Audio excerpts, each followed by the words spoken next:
What's up YouTube? This is Dennis Panuta for tutorialsEU. In this video, you are going to learn how to use machine learning. You're going to learn the fundamentals of machine learning, and you will need Python or R for that. It makes sense that you have some knowledge in programming before starting with this course, but you're going to learn the most important parts anyways, okay?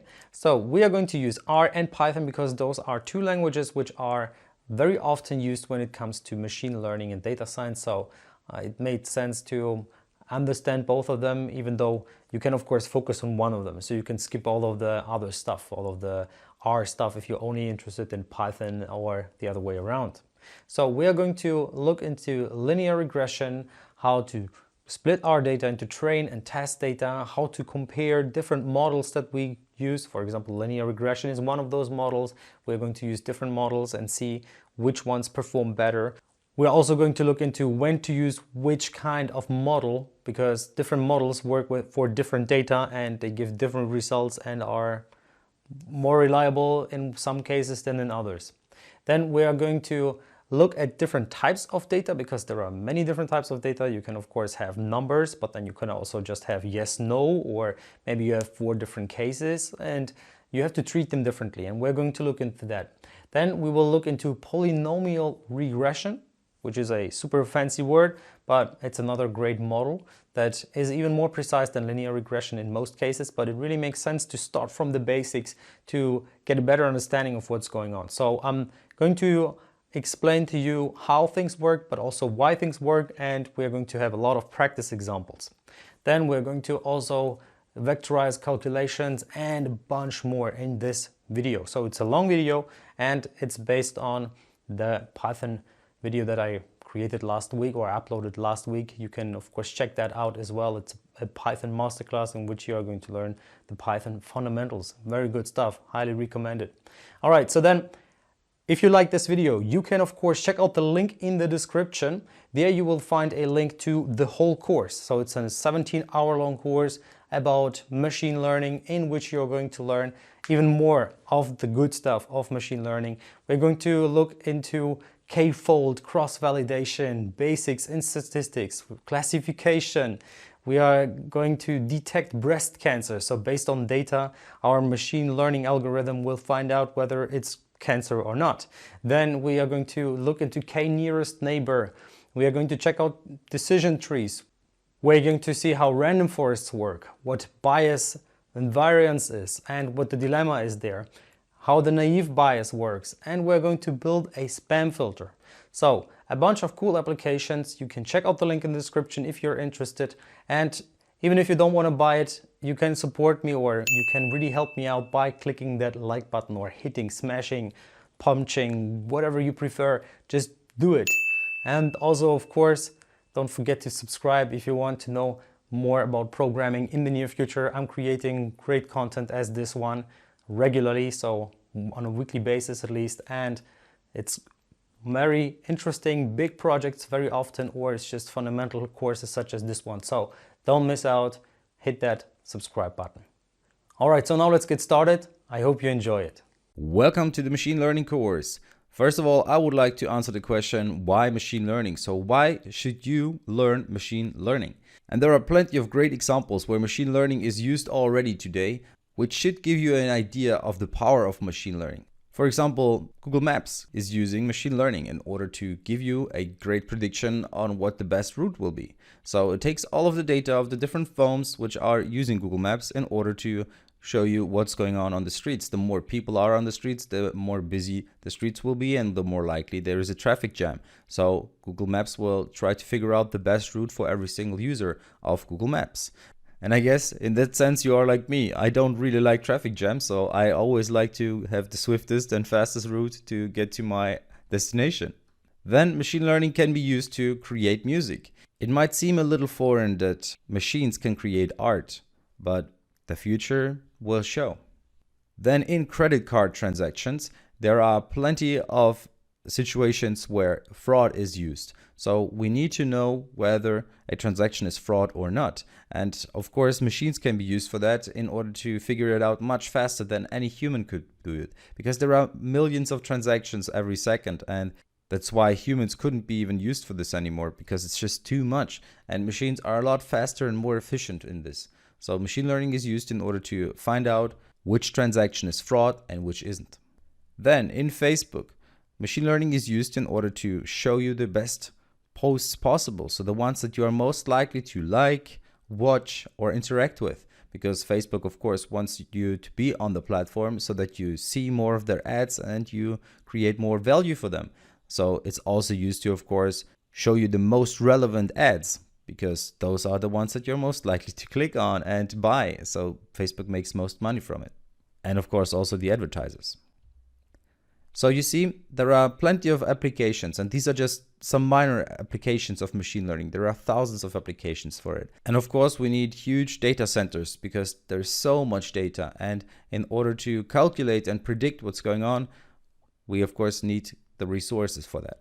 And here's an image for how the data volume grew over time. This image is from 2015, so the years after are predictions, but you can see that the value is constantly growing.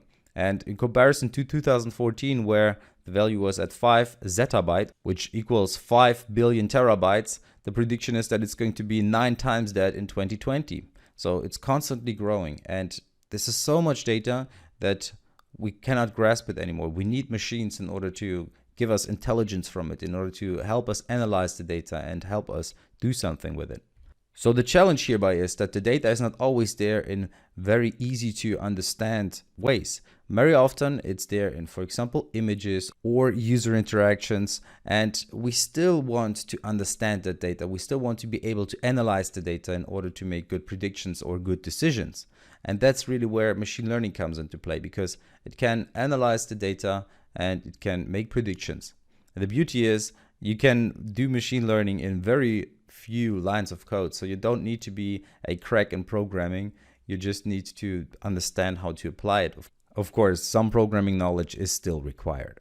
Something that I haven't touched on yet is that machine learning can even create completely new businesses, completely new business ideas and directions that we can go to. And we are really just at the beginning of this development. And you can be a major part in this. You can be a major player in machine learning. So I hope you enjoyed this course, and see you in the next video. In this lecture, I would like to talk about the question Python or R. So which programming language should you choose? Because both are great programming languages when it comes to machine learning. So let's have a look at both of them. Let's look at Python first. So the advantages of Python are that it has a flat learning curve. So it's rather easy to learn. Then the code is very clear. So it's also very easy to read the code and to understand the code, even without being a complete crack in the programming language. Then scikit-learn provides a unified interface for our models, which is pretty cool because it allows us to try different models without having to change too much in our code. And this is quite a cool feature because it really helps you to try different things in order to see which model is the best model for your application. And it's also perfect for natural language processing and deep learning. So if you want to go towards that direction, then Python is definitely the right choice for you. And it's also suitable for other applications. All right, so now let's have a look at R. So the advantages of R are that it's short and compact code. So you need to write very little code and you can create quite an application with very few lines of code. So if you love this compactness and this shortness, then R is definitely your thing. Many ready-made packages are available for data science. So that's really the major point because R is there for data science. Python is a programming language which is used for other applications as well, but R is really mainly for data science. And that's where its power comes in. As it really was designed with data science in mind, you can sometimes feel that. And it's those packages which really make the difference. So there is plenty of prepared code which you can just use and it will give you the results that you want. And that's really the power of R. And RStudio is a good IDE, so integrated development environment with good export capabilities for reports. So it's quite easy to create reports out of the results that you are getting from your machine learning code. So that's really a cool thing about R. And there are many useful functions such as vectors, matrices, drawing, graphics, already included in R. So you don't need too many different imports in order to get that. So should you now choose Python or R? Because you might have seen that the course covers both. So we are going to go through every single application in Python and also in R. So you can swap around and jump around to see the differences, or you could really just focus on one of the programming languages. So you would be done in half of the time. So it depends.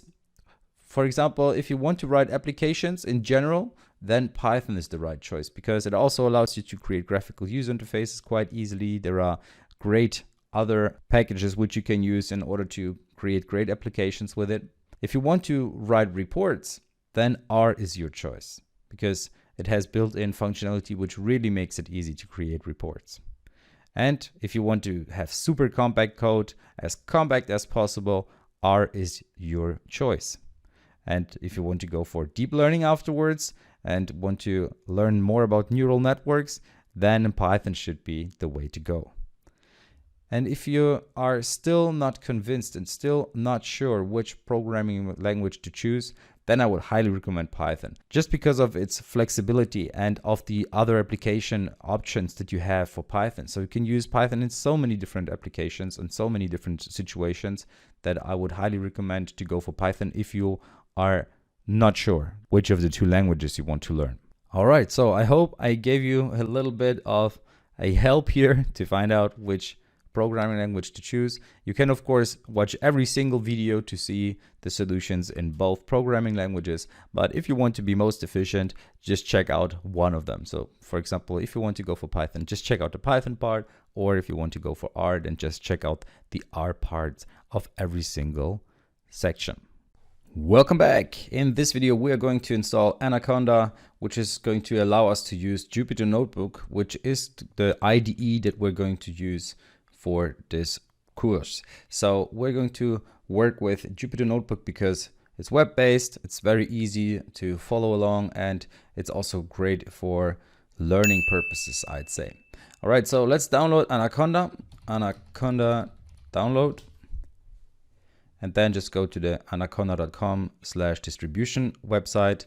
And here you can press download in order to get to the installer that you need. So here you can either go for the Mac installer or for the Windows installer. This of course depends on the operating system you have. As you can see, Linux is also available. So I'm going to choose Windows here. That's important because otherwise you will install Mac OS. For some reason, even though I'm running it on Windows, it automatically goes to Mac OS, even though I really need the Windows installer. So here you can basically download this 64-bit graphical installer. So just save the file.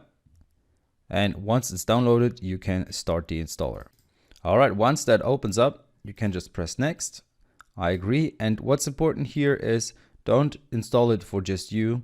If possible, install it for all users, because then it will be stored in the right folder and it will make things a lot more smooth, and a lot of errors that could appear will not appear by choosing this. So then press next and accept user account control by Windows.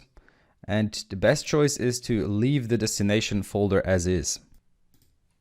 And the best choice is to leave the destination folder as is. So in program data /anaconda3 and press next.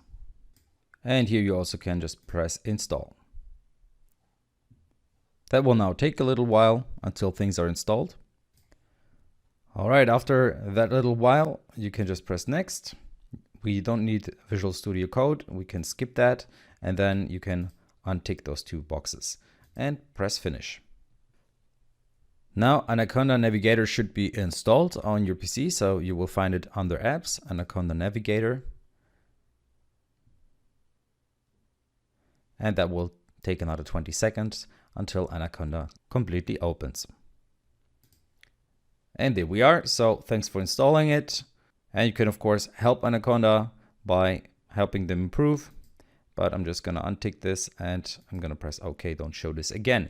So what you see here are multiple different applications which you can use in order to use Python or run Python. So for example, Jupyter Notebook is the one that we're going to use. It's a web-based interactive computing notebook environment. Edit and run human readable docs while describing the data analysis. So this is pretty cool because it's a lot easier to learn with this. All right. Of course, you can use something like Spider. So here you can see a scientific Python development environment. So this is another IDE, which is a very powerful one. And you can, of course, run all the code that we are going to use in this course in Spider as well. But as I said, we're going to use Jupyter Notebook. So let's launch that real quick to see how this is looking. And if you have used it before, of course, this is not going to be super interesting for you. This is my complete users folder. And from here, I can go to, for example, the desktop if I have my course materials on there. And there I have saved my course materials. So depending on where you store them, this is where you will find them. In my case, it's on the desktop course materials. And here you will find all of the different sections and the materials for the sections. So let's check out linear regression, for example. In the linear regression folder, you will find the different files that are there. For example, this IPYNB file, which is this Jupyter Notebook file.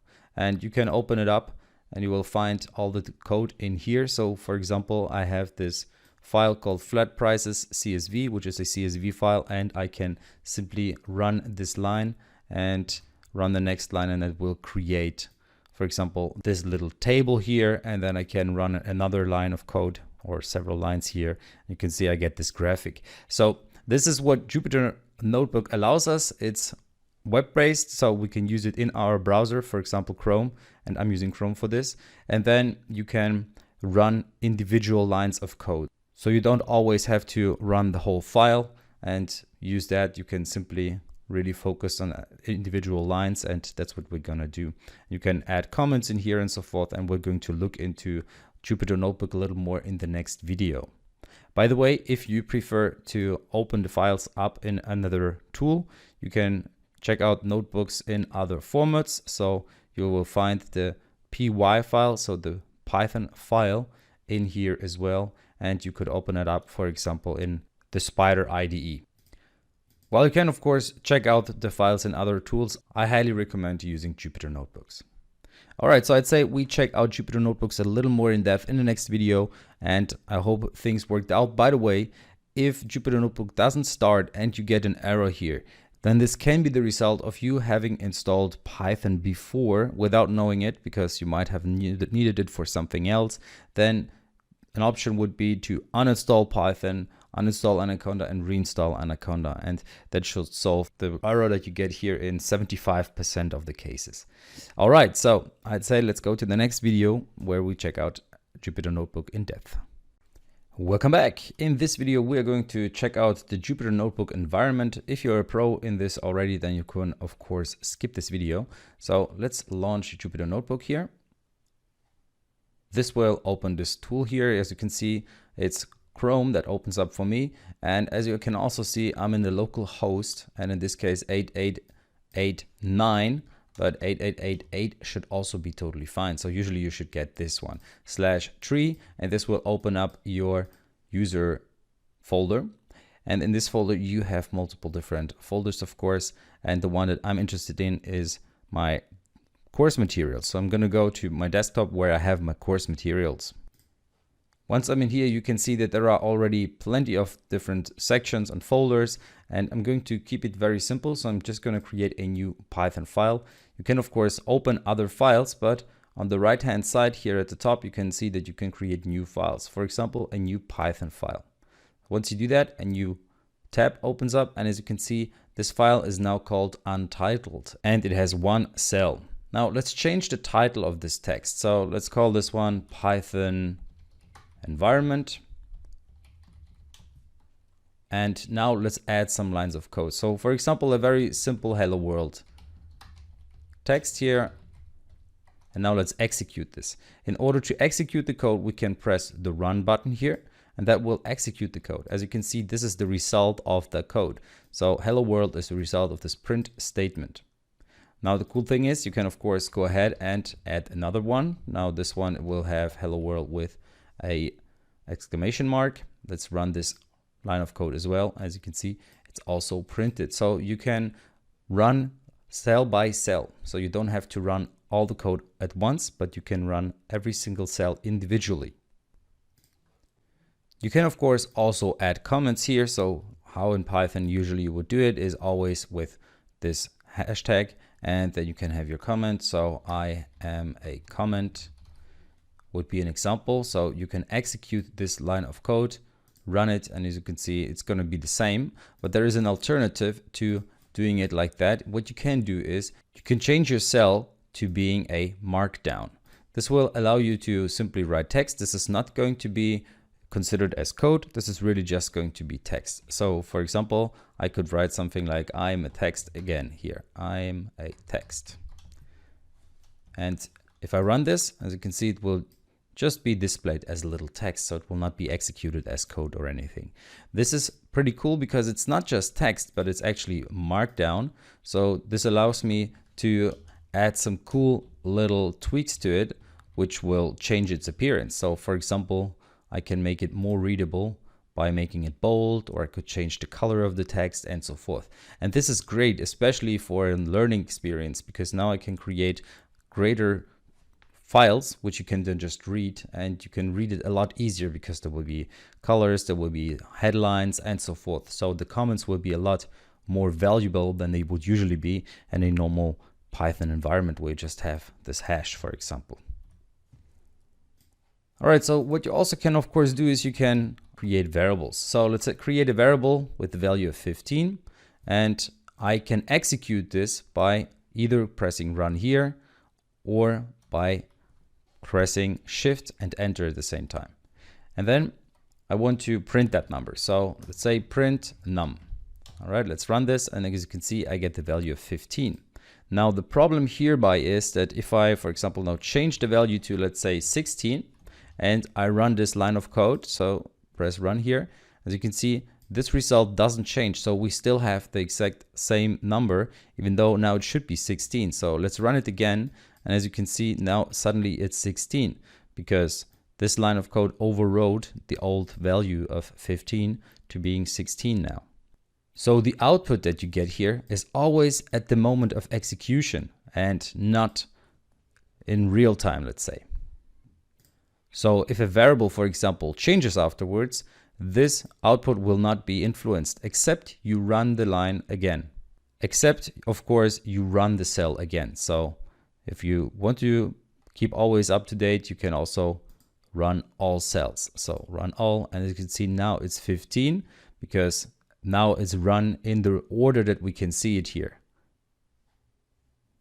And 16 is not coming before that print. So it's executed after that print. So we would have to run the print statement again, or the cell here, and that will go back to 16. All right, so what if you want to add code in between or before a specific cell? So just select the cell, and if you want to add a cell below, you can press this plus button, or you can go to insert and you can create a cell above or below. So we could easily create multiple cells in here. If you want to get rid of them, you can cut the selected cell easily by pressing this button. So you can pretty much change the whole file as you like. Now, in case you run some code and it crashes your whole Python kernel, your whole application, and things just don't work anymore, what you can do is you can restart your kernel from here. So go to kernel and press restart, and that will restart the kernel. And that should solve the problem. So after a while, your program should rerun. By the way, if you close a file, so for example, this Python environment, if I close it, it's telling me that I can save it. So I'm going to save with Control S, and I'm going to close this file. Now my file will still be running. So if I go to the running tab here, you can see that my Python environment is still running here, this file that we've just created. So you can open it from here if you want. You can go back to it, or you can shut it down. So you can shut it down either from here, or let's go back to the file that we've just created. So let's see how we can alternatively close it. You can go to this file. Here at the very bottom, you can see I select this file, and then I can press the shutdown button. And once I do that, the file should not have this greenish color anymore. So once you open a file and it's running, it will turn green. Here, this icon, and you can see the text running here at the bottom as well. Okay, so that's something that you might need to consider if your files are crashing your program. All right, so that was a little introduction into Jupyter Notebook, and I highly recommend using this tool because it's really helpful and it's amazing for teaching purposes. So I'm going to use it throughout the course, and of course you can always execute the code also in other Python environments such as Spider or even other tools that you want to use. All right, so I'd say see you in the next video. Welcome back. In this video, we are going to install R and RStudio, which we're going to require in order to develop in R. So if you don't want to do anything in R and you only want to do the course in Python, you can of course skip this video. And what we are going to need for this is to download this R from that website that you can see here, the link. You can also just Google download R and you should find this website directly. So just download this exe file. And while it's downloading, we can also download RStudio, which is going to be the IDE, so the development environment that we're going to use. And we're going to download RStudio Desktop, the free version here, download it. And as you can see here, I will just download the one for my version. Of course, you can also download the macOS version. And so, for example, for macOS, you can also download R from here. And if you want to install R on Linux, then it highly depends on the environment that you're using or on the version of Linux that you're using. So it's not something that I'm going to cover in this course. All right, so let's start with R for Windows. We need to install R before we install RStudio. So let's just go ahead and install it from here. Then you of course need to understand what you're accepting here. So read through the general public license here. Then I would say install it in the standard directory and activate everything here. We will accept the defaults from here and press next here as well.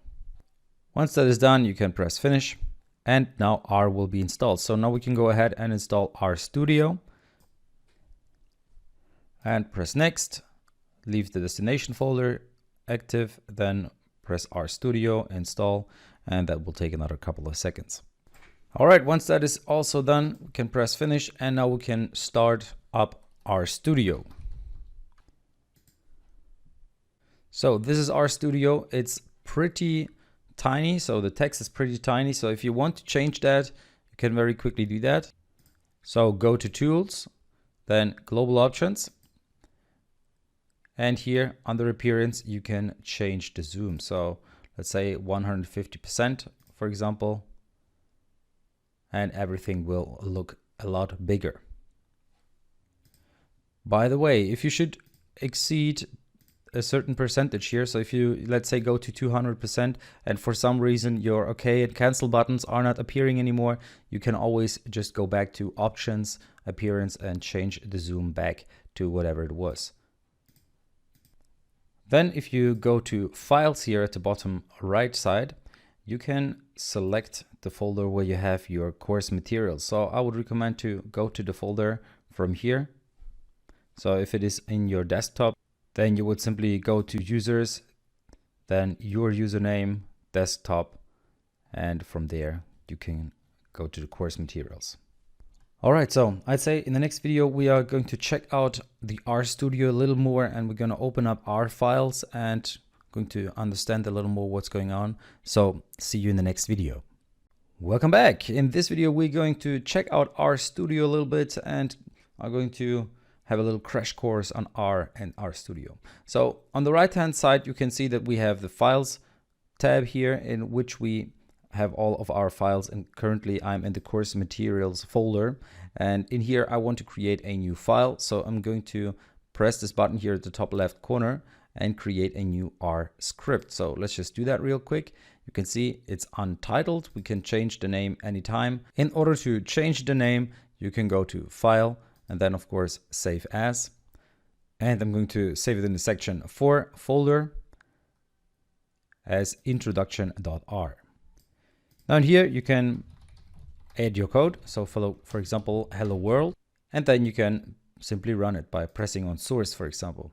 Here at the bottom, you can see there's the console tab in which you can also see the output of your program. So if I have another line, which is hello world here at the bottom, and I run the code, you can see hello world is printed twice and the old entries are still here. Now, if I just want to run one line, I can just press run here. And as you can see, the line that I was currently in, or that the cursor was in, will be executed. So if I get rid of the exclamation mark here and run it, you can see suddenly it's without the exclamation mark because this time line 2 was printed. And if I run it in line 1, then you can see the one with the exclamation mark is printed. So this run button, this individual one, is only going to run an individual line that we're currently in or that we have marked, and source will run everything, so all the different lines of code that we have. Now, in order to create a variable, you can simply create a variable name and then assign a value with less than, and then here hello Mars, for example, instead of hello world, and now print a in the next line.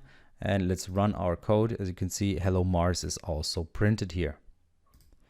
By the way, you can assign a value with an equal sign, but that is an anti-pattern in R, so we should use this approach here with less than dash. All active variables are automatically added to our environment tab here. As you can see, the variable A has the value hello Mars. A pretty cool feature of R is the capability of creating vectors. So for example, if I have one that is called marks, I can simply add multiple values in there by using the combine function. So the C is the name of the combine function, and here I can simply add some values and I can print marks from here.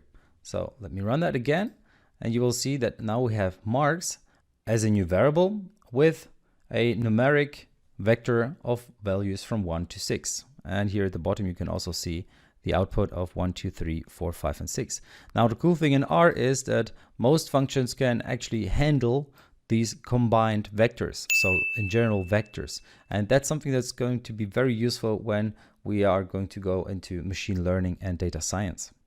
So for example, if I don't want to get the marks, but I want to get marks multiplied with 2, and you can see it is handled very well. So 2, 4, 6, 8, and 10, and 12 are printed, and that's really the power, or one very useful feature of R. By the way, if you create a variable, for example my.mark, and you assign a value to it, let's say 5, you can see that there is a dot in between, and this dot does not have any specific meaning. So this is just the name of the variable. In other programming languages that has a particular meaning, and you would access a variable called mark within the my collection or something like that. But in R, that's not the case. So in R, this is basically a variable name. So dots can be in variable names. That's a little different than in other programming languages. So you can basically print my.mark from here, and you will receive the same results. So as you can see, you just get 5. By the way, also, R does not start indexing at 0. It starts indexing at 1. So for example, print marks at position 0 will not be the correct approach because there is no index 0.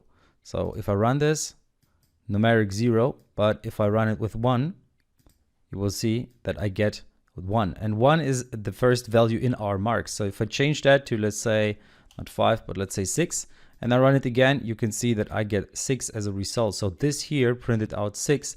That's because marks at position 1 or at index 1 is 6. So that's really a little tricky if you come from other programming languages, and I expect that. So I don't expect you to not having had any programming experience before.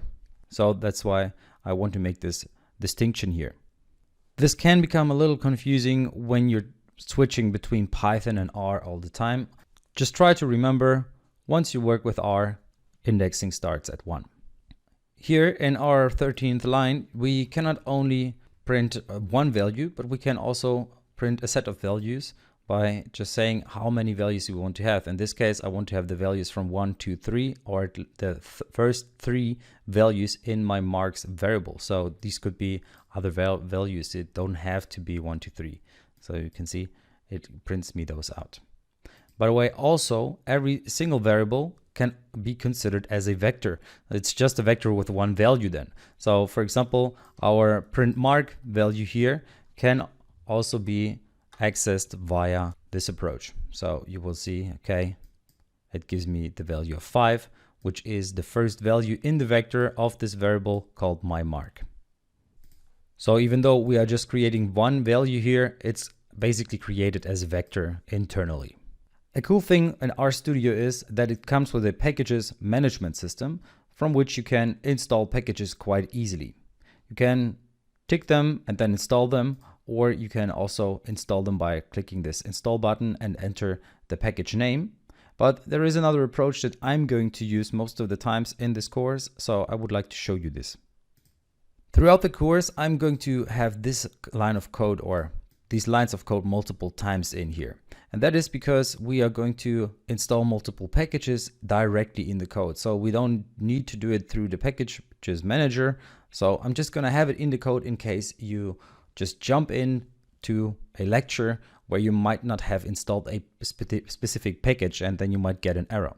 So in this case, I have this package called Datatable, and I have it commented out because I don't want to install it all the time if it's installed already. So you would get a warning if it's already installed and you try to install it again and so forth. So in this case, I'm trying to access this library, for example. So let me run this line of code and you can see I'm getting an error.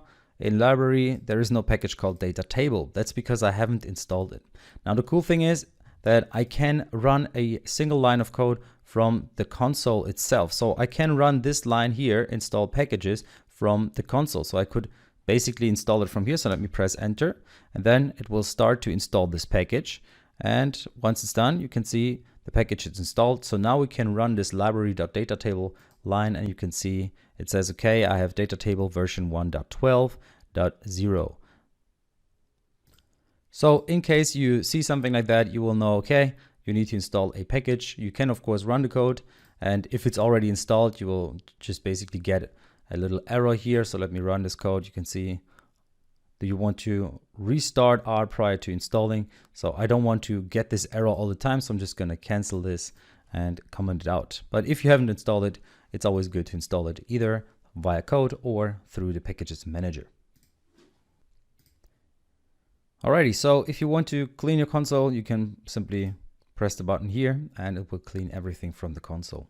Now there is something else to tell you. It's this source button that we have here, and you can run the source directly or you can run the source with echo. So source is what we've usually done. So you can see here is the output of our code. But if you run source with echo, you will also see the code that results in a particular output. All right, so that's basically the difference between the two. So sometimes you just want to see the code that has created the specific output, then you would run source with echo. Then another neat little thing is that if you check this checkbox here, source on save, what automatically will happen once you make a change here and you save it with, let's say, Control S, your code will be executed once again. So you can see here at the bottom, I will receive all of the outputs once again. Now this is pretty cool, but most of the time I'm going to basically press this button in this course so you can see that I'm actually running my code. But if you see something like that, then you will just know, okay, I just saved my file, and that's why this came up. And then the last little feature that I would like to show you in RStudio is that you can get rid of all your variables here, and you just need to press this brush at the top here.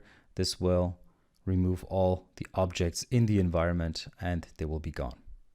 And then the very last thing that I want to show you, in case your program crashes, you can go to session and you can terminate R or restart R. So R will be coming back to life. Alrighty, so this was a little introduction to R. Very basic, but we also looked at RStudio. So we're going to use RStudio throughout the course. And this is really just an introduction. We are going to use some additional features. And once we do, I'm going to explain them, of course. So I hope you enjoyed this. and see you in the next video. Welcome back. In this video, we're going to check out vectors a little more, and let's check out how we can create a vector first. First of all, we of course need a name. So let's say we have a name called ages and we want to store multiple values in there.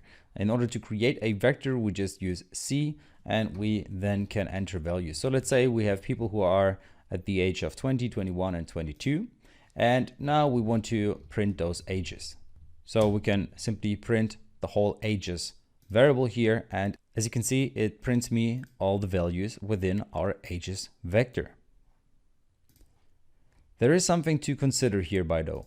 For example, we have values of 20, 21, and 22, but let's say we have a fourth person who is 23 years old, but we store that as a character. Then things look different. So let's run it again and you will see print ages gives us 4 variables which are of type character. Now, character is what you would call string in other programming languages such as Python. So this is a string in other programming languages, but in R it's called character. So whenever I say character, just think of a collection of characters. So you can see a vector can only have one data type. So in this case, once one data type is of type character, all of them are converted into characters. So 20 is going to be a character, 21 is going to be a character, and 22 as well. Now the practical thing about vector is that we can apply changes to all of the elements. So for example, if I have seen that the year has passed and now I would like to change the ages of all of my people in there, I can just add 1 to ages, and if I run that, you will see that I get 21, 22, and 23. So it was applied to every single value in my ages variable. Hereby, it's important to understand that it's passed by value and not passed by reference. So what does that mean? So if I print ages now again, and let me run that code, you will see that print ages plus 1 will give me those new values, but print ages still gives me the old values. So the ages variable itself is not influenced by this approach here. Okay, so we're not changing ages here, we're just passing ages plus 1, and this just passes the values and not the reference itself, which means that the actual values stay the same. So it's basically like a copy is created here. So hereby we create a copy of ages, then we apply the changes and we pretty much just print it out in this case. Now, if you want to actually store it in ages, you would have to use the following approach where you actually say, okay, ages is going to be ages plus 1. So this would be the approach that you would have to take hereby. So if you run that, you will see, okay, now the values are all increased by 1. So you have to be always careful when using this. So I'm just going to comment this out because I want to show you one more thing. And that is, I want to show you another cool feature with ages and with variables in general. So what we can use is we can use a min function, which will give us the minimum value, so the smallest value of the ones in there. Then the max function, which will give us the highest value of our vector. And finally, the mean function, which will give us the mean value. So the average pretty much of our vector. So let's run that again. And you will see the minimum value is 20, the maximum value is 22, and the average is 21. So that's a cool thing about R. We can use vectors very easily. We don't need an additional package, and we can use them directly when using functions. So we can just pass them in the functions. And they are also a very important aspect of tables. So we're going to check out tables and data table in the next video. So see you there. Welcome back. In this video, I would like to give you a little introduction to Datatables because we're going to use it quite a bit. So what you need to do is you need to install this package called Datatables, and you can just execute this line of code if you haven't done it before. All right, but I've commented it out because I don't want to install it again because it's installed already. But you need to have this line of code here, of course, as well, which just says, okay, I want to use this library called Datatables, which contains different functionality. So I'm creating a data frame here. So how does this data frame look like, or this data table that we have here?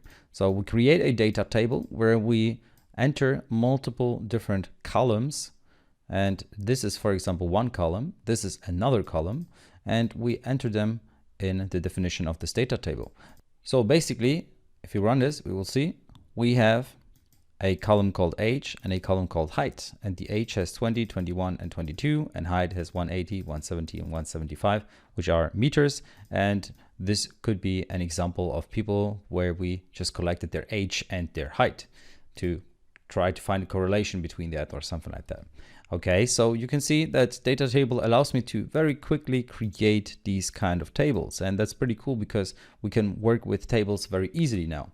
Now, if we just want to have the data from one column and we don't want to have the data from all columns or the whole table, as you can see here, then we can just say, okay, give me the age. So df, in this case, the data frame, then the $sign and the name of the column that we want to look at. So let's run this again, and we need to run the whole code. As you can see now, we can get this information here. And by the way, I'm going to just run the source. So this is what I'm getting. You might recall this appearance from the last video where we were working with vectors. So what we get here is pretty much just a vector. So we can basically apply the same principles that we have done in the last video where we used the min, the max, and the mean functions. And here, instead of just entering age, as we did last time, we enter df_age. So df$age, which just says, okay, take the column called age of the data table called data frame and give me the minimum value, then the same for the maximum value here, and the average or the mean value here. Now, this is the approach that we've seen in the last video. There is another more resourceful or more efficient way to do that, and that's this one here. It's just for completion in here. We are not going to cover it yet right now. We're going to cover it later on once we dig deeper into R and data tables and machine learning in general. Then we will look into that. But just so you know, there are more efficient ways in terms of resources than using this approach here. All right, so now you've seen how you can create a basic table. You could, of course, create another column in here very easily by just adding another vector after the comma here, for example. So if you have a vector prepared, you could add another vector in there and very easily create a bigger table with more data, so more columns. And if you add something in here, for example, then you could have more rows. All right, so this is just an example for what you can do with data tables. We are going to use data tables a lot, so no worries there. And I'd say see you in the next video. In this video, I would like to take a little look at those two questions. What is data and what does our model do? And of course, we're not going to go too much into depth with these two questions now because we are going to do that throughout the course. So we are going to look at different sets of data to understand the concept of data a little better. And also we are going to create many different models in order to understand more what our models do. All right, so first of all, let's have a basic look at what machine learning is. So we have a bunch of data and then we try to create a model based on that data, which allows us to predict something. So depending on how good our model is and how good our data is, we can create good predictions. And of course, if it's either bad data or a bad model, our predictions won't be that great. But let's have a look at the practical example here. Let's say we have sets of data with diabetes. So we have people who have diabetes, and in this case, we have some people who don't have diabetes. So in general, we're just looking at data where people either have diabetes or not, but we also have more information in every single data set. So for example, we know things about their fatigue level. So they can say whether they are often fatigued or whether they are rarely fatigued or tired or occasionally. So these are the different sets. So we could try to make a prediction based on this information. But of course, this information alone won't be that valuable because the more information we have, the better our prediction can be, the better our model can be, in order to create predictions, of course. So we have some more information, such as the weight. So here we can see, okay, maybe there's a correlation between the weight and fatigue and diabetes. Or we have even more data, such as blood pressure. So maybe that will help us to create an even better understanding. And then we could also have something like hair color. And in this case, we have two blonde people, two brown-haired color people. And even if the hair color is completely irrelevant for our model, and completely irrelevant for our predictions, we could still have that in there. So our model should be good enough to find out if it's a useless information, so it will just disregard it.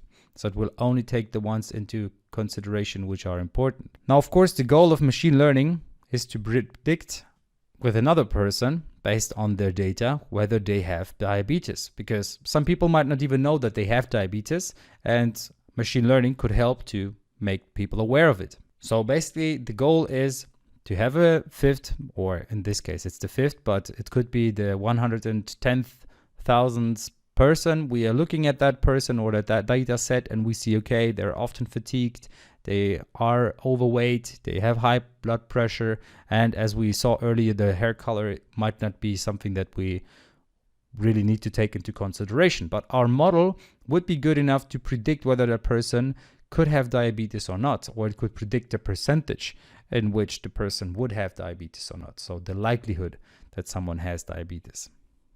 Now, this is just an example, of course. We could have plenty of more information. So generally, you can see here we have multiple axes, and they're just nummerized here because generally these are just several traits that we have, or several properties or information that we have. And every single one of them is in a specific column. And of course, as I said earlier, we could disregard several columns if they don't add any value to our model. And Y is in this case just the fact whether somebody does have diabetes or not. In our case, we are using classification here. So we are trying to figure out if something is true or false. So if it's yes or no. But there are other approaches in machine learning, such as linear regression and clustering. And they are based on the data sets and of course on the model that you want to create. And we need to understand those basic concepts before we should apply them. So we should first of all understand the theory behind it before we go into practice. So we're gonna look at the theory in the next chapter. But first of all, let's have a look at the different types of problems that we can solve, or at least where we can apply machine learning to. What different areas are there in machine learning? That's the question that I would like to answer on a very high level in this video, so let's dive right into it.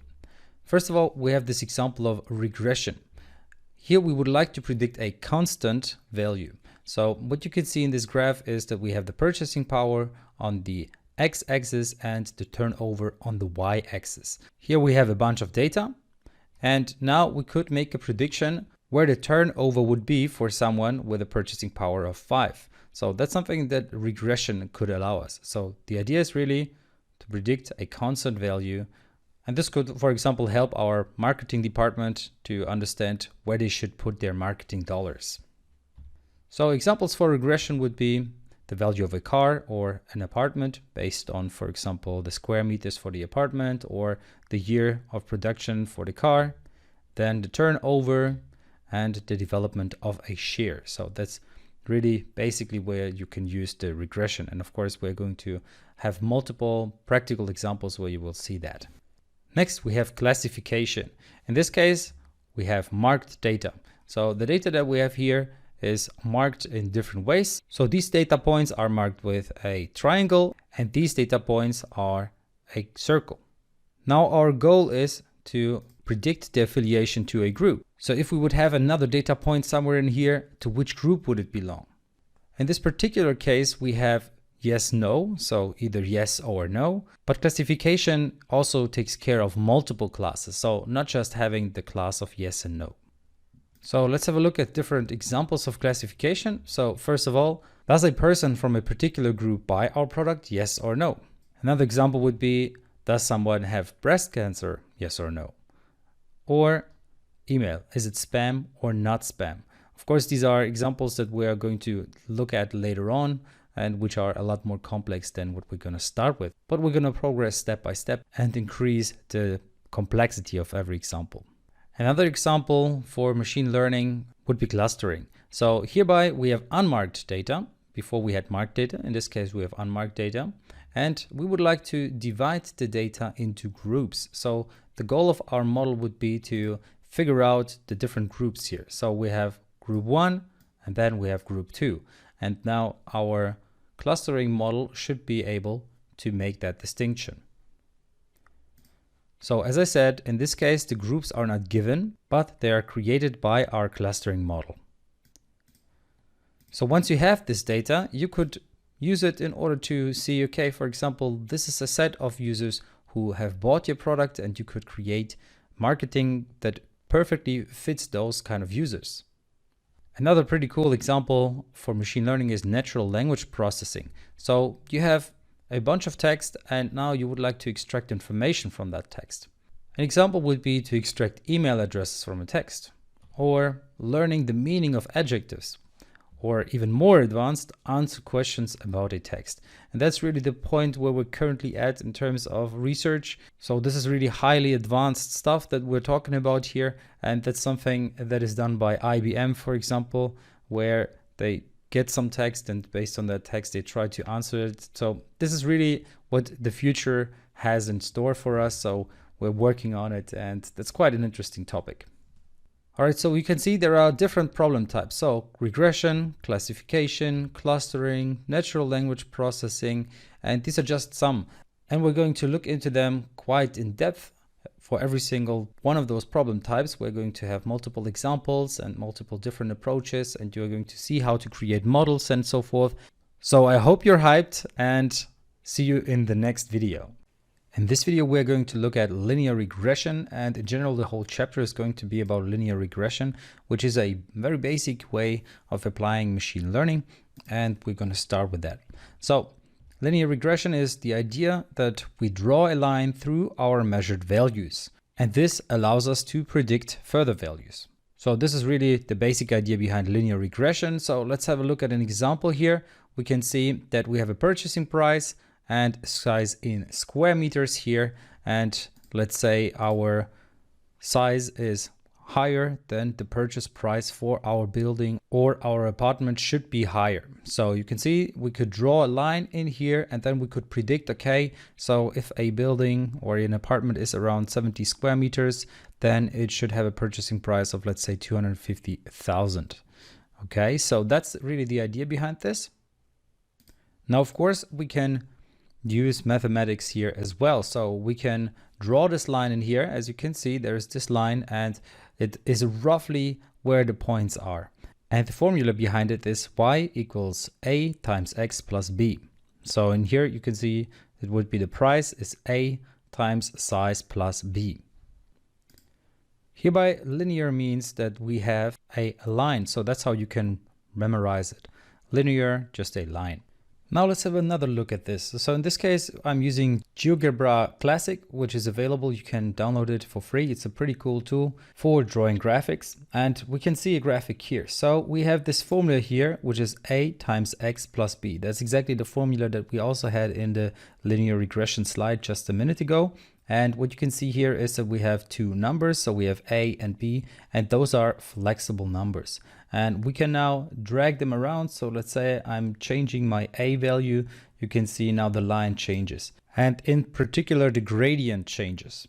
Now, the gradient is not the only thing we can change. We can also change b, which is basically how far up does the line start from the point of origin. So you can see here we have the point of origin at 0, 0. And then depending on how we change our b, now our whole line will go up. So for example, for an apartment, even if an apartment is really just going to be a very small one, it should still have a certain value. So even if it's just 5 square meters, it should not be very cheap. It should still cost something. Okay, so that's really the idea that we could display here. But at the same time, you could already say, okay, negative values wouldn't make sense. So an apartment that has a negative size should not still cost something. So in this case, for example, an apartment which has a size of less than 0 would still cost a little more than 0. So it would be between 1 and 0, even up to the point where we're almost at -2.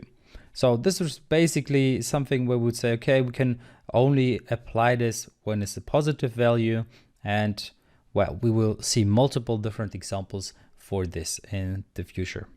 So in this chapter, we are going to find out how to actually draw such a line, or how to find this line out. So this line is actually our model, by the way. So these points that you can see here is our data, and the line is our model. So how do we create such a model? How do we find out what the best model in terms of linear regression is? And that's really what this chapter is about. So let's dive right into it.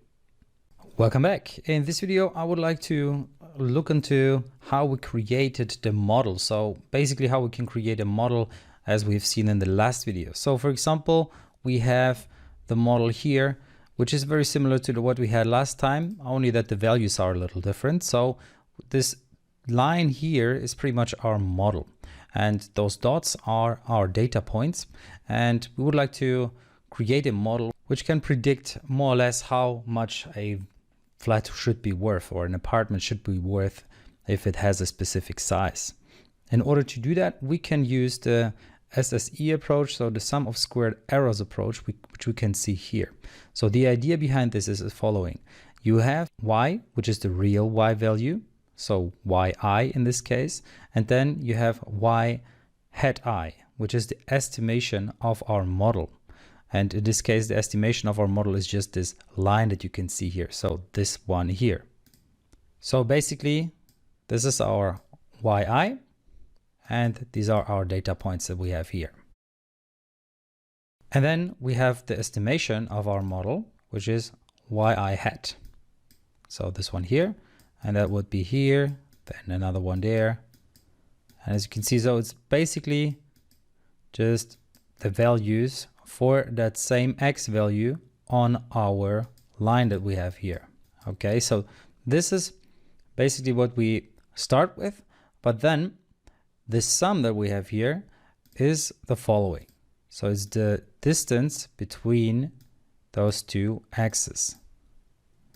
So the distance between the data point and the model, or in this case, just the line that we have, okay? So the idea behind this is that this red line that we can see here, so the sum of all of those red lines is as small as possible, because the smaller this line is, the better our model is. So basically this red line is this part here. So let's have a look at this in a graphical representation once again. So in this case, I'm using GeoGebra again, and I have a bunch of points here. So in this case, 5 points, A, B, C, D, E. And I have my function, which is my line. So in my case, my function is 0, 0. So the whole formula is the same that we have seen before, A times X plus B. And now if I change B, for example, you can see that my line changes. And what I could do, of course, is I could try to find the values which represent more or less the points that we have. So I could do it manually. I could try to create this kind of line. Okay, so now they are going through. So this would be more or less a good line, so a good prediction for this, a good linear regression, more or less. But the problem with this is that it's just done manually, and I want this to do automatically and programmatically. And the idea behind that is that I take the distance between the line and between my data points. Okay, so let's go back to 0, 0. Then we can see it better. So in my case, I have this segment here, and I can activate the distances. As you can see here, we have the distance between my line, my green line, and the different points. They're called G, H, I, K, and J. Now I have some numbers here as well, which is A and B. We can change A and B here. And at the same time, you see a value called C here. And C is basically just a formula, which is G squared plus H squared plus I squared plus J squared plus K squared. Okay, so this is the formula behind it that I have added. And it creates this distance. Now you can see if I change the values, let's say I go up with my B, then my C changes. And this is pretty much the sum of those distances squared. Now my goal is, of course, to have a small as possible C. So if I apply this, if I change it around a little bit, you can see now I'm getting to 8,000. So this is already pretty good. Let me go a little further. Let's try to create a as good as possible line manually. You can see I'm already at 3,300. And how good can I get? Well, as you can see, I'm getting to 2,800 and 2,700, but that's basically the best that I can do. Maybe I can get even better, but that's just really trying around. Now, of course, my program can do that automatically. So you can see I can play around with this straight line and create as good as possible C, but the best approach hereby would of course be to do that programmatically or mathematically. And that's a cool thing about the different tools that we're going to use. So Python and R offer great tools for this, where we don't need to do that manually, but it's done programmatically with ease. So now, of course, I have prepared this line already, and as you can see, this is what the linear regression pretty much gives me as a result. So let me deactivate the segments here. When I activate my line here, you can see that this is the line. And now if I enter the same values for my A and B as we have here. So for A, it would be 4.2. And for B, it would be minus 57.35. As you can see, then I get a C of 1187. So that's the least that we can do here. And that's what the result of our linear regression is. So what would that actually mean, what we see here? So an apartment that is 80 square meters would roughly be worth 280,000 euros. So that's really the idea behind this linear regression here, or behind this line that we have created here. All right, so I'd say let's go to a quiz in the next lecture, and then of course we will see how to import data in Python and how to draw that graphic in Python. And then of course we're also going to do the same thing in R. So see you in the next video. All right, so now you've been around for quite a while, and I hope you enjoyed the parts that you've seen so far. If you want to learn more about machine learning, then check out the link in the description. You will find the huge discount link to the whole course, 17 hours of great content such as this one, with examples, extra projects, quizzes, and of course a 5-star support. All right, so I hope to see you there, and enjoy the rest of the video. Welcome back. In this video, we are going to use the data that we have here. So you can see I have plenty of data with square meters and the price for apartments, and the file is called flatprices.csv. So let's go over to Jupyter Notebook. So if you already know how to use pandas and already know how to plot files and information, then you can of course skip this video. Otherwise, please follow along. So first of all, we are going to use this pandas as PD. So pandas is a framework which allows us to very easily import CSV files, for example. So we're creating a data frame. I'm going to call it df, which I'm going to do by reading a CSV file. And the file's name should be flatprices.csv. Now here I'm using // because it should be in the same folder as this linear regression Python file that I'm currently using. So you have to, of course, put it in this correct folder. Now, if we execute that, it will be read. But now, in order to display it, we can simply use the head function. So let's display this, and you can see we have square meters and price here. And head just displays 5 lines of information. So in this case, the header and then 5 lines. But it's important to understand that these two are also part of the whole information that is read in. So in line 0, this is pretty much the entry. So square meters and price is the entry for line 0. Alternatively, you could have, of course, also printed out the whole data frame. Then you will get this output with all this 50 data entries that we have here. All right. But I just want to keep it simple so we know, okay, it worked. That's why I'm using the f head. Now, the cool thing with pandas is that it now allows us to very quickly access only the data of a specific column.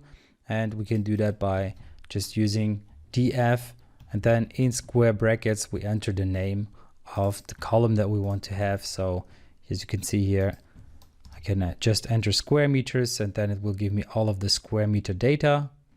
Alternatively, if I do the same thing with price, it's going to give me all the different prices. Okay, so this is perfect. That's exactly what we needed.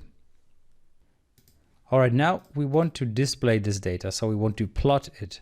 In order to plot it, we can use something called matplotlib inline. So this allows us to plot something inline, which pretty much will just allow us to plot or create a graphic within our Jupyter notebook directly within our specific line in here.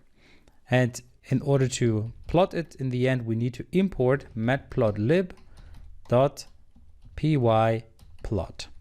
And in order to access it easier with less text, let's say, we can rename it. So I'm just gonna rename it to splt. Now this is commonly used. We have seen that here before, import pandas as pd. So instead of writing pandas all the time, we can just write pd. It's the same here. Instead of writing matplotlib.pyplot, we can just use plt. And we execute this line. So now it will be imported and we will be able to use plt with its different functions. This is, by the way, a common usage of it. So you will see that quite often when you search through documentations and also check out other tutorials. All right, now we can go ahead and scatter our data. So we can display it by using the scatter. And there we need to say where the X data is coming from and where the Y data is coming from. So in our case, the X data will be df square meters. And on the Y axis, we want to have the prices. So data frame, square brackets, and price. Now this by itself will not display it, so we need to also run the plt show method. So if we run that, we will see, okay, this is the data that we had and this is how it's displayed. All right, so all of the data that we have here in our data frame, which is our flatprices.csv file, is now here on our little graph. Now you might say, oh damn, I didn't need that show. I could just also run it like this. You can see you still get the output with the graph, but if you use it in another tool, so if you don't use it in Jupyter Notebook, this plt.show would be necessary.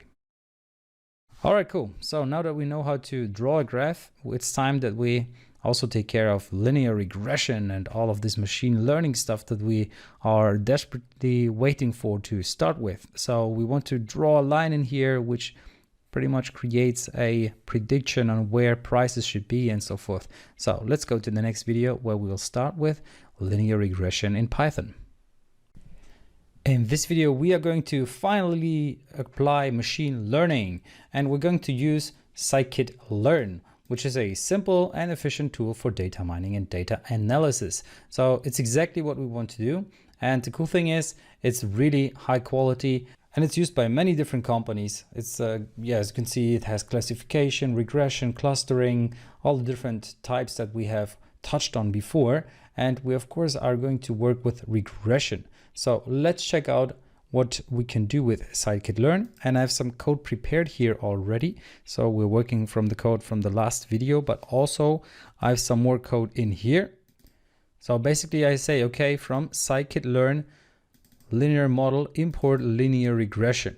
What this allows us is to create a model which is of type linear regression. So I'm just calling it a model. You could call it whatever. This is just a variable which contains this linear regression. Now the cool thing is we can now apply its functions or use its functions, and you can see that this model has a function called fit. Now it needs an X and a Y value. Now you could say, okay, it's the same thing that we did with the scatter here, where we said, okay, this is the X coordinates and this is the Y coordinates, but scikit-learn needs it in a slightly different way. So this linear regression or this fit function needs it in a different way. So let's insert a cell so you can see what I mean. So it requires it in the following manner. So instead of just as we had it before with these df square meters, it needs it with additional brackets. So it needs it with the df, opening square bracket, then the name of the column and double closing square bracket.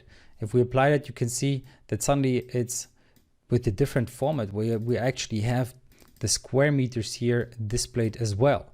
So we need to apply this as the X value, and now the same thing for the Y value, but this time it's not the square meters, but it's the price. Now, if we apply this, we will get these results. So intercept is 3,143 and the coefficient is 5,071. So these are basically the parameters of our function, which will be the line that we can draw through all of our values here. Now, you also might wonder, by the way, why we need these double square brackets instead of singular square brackets. We're going to cover that later on, so no worries there. And also, if you want to know more about this fit function, what it does, you can simply add a question mark afterwards, and this will open up the documentation for it. As you can see, X is array-like or sparse matrix shape training data, and Y is target values. Will be cast to X's the type if necessary. All right, so you can see there is another parameter here, sample weight none. This is something that we can add, but automatically is not added. So by default, there is nothing. And so if you want to know more about the functions that we're using, you can simply use the approach that you see here. All right, so how can we use the intercept and coefficient now in order to calculate how much a flat would be worth at a particular size? Well, we can use those two the following way. So we have price is equal to the intercept plus the coefficient times square meters. So basically, this is the formula. Y is equal to 3,143 plus 5,071 times X. So before we had this formula where we said Y is equal to A times X plus, for example, 1. So this was generally the formula, or plus B. And now we just swapped it the other way around. So this is our B and this is our A, and then we have our X. So now we can use that in order to calculate a certain price. So let's say we want to predict the price for a 40 square meters flat. So then we would just say print and the formula that we have here, but instead of X, we say 40. And we can see the flat should be something around 206,000 euros. So a 40 square meter flat should be somewhere around here. And we can see that this is more or less realistic. Now that is pretty cool by itself already, but it would be even better if we had a line that actually goes through the points here, which indicates this formula. Okay, so this is what we're going to do in the next video. But you already see that just these two lines already did all the magic. So this is pretty much where all the model creation was done and where the machine learning was applied. So we didn't need to do that much. It was really just these two lines. We just needed to say, okay, this is the X values and this is the Y value that we want to predict pretty much. And that's it. All right, so I'd say, let's see how to create this graph in the next video. See you there. Welcome back. In this video, we're going to check out how we can draw a line in here, which is going to be our model. So we used this fit method here from our linear regression, which allowed us to fit the price based on the square meters. And now we can go ahead and pretty much predict values. Now, we predicted one value already in the last video where we used this print approach where we said, okay, give me the apartment price that you predict for 40 square meters. But we can also use a easier approach here. We can simply predict it by using model.predict. And here we need the double square approach again, as we did here with our double square brackets. And in there we can say for which amount of square meters we want to predict it. So if we do that, we can see we get the same value as we did here. Now the cool thing is we can not only predict one value, we can predict it for multiple ones. So let's say I also want to predict it for 80 square meters. Now you can see I get the price for 40 square meters and the price for 80 square meters. And here you can already see why we use double square, because we are not just using one value, but we can actually have multiple values in here. And we're going to look into that even more later on. Now we can of course use this, our prediction that we have here, in order to draw a line. The line would only be from 40 to 80 for now, but we can of course also say we go from 20 to 110. So 110 would be the highest value here and 20 would be here. So we could of course say from 0, but yeah, we can decide later on. Now we can store this in a variable. I'm going to call this one predicted. So I'm going to execute this line. It's important because otherwise it will not be available. And then I want to plot this. So I'm going to basically copy this. Of course, this line also has to be executed so that we can access PLT. And then I can go ahead and not only plot the values that we had before, but also plot the prediction value. So .plot, we use the plot method here. And then we say, okay, we want to plot from 20 to 110. And what do we want to plot? Well, we want to plot the predicted line. Now, if we use that, if we run this code, we can see that we get this line here. So this line of code created this blue line that goes through the values here. Now, of course, we can change the color as well. So we could go ahead and say color red in order to make it a little more visible. So this red line is now our model pretty much. So the values of our predicted model. So now we used manual values, and this is usually not a good idea because you would want to use values which are the minimum value, let's say, of the available data and the maximum of the available data. So let's change our values a little bit. So here for predicted, we predicted for 20 and 110, but now let's say we want to predict it for the minimum and the maximum value. So I'm going to create a variable called min x, which is going to be the minimum of our square meters. And then we do the same thing for the maximum. So let's go ahead and do the max x and apply the max method here. So now instead of using 20 and 110, we use min x and max x. And of course, we need to do the same here as well. And now if we execute those two lines of code, we will see that we have a line which goes from the minimum value to the maximum value. So a line which pretty much is our model for the whole range of values that we have in our data set. All right, so that's it. You saw how little we need to write in terms of code in order to receive all of these results. So we basically needed to read the data, to import the data. Then we needed to import matplotlib. We needed to import scikit-learn and create our model based on our data. And then we could go ahead and use those predicted values in order to plot not only our data in general, but also our model. So also our line in here. Welcome back. In this video, we are going to check out how to use linear regression in R. Therefore, I have this CSV file which contains square meters and prices. So in this case, we say, okay, a flat with 70 square meters, for example, was sold for 351,000 and so forth. So we have all of this data, and now we need to read the data in R, and then we need to use the right tools in order to apply linear regression. And that's generally the idea of this video. So if you have a Excel file instead of a CSV file, you need to store or save it as a CSV file in order to approach. So you can download the CSV file anyway, so you don't need to go through all of this, but generally, so you know, if you have an Excel file, you can also export it to be a CSV file. All right, so now let's go to RStudio. Once we are in RStudio, let's create a new file. So a new R script, and let's save it as, and hereby you need to save it at a specific folder where you want it to be. So in my case, I have it in course materials, section 5, linear regression. And here I'm just gonna call it linear regression R. I just add the 1 here for internal purposes. All right, so now we have this linear regression file.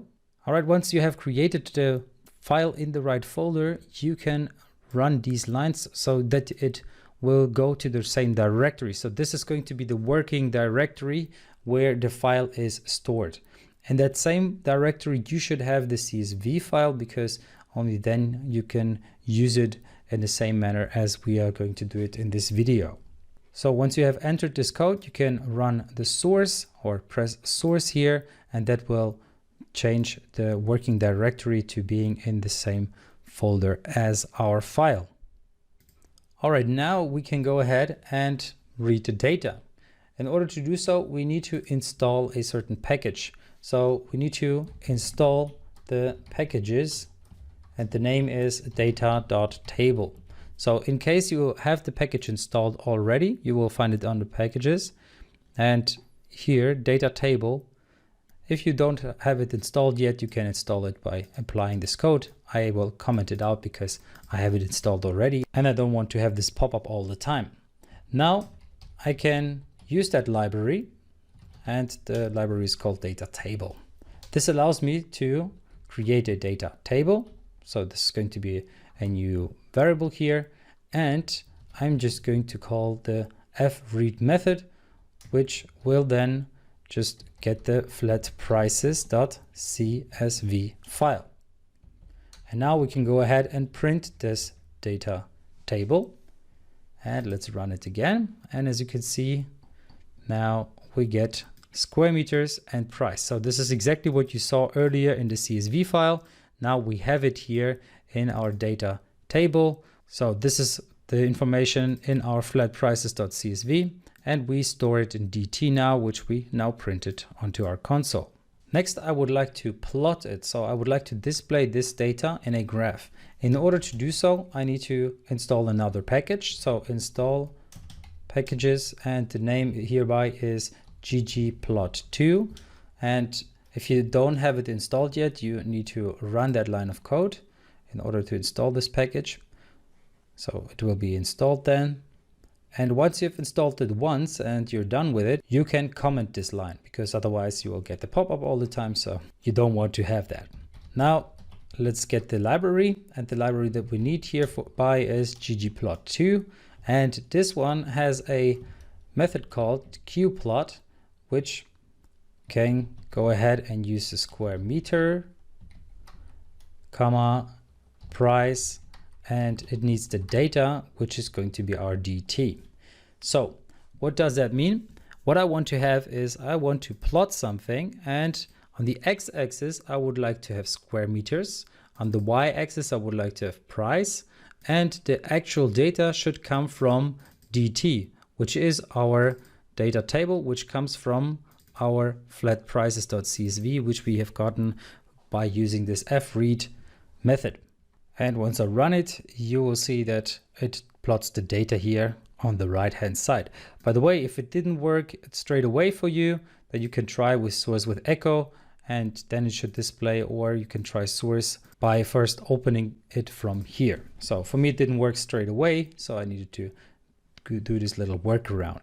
Something that I don't like too much about my graph here is this scientific approach on how to display numbers. So you can see 6e plus 0.5, which just means that there are 6, or let's say 6 with 5 zeros, which is 600,000. But I would like to see something like 600,000. So in order to get that, I need to add a little code here. So let's do that. We need to install another package. So install packages. And this one is going to be called scales. And now let's install this line. Okay, so once it's installed, I'm going to comment it out. And now I can use this library, scales. And I can now go ahead and run this same qplot that I had before, but with some additional information. So I'm just going to add here scale y continuous. And here I need to add labels equals format underscore format. And here scientific equals false. Okay, so I'm going to do that in a second line, so it's a little more readable. So you can see scale y continuous, labels equals format underscore format, scientific false. Now let's run this again, and we see that we get 600,000 instead of this scientific displaying.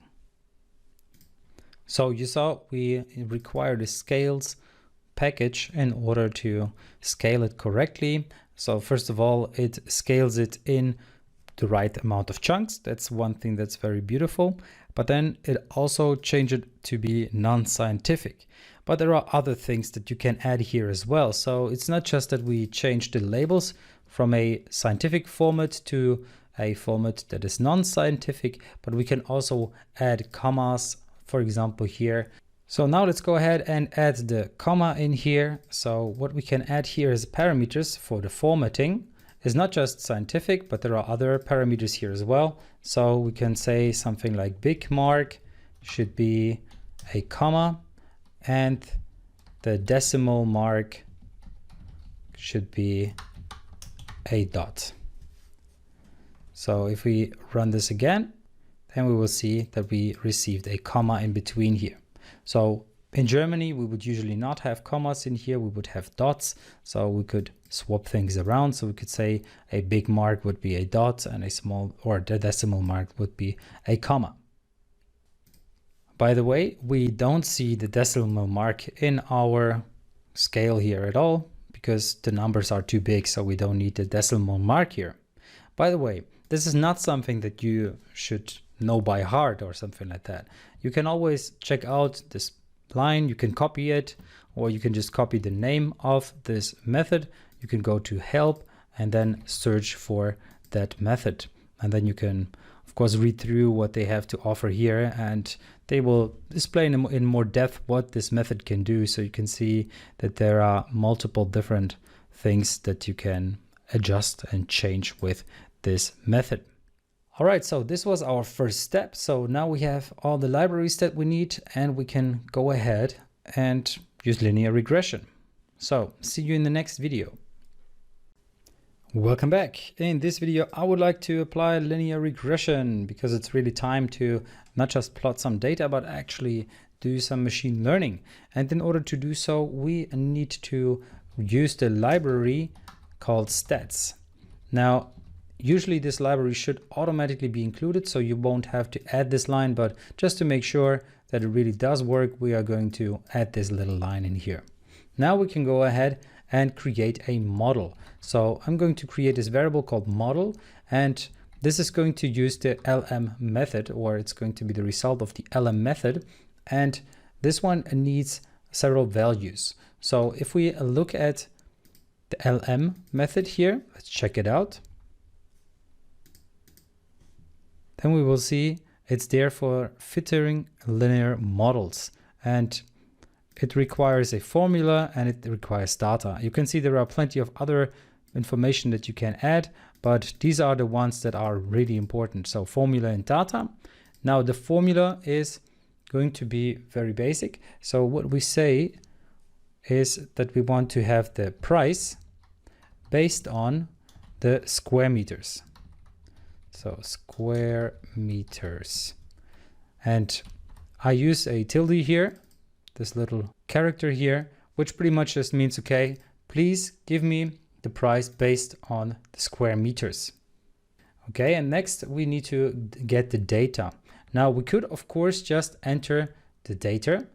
So the one that we have created here, which we have from our flatprices.csv, but we can also just write data equals dt. This is a little easier to understand what's going on, and it's a little easier to read if we add this line there. The cool thing is this line of code already does all the magic. So if we now print our model, we will see that it already does the work for us. So let's print. So we can see here, intercept is 3,143 and square meters is 5,071. So what does that mean? Well, let's have a look. Let's go back to our code here, and I'm going to use a comment for this. So it pretty much means that the price is equal to 3,143 plus square meters multiplied with 5,071. This means if we take a flat with a particular size, this would mean 3,143 plus, let's say, a 60 square meter flat would be 60 times 5071. So if we now print this, let's go down here and just print that, then we receive 307,403. So if we look at this, here is 60 square meters, and we would see that it's roughly around here at this corner right here. So this seems to be okay. This seems to be a good value. Now we could of course try it with a different value. So just press up once you're here at the bottom, and now you can change it to, let's say, 90 square meters. Let's execute it, and we can see a apartment that has 90 square meters would be worth 459,000. So let's have a look here. 450 should be roughly around here. So that's, well, that seems to be totally fine. It seems to be a realistic value. So you see, it was just this one line of code which did all the magic. It pretty much just created a model which was based on the formula that we created, and the formula was just, okay, I wanted to have the price based on square meters. And where did the model come from, or how did it create this linear regression model?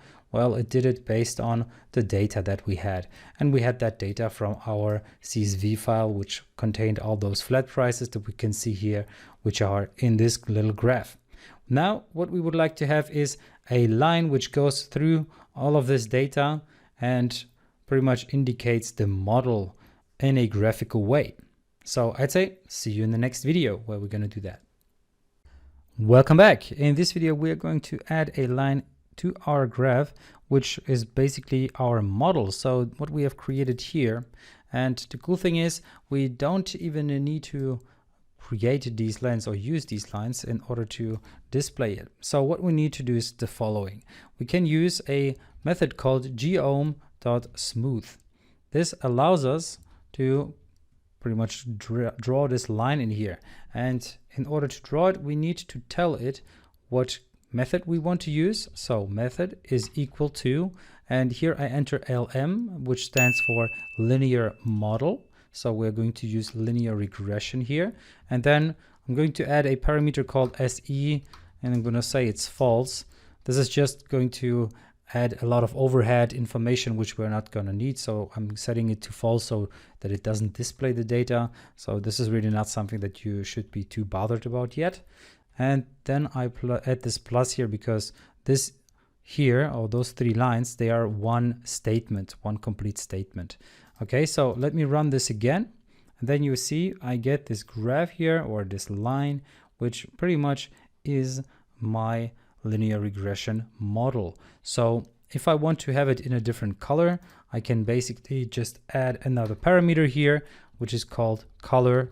And I'm just going to say it should be red.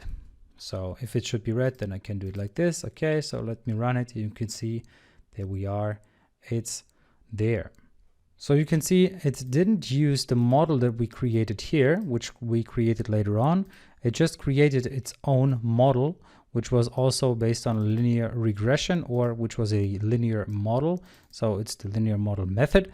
And yeah, it's just basically created this line, and now we can make predictions onto how much a flat should roughly cost. So let's say we have an apartment of 95 square meters and we would like to know how much we can get for it.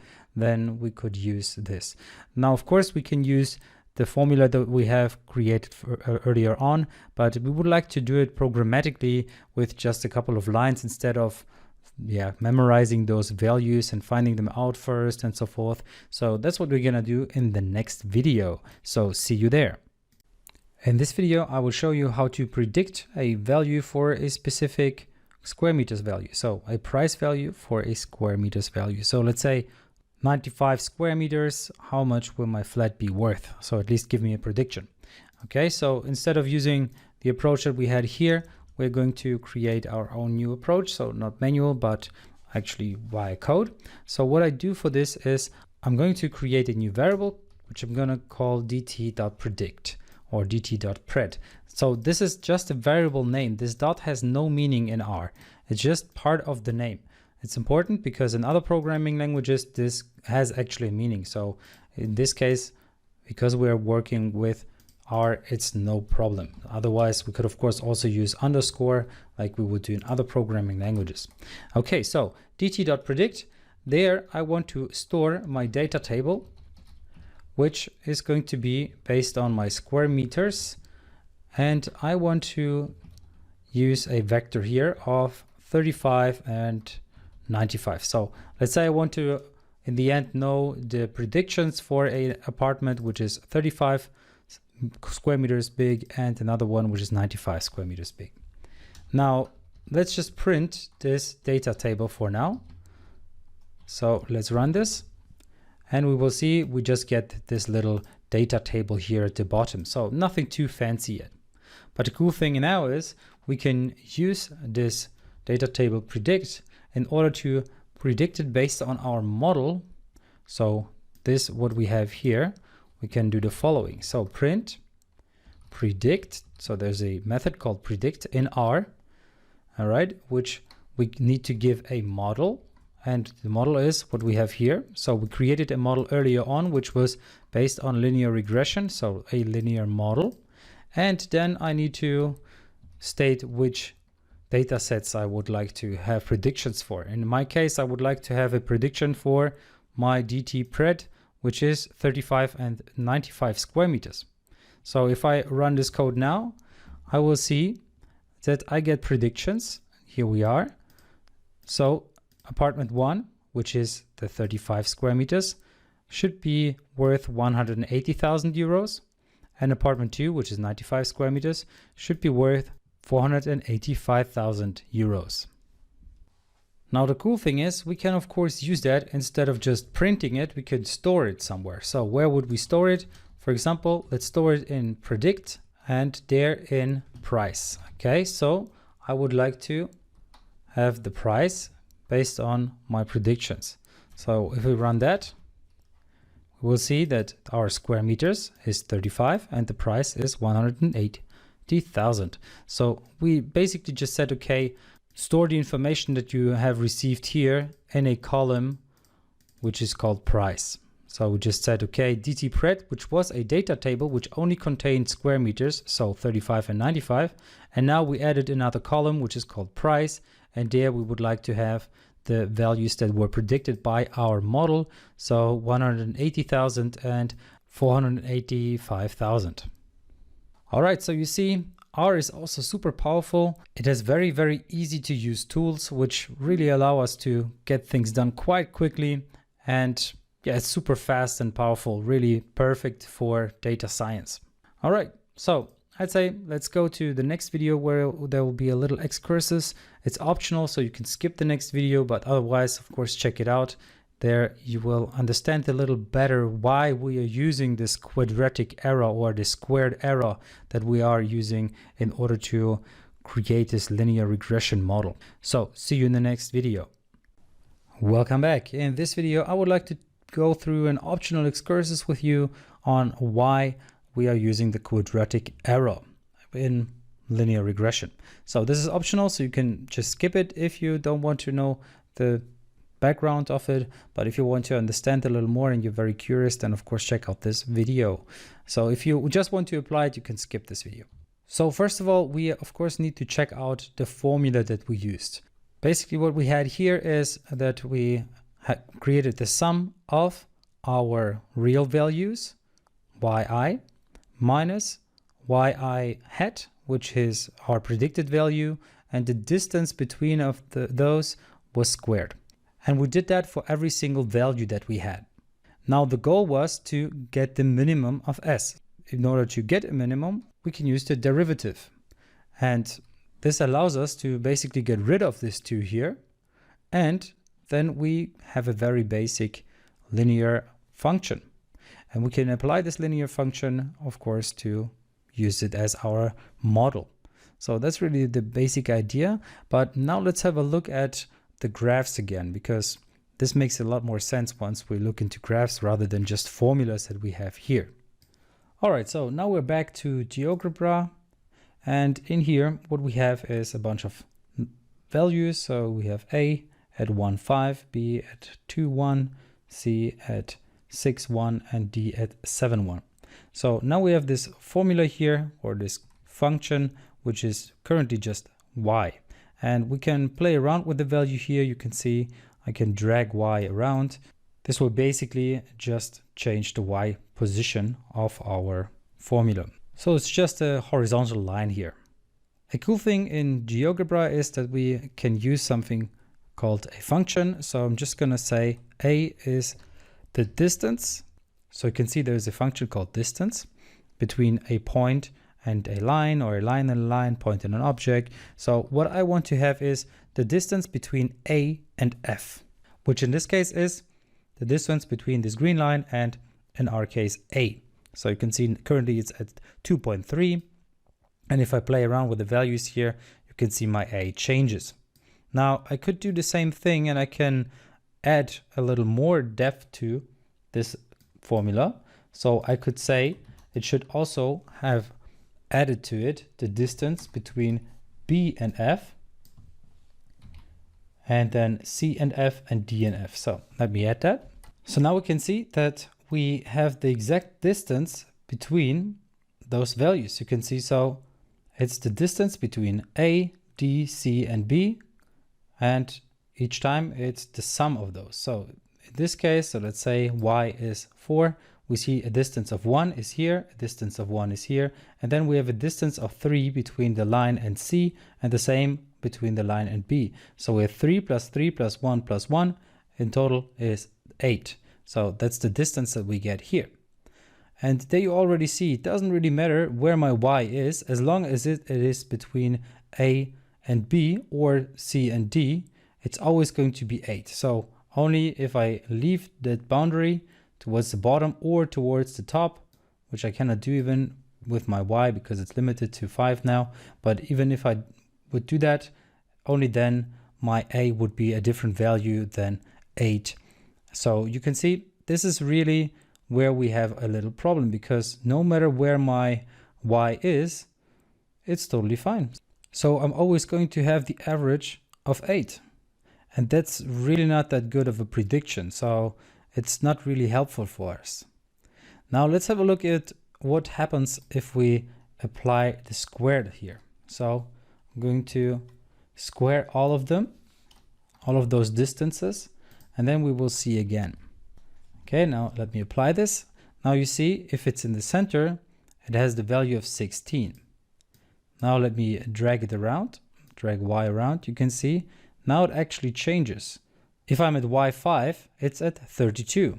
So the squared distance is 32, and at the bottom it's the same. But in between, the perfect spot would be at 3, where it's just 16. So this is the minimum sum that we can get. So now you might say, all right, seems a little basic, because, well, we don't always just want to have the mean value of the different dots, because in this case, this is basically the mean value. So this is the average pretty much of those points. And that's in this case, the actual best linear regression that we can get. But that's because we have very bad data. So our data is very basic. We just have 4 points, and they just limit themselves to creating this linear regression that we have here.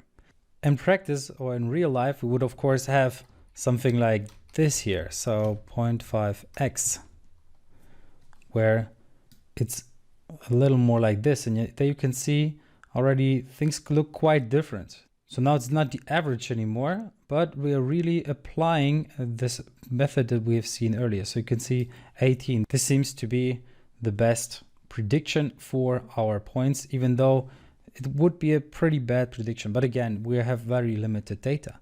But basically, this is still the best that we get. So with what we have, the linear regression in this case is still the best that we can get. And especially with using this squared error. It's a lot better than just using the distance without using the square. So this is really just an example. When we don't have a gradient in a straight line, it's very obvious and easy to understand. And once we do have a gradient in our formula, then it becomes a lot more complex. But this, what we've seen here, is really basically a great starting point and a great general concept that you can work with. And I'd say let's go to the next chapter, where we'll have a little project where you can actually practice what you've learned. Welcome back. In this video, we are going to check out what the challenge for the chapter is, and it's going to be a practice project, used car sales. We're going to apply machine learning, in particular linear regression, of course. So we have the data from eBay Kleinanzeigen, which is real data. So you will analyze used car prices with real data, and the data comes from kaggle.com. At least that's where I downloaded it. And we adjusted it a little bit. My problem with machine learning was that many courses, lectures, and those kind of things only work with generated examples. And that's not super interesting. It's a lot more fun and enjoyable to learn machine learning when I was working with real data. So when creating this course, I thought, well, why not create only practical examples in my course? So real examples and not something made up. All right, so the problem with the real data, however, is that real data contains a bunch of wrong data. Example, a car with 100,000 horsepower. There's no such thing, but it's still in the data and it would distort our whole model. So it would really make our model completely useless. Then car with a price of 100 million. I don't know whether there are any cars with that price, but I think it's very unlikely that these are really prices for any cars. As I already mentioned, the data would distort our model. So this very weird kind of data, this would really break our model completely. Therefore, we must remove this data. I mean, there are, of course, ways to get rid of this data or just disregard the data, but that's something a lot more advanced than what we can handle now. And of course, I've already done that for you, so I've gotten rid of this data and it's prepared for your use. This is an example where you can see that the data is very different to what we've seen so far. So the data points are in a certain way going more and more towards one direction, but it's still all over the place, right? And of course, we cannot just look at cars with the kilometers that they have driven. So that's what you can see on the x-axis and the price on the y-axis. But well, it's not super expensive car, so it's more or less okay. But of course, a Ferrari will be worth more no matter how many kilometers he has driven in comparison to a Fiat. So your challenge is use linear regression to predict the value of a car that has 50,000 kilometers on the speedometer. You can find the data in the file autos_prepared CSV, and you can basically just use that. By the way, regarding the sample solution, we go through it step by step. So we go through every single step, and even though it might be boring for some of you, but for some it's really necessary because it's better to repeat something that you have already learned and really solidify that knowledge rather than having issues and not finding the solution and having to go back 10 minutes of the course or even 5 lectures of the course to repeat something. It's better that way. And it's a lot more fun to check it out this way. If you already know the answer, then you of course can also just skip the sample solution. So if you have done it correctly, you can of course skip it. But this is really still better than if you have to Google 10 hours because of a problem or because you couldn't find something maybe even in the lectures before and so forth. So that's why we are using this approach. Because it would really be a shame if you get yourself discouraged because the challenge just doesn't work for you. And no worries, we're gonna get more and more examples throughout the course and you'll really get a good feeling for it either way. And you'll learn more and more. And as it is with mathematics, for example, as you were a kid, multiplication was quite a challenge and now it's just so easy for you. And it's the same here. So for now, maybe linear regression sounds interesting and complicated, but after you have seen all the other possible models, it will be the easiest one and you will say, wow, that was quite easy. So yeah, let's dive right into it and enjoy the challenge. Welcome back. In this video, I'll give you a little sample solution on how you could have approached this. And I hope you could manage to finish this without this help. So without this video, and this is just for comparison. If not, no worries. This video will give you a basic idea on how to approach these kind of challenges in the future. All right, so first of all, we have to import pandas, and then we need to create a data frame out of our data. In this case, we import this autos prepared and we import the data. Then I'm just using df head in order to display the data, or at least 5 lines of it, in order to get a feeling if the data was read correctly. Then the first part is to draw scatter plot. So we need to use matplotlib inline in order to draw something inline, and then we import matplotlib pyplot as plt in order to plot stuff. So first of all, we scatter something. So we scatter or plot a graph based on kilometers on the x-axis and the price on the y-axis.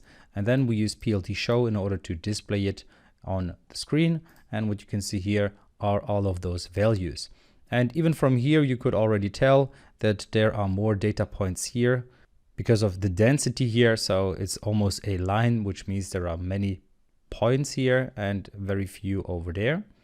Then the second part is to execute linear regression. So first of all, we needed to import the sklearn linear model in order to import the linear regression. And then we created an object called model. Then we fit the kilometers to the price. And as you can see, we are using the double square brackets here. And we have this print statement here, which just says, okay, the intercept will be the intercept of our model. As you can see, model.intercept underscore is what we need to use for this. And because it's not a string, we need to cast it to being a string. The same thing with the coefficient. And then we can already see the intercept and the coefficient here. And you can see that a car starts on average with a price of 16,000. And then it reduces its value by roughly 9 cents per kilometer.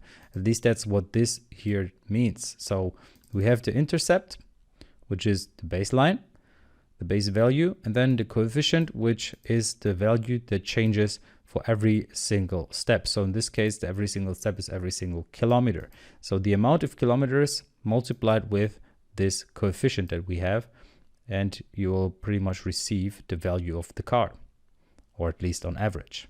Part 3 is to predict the values for our line. And I have this variable called predicted, which uses the predict method onto our model.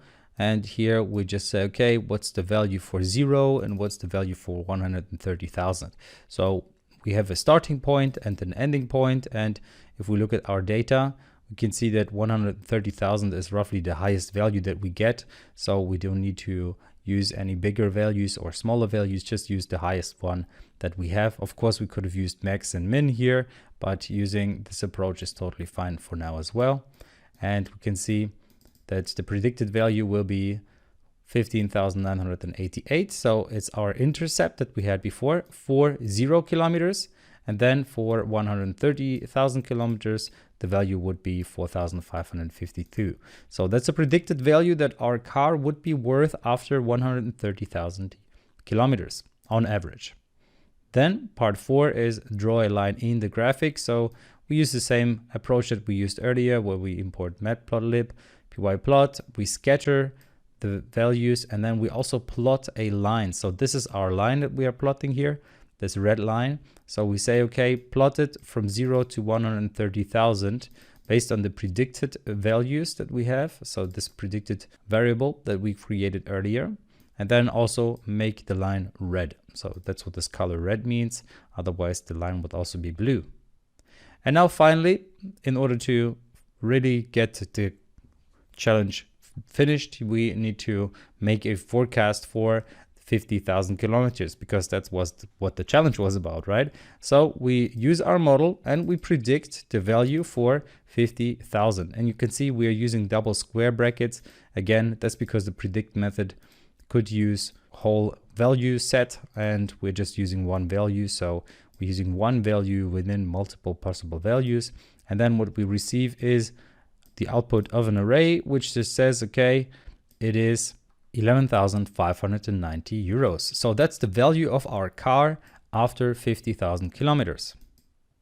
All right, so I hope that you could finish this without my help, but After all, you can see the sample solution anytime and you can always check it out. But basically you see that the structure is always the same. We import the data, we draw the data, then we execute linear regression or the model, whichever we are going to use. So in our case, we use the linear regression. Later on, you are going to find other models. Part 3 is then to predict the values for our line. Part 4 is to draw that line into the graphic and then finally make the forecast for a specific value. Now you could of course see that in the graph as well. So 50,000 should be around here. So that should be somewhere around these 11,500. Okay, so I hope you enjoyed this, and remember, this is real data that we're working with. Of course, the data is real in the sense that these are the prices that people asked. It's not what people have paid. So the price might be even less because in the end there are negotiations following these kind of trades, and yeah, that's why maybe the values are a little bit too high, but generally this is what you can expect. All right, so I'd say see you in the next chapter. Welcome back. In this video we are going to check out the results or the sample solution in R for our little project, which is our used cars sales prices. So what we have here are multiple parts. So first of all, we have the part 1 where we are reading the data, then we draw scatter plot, then we calculate the model and draw in the graphic. And part 5 would then be to calculate the value for 50 or to predict the value for 50,000 kilometers. Okay, so let's read the data first.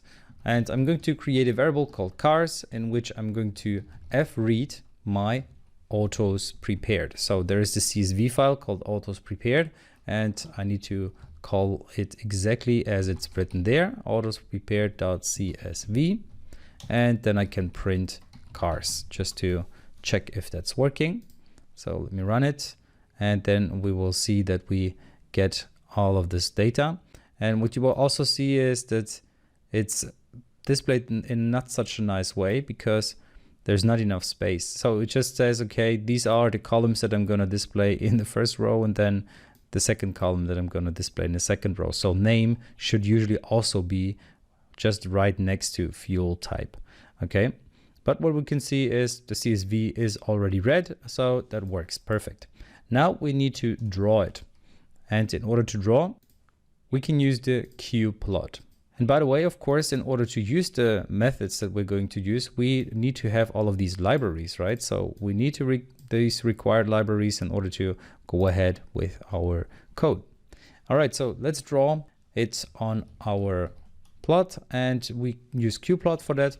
We need to kilometers, so kilometer, price, and the data that we want to use is cars. We say we want to have kilometers on the x-axis and price on the y-axis, and the data should come from cars. So from the data that we see here at the bottom, which are 250 entries and which are in our autos prepared CSV file. All right, so now let's execute that again. And there we are. Our graph is displayed, so we can see that we have several data points here on the left-hand side, but more and more data points on the right-hand side. So more people try to sell their older cars than their newer cars. By the way, you could of course also store the result in a variable and then just print the variable. So print G, for example. That would be an alternative way. Okay, now part 3, calculate the model. Now let's create a model variable, which is going to use LM, which stands for linear model. And there we need to add the formula, which is price tilde kilometer. So we want to predict the price based on the kilometers. And the data that we want to use comes from our cars variable that we have created here, which is basically just the whole data that we have in our CSV file. And then we can print our model. So let's do that real quick. Print model and execute it.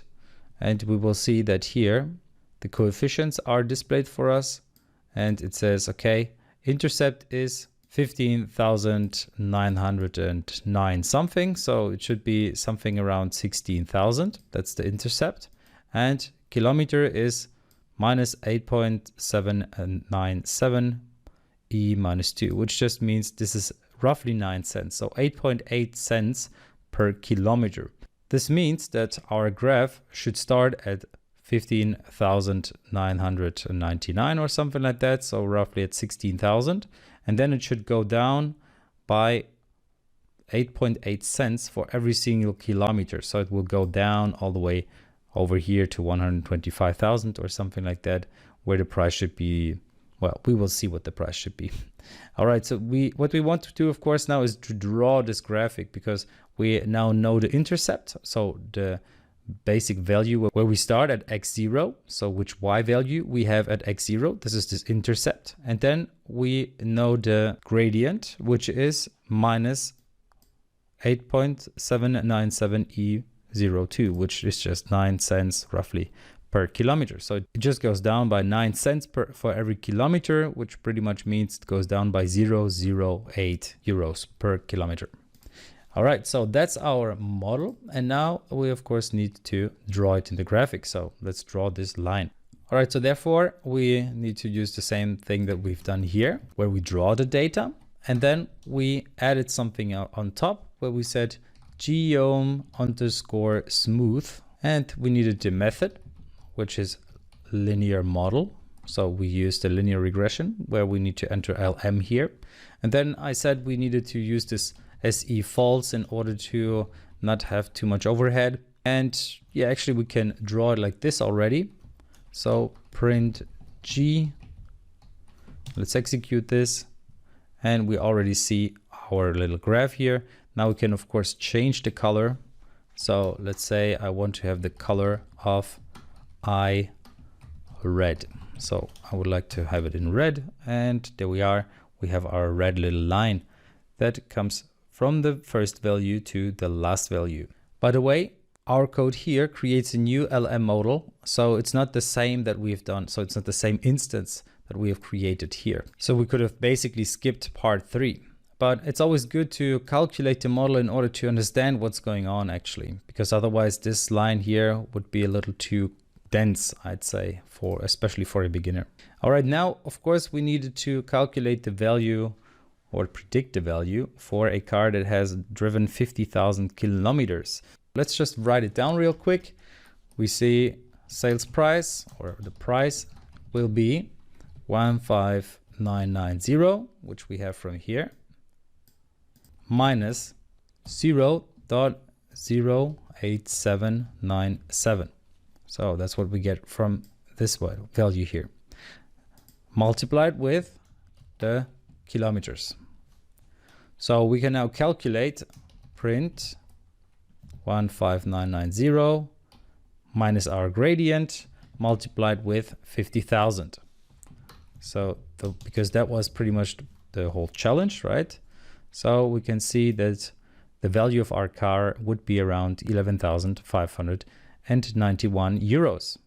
By the way, if you see something like this, where you have -2 after the E, you can just add 2 zeros to the front. So 0.087. That's how I got this value. The same for the +4. So it just says, okay, add 4 pluses towards the right hand side. So if there is a plus after the E, add zeros to the right. If there is a minus after the E, add zeros to the left, or move the dot towards the left.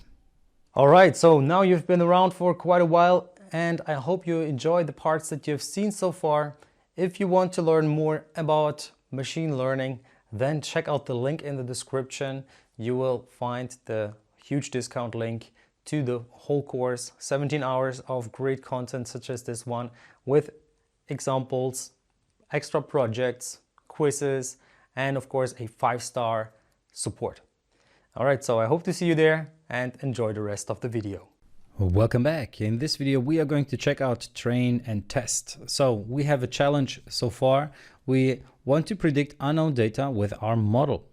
But while that is already working out and it's totally fine, we know how, for example, to predict the price of an apartment based on the size in terms of square meters, even though we haven't seen it. At least we have a rough understanding of the price. But how can we check how well our model works? Well, Let's have a look at an example here. So these are the purchase prices of an apartment versus its size. So we've seen that before. And basically we have all of these data points here and our model, which is this line which goes through. The problem hereby is that we could of course go ahead and say, let's test the data based on this point and maybe that point here. But the points are already used for the model. So we have an issue here because the points, they influence our model and we cannot use them as they test because they will already be part of that model. So the idea is we split our data. For example, we use 3/4 of the data for training and 1/4 of the data for testing. This allows us to estimate the performance of our model. And by the way, these numbers here are very common. So usually you have 75% and 25%. Sometimes you have 80% for training and 20% for testing, but most of the times it's 3/4 to 1/4. So let's have a look at the example once again. So now what we could do is we could say, okay, these are our train data. So we train our model based on those points. And then we use the other ones. So for example, those two here in order to test whether our model is good. So we could test, okay, how much distance is between the point and our model in order to evaluate how good our model is. There are some things, however, that we need to watch out for. The data must be evenly distributed. For example, look at these points. We have 10, 11, 12, 80, and 81.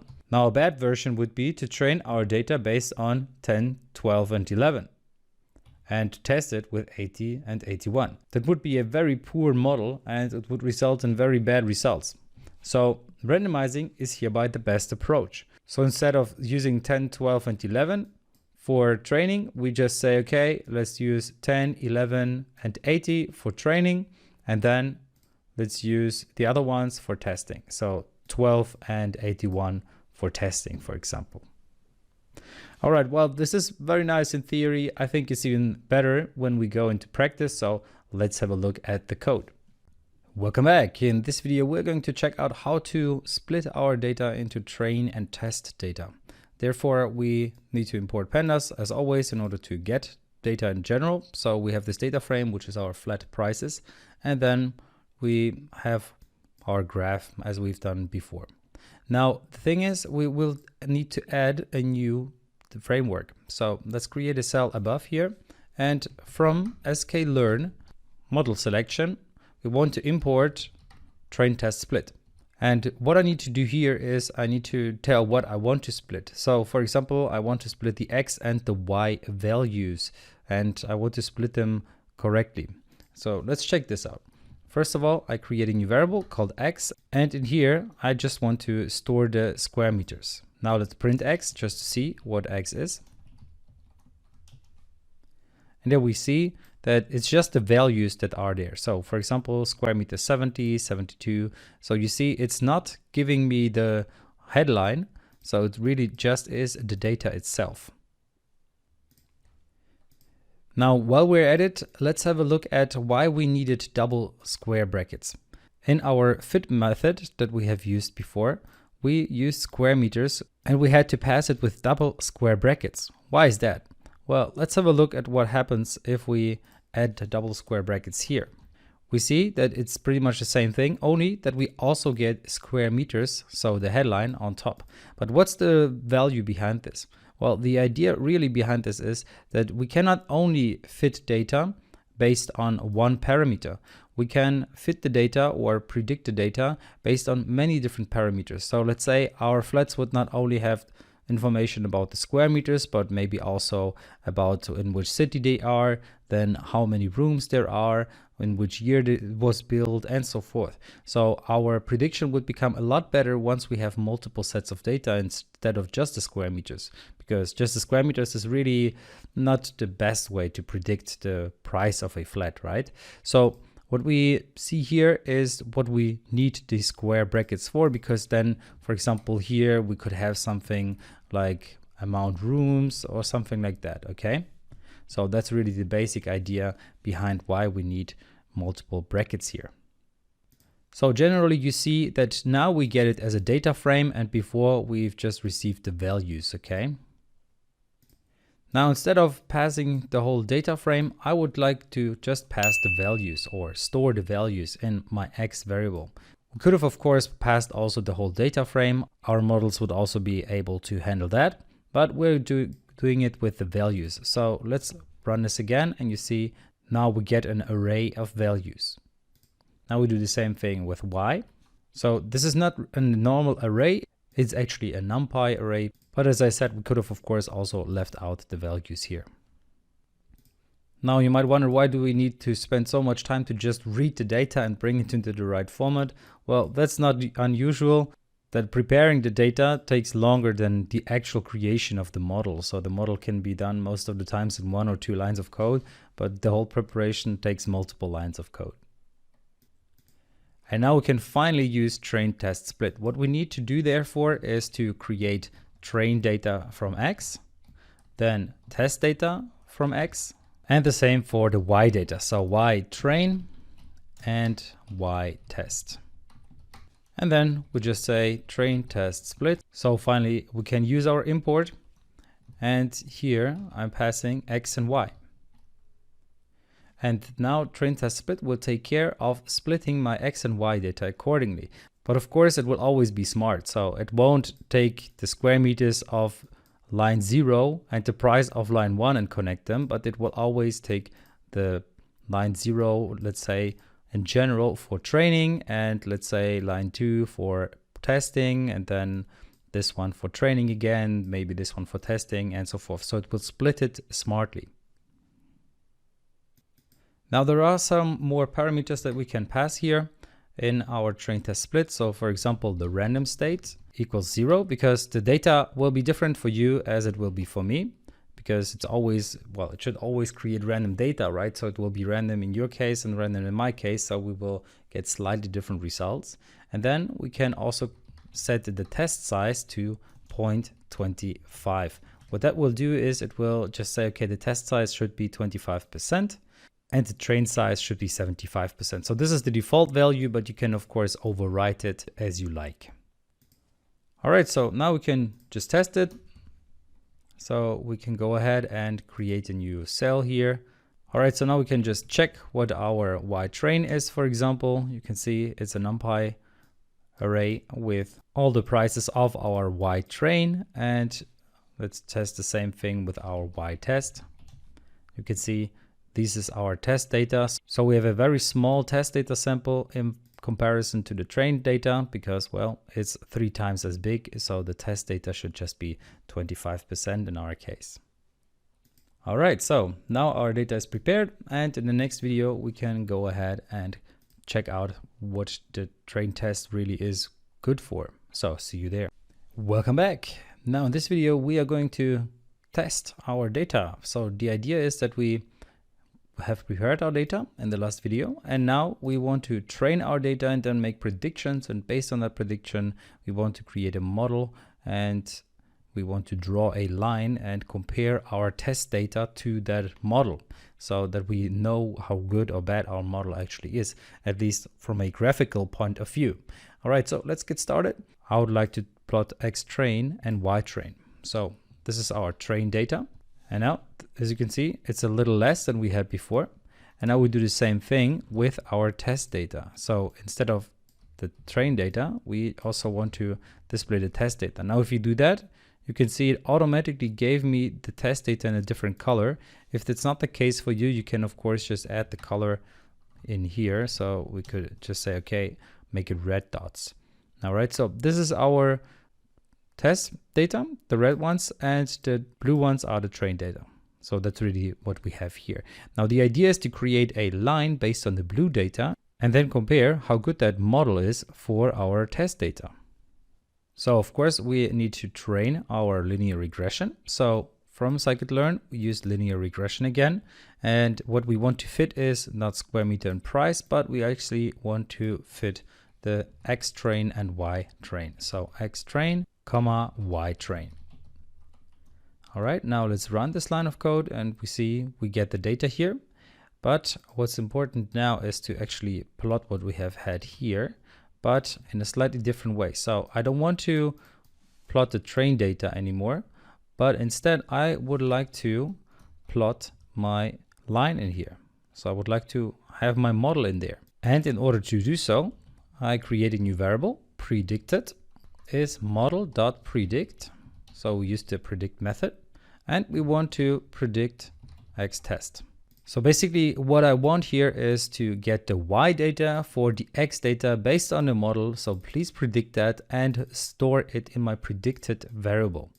All right, and now we can go ahead and plot that. So we can say plt.plot.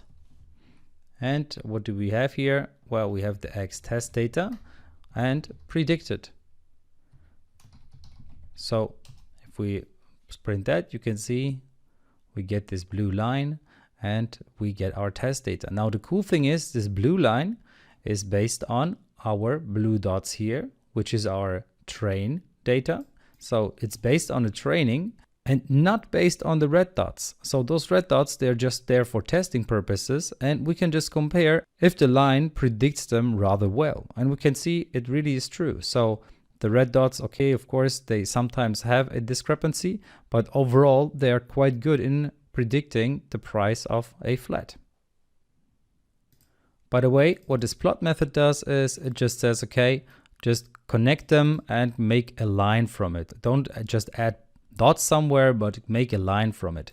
And we just say, okay, use the test data, x values, and the predicted y values that you have predicted before, and draw them in there. So that's pretty much this blue line that we have predicted. And the red dots, of course, are our test data. And once again, what's really important, our model did never see those red dots. So this blue line is not based on the red dots. It did never see them. And that's really cool. So there you are. You have tested your training data and can see how good your model is.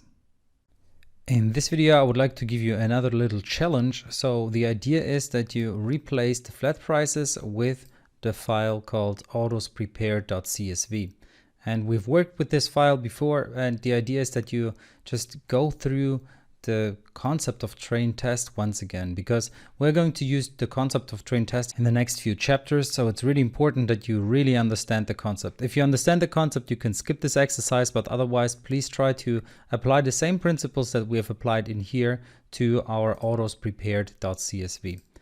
The best would be to rebuild the whole code manually, but you can of course also make a copy of this file and then just adjust the parameters accordingly. Of course, you would need to change square meters here, and it would be kilometers instead, because we want to know the price based on kilometers for the cars and so forth. All right, so please go ahead and try to do that. Try to also understand every single thing that's going on. So every step on the way should really be going into your flesh, so you really understand what's up, and it will be much easier to follow along in the next chapters. All right, so good luck with that, and see you in the next video. Welcome back. In this video, we are going to split our data into train and test data. So let's go ahead and first of all read our data, and therefore I'm going to create a new variable, apartments, which I'm going to fill with my flat prices. So flat prices.csv. You can find it in section 7. Okay, so once I've read those, I can print them out. So let's print apartments just to see if the data is in there. And we can see, okay, all of the data is there. All of those 50 data points that we have are there. Next, we need to install a package called caret or carré. Install package, caret. And if you have not installed it yet, you need to run this line of code. In my case, I have it already installed, so I can simply comment this line out and use the caret library. So let's import it, caret, and now we can go ahead and use the create data partition method. And in there, you can see it needs y times p list groups. So there are multiple different parameters. We don't need all of them, but we are going to start with the first one, and that's the y coordinate. So the y, where do I get that from? Well, I get it from my apartments, and in particular, it's the price. So apartments, dollar, and then price, because I want the y to be the apartment prices. And now what I'm going to also enter is list equals false, because I don't want it to be a list what I'm getting back, but I want it to be a vector. And I want to store that in a variable. So I'm going to create a new variable called train index, which is going to be my result that I'm getting from this create data partition call.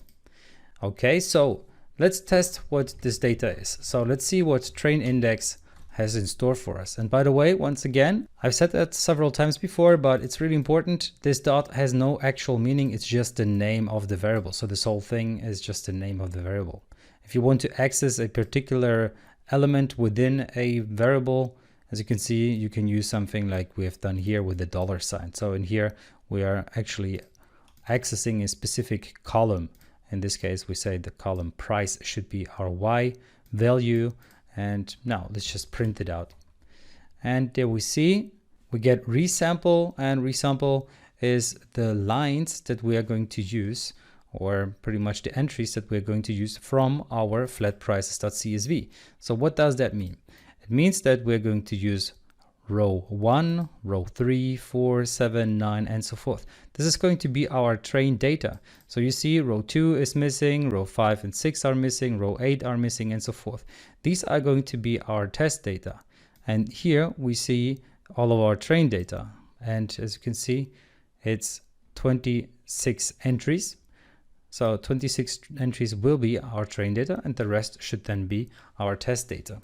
Now, of course, we also can enter this manually, so we can say what the amount of train data is going to be in percent. So let's say 0.75 should be our train data. Now let's run it again, and as you can see, now we get 38 entries. So we have from 1 up to 38 different data elements, and the rest will be the test data.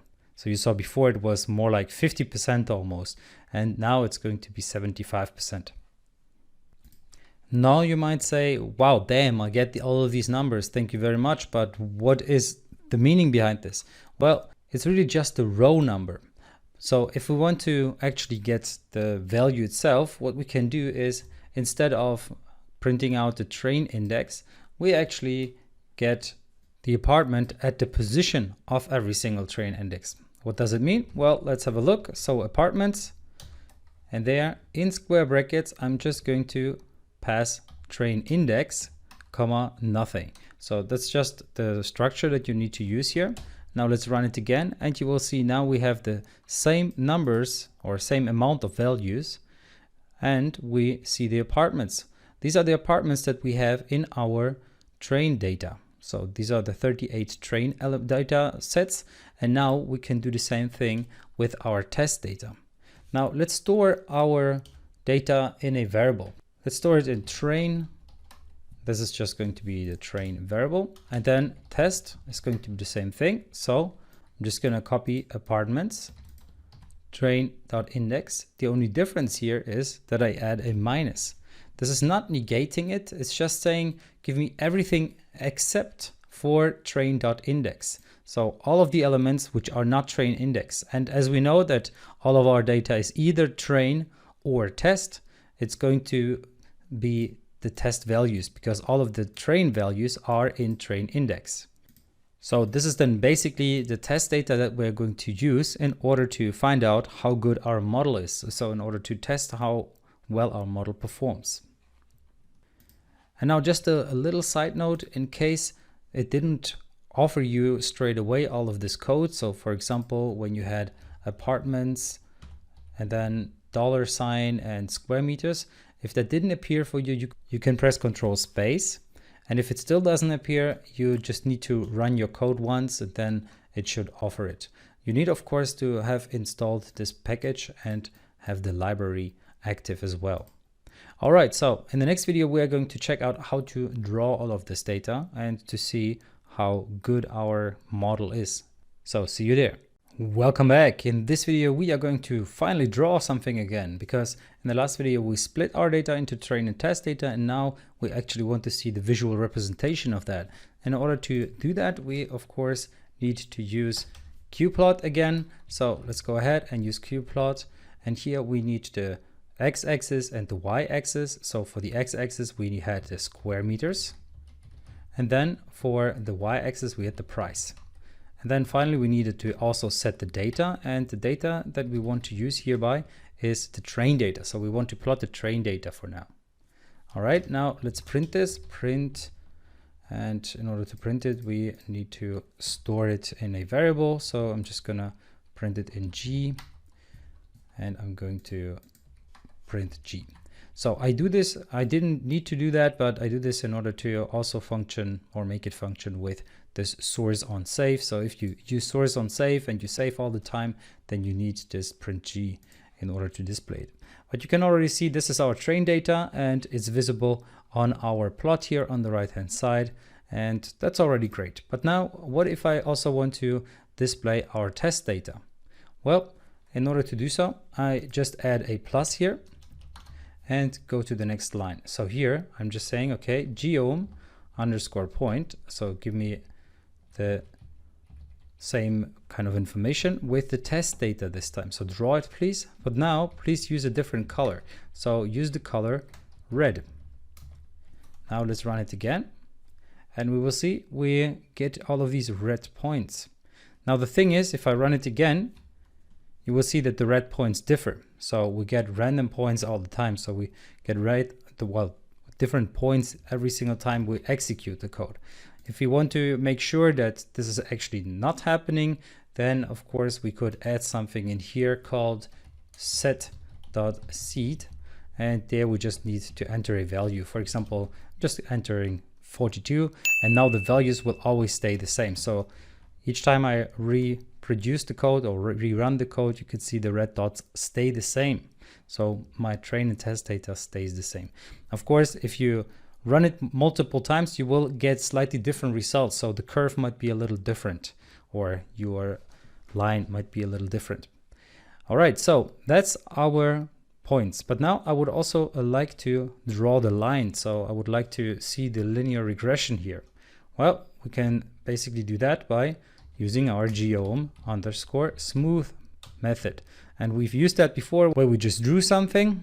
We need to say which method we want to use, and I'm just going to say lm, and se I'm going to set to false because I don't want to have all of this overhead. And then I'm just going to say, okay, please give me that based on the train data. So please run the linear regression based on the train data and draw a line in here. So let's run this code and we will see that we get this line here.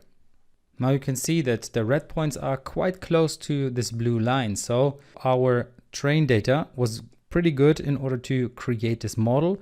So we can test it with the test data.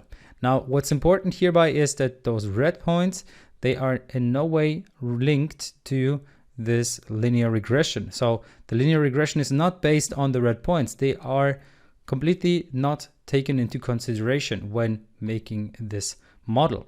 Okay, they're just there for us now to test whether they're fine. And we can test it quite easily with our eye. So we can look at it and see, okay, the points are more or less near that line. So the model seems to be fine. Now we will of course see later on how we can do that programmatically to see or to teach our program if what we're doing is good or not. All right, so now what we would like to also have is to see the predicted value next to the real data. And in order to do so, we first of all need to create a new model. And it will pretty much be the same thing that we've done here, only that we don't draw it, but we actually create the model. And we've done that before, so I'm just gonna go through it real quick. I'm creating a linear regression model, and I want to have the price based on the square meters. So price tilde square meter. And the data that I want to apply here is the train data. This will create the model for me. So let's draw this, or let's print this. And we can see we get the coefficients here. So we get the intercept and the square meters. Okay, so every single square meter is worth 5,055 and it starts at 4,400, more or less. Now I would like to go ahead and predict something. So let's predict based on the model let's predict the test data. And you can see that we get the data here. So for row 1, it's predicting a value of 464,000. For row 2, 171,000, and so forth. So this is not too useful because we can't really see the connection between this and the real data. So in order to do that, so in order to pretty much rework our whole table so that our table contains this data in an additional column, we can do the following. So let's just say we take our test data and we add something called price predicted. And we take that and get it from our predict method here. Now, if we do that here like this, and we print our test, this is what we're getting. You can see square meters, price, and predicted. So you can see the test data were these 12 apartments that we had. And an apartment of 91 square meters with a real price of 473 was predicted to be worth 464,000. So it's actually quite good already. You can see that we're not too far off in most cases. Of course, not in all cases. So here in those two, we're pretty close. In this one, we're not that close, and so forth. So you can see that our predictions are quite good actually. All right, so that's it. I hope you enjoyed it. This is how we can use train and test. And it's really important that you understand these concepts. And in the next video, I'm going to have a little challenge for you because it's really important that this train and test concept becomes easy for you because we are going to require it throughout the next chapters. All right, so see you in the next video.